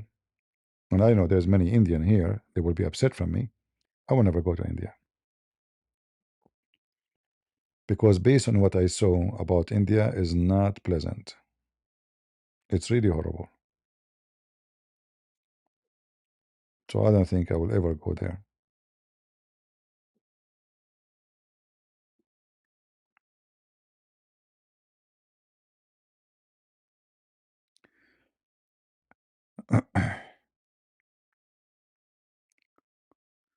I hope India will not be upset.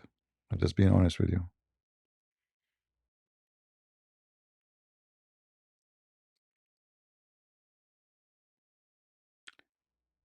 All right. Coward, show your face and let us have proper debate. Are you a male or a female talking to me? What if your wife see my face? What will happen to you? Don't you know that I am so handsome like Zakir Naik? Why you want to see my face? Are you a homo? What about you ask Allah to show his face? He did not even show you his ass. He didn't even talk to Muhammad. Huh? Is Allah as a coward? I don't like to be celebrity. You like to be celebrity? Okay, open your camera up. Show us. Do striptease. You see how stupid you are? If you want to debate somebody, you don't debate his face, you don't debate his answers. Did you see your prophet? The false prophet Muhammad? You never saw him. Ask him to show his face. Or his ass. It's very white, by the way. His ass very white. I can show you reference. Show your face.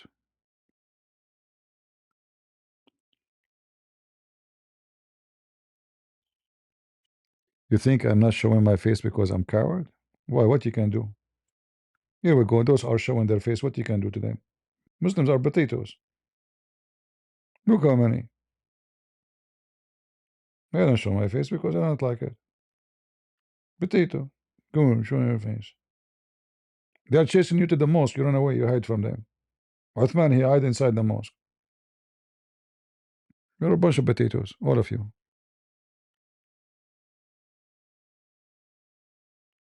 Show your face. And trust me, you don't want to see it.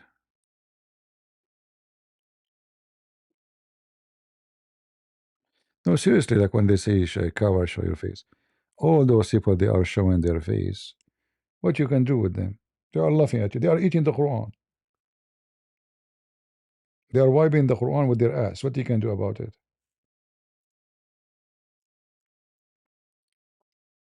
But for me, I don't like, celebrity stuff. You will lose your privacy wherever you go. Right now, I fly everywhere. And nobody know me. You can be a person who speak to me every day here. Sit next to me in the airplane, you will not know me. Which is good.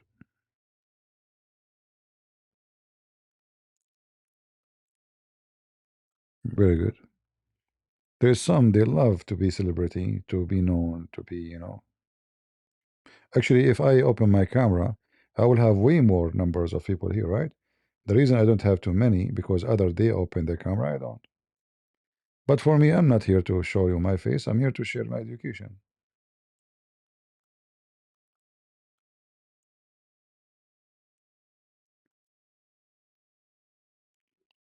Plus, if your wife, she see how I look like, man, she will leave you. There's two men in this world. Women cannot resist. Me and Zakir Naik. Because we are looks the same, cousins, you know. That's why I cannot make his voice, because we are like cousins. You know? When women they see me or Zakir Naik, my cousin, look the same, we look the same way, women they melt, you know, they are on the floor, like right away. Like I go to the mall, I walk, women they are collapsing left and right, you know, and the ambulance taking them one after one, heart attack, you know. Yeah. This is a true story, by the way. Zachary, can you explain to him? Get a breath. First of all, you said you are leaving 2 hours ago. Are you going to leave? Zachary, I don't know that they are talking about me, you know. What I can do, you know, Zachary. So tell them how handsome me and you we are, you know. Like, what about me and you? We walk like Charlie Chaplin in the old days. Especially you wear a very short pant.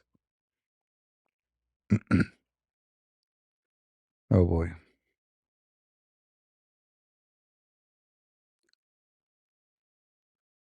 Yeah, you will remember people by their names, or by their fruits, or by their faces.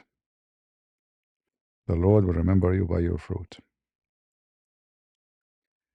None of your faces count. Good looking, bad looking.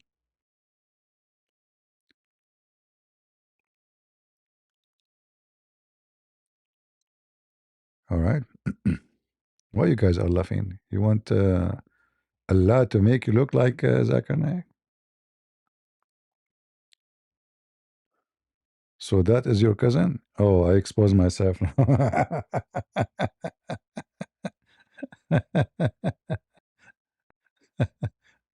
Ah, Lord have mercy. Well, to be honest with you, he's more lucky. He's a better looking than me. Way better looking. I'm not lucky.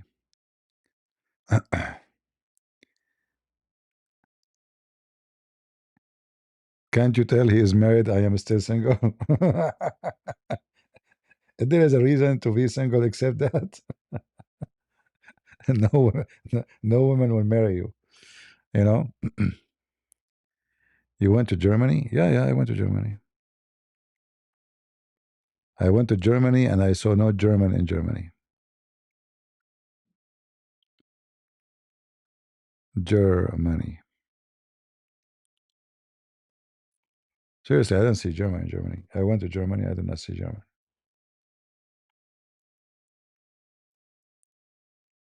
Everybody is migrant.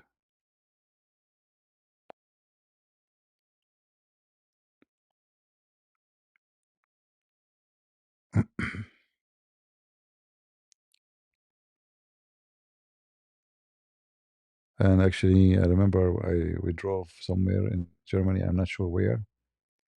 Which city was it?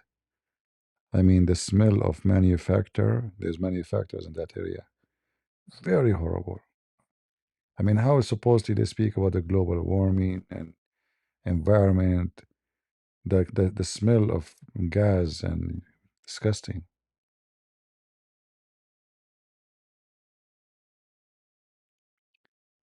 Did you develop your debating skills yourself? No, since I was a kid, I was the same. But for sure, you know, you grow with knowledge and you grow with the skills too.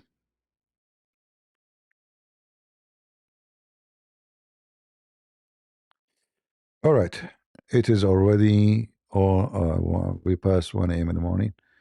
Almost going to be 2 a.m. in the morning soon. You guys, this is your fault. What you have done to me. Unbelievable. Unbelievable. All right, I'm supposedly leaving long time ago. So guys, I apologize. Let me go. I want to say thank you for being here. May the Lord bless you. And until we see you soon again, God is good. So is Jesus. and we are the Crusades. Yeah.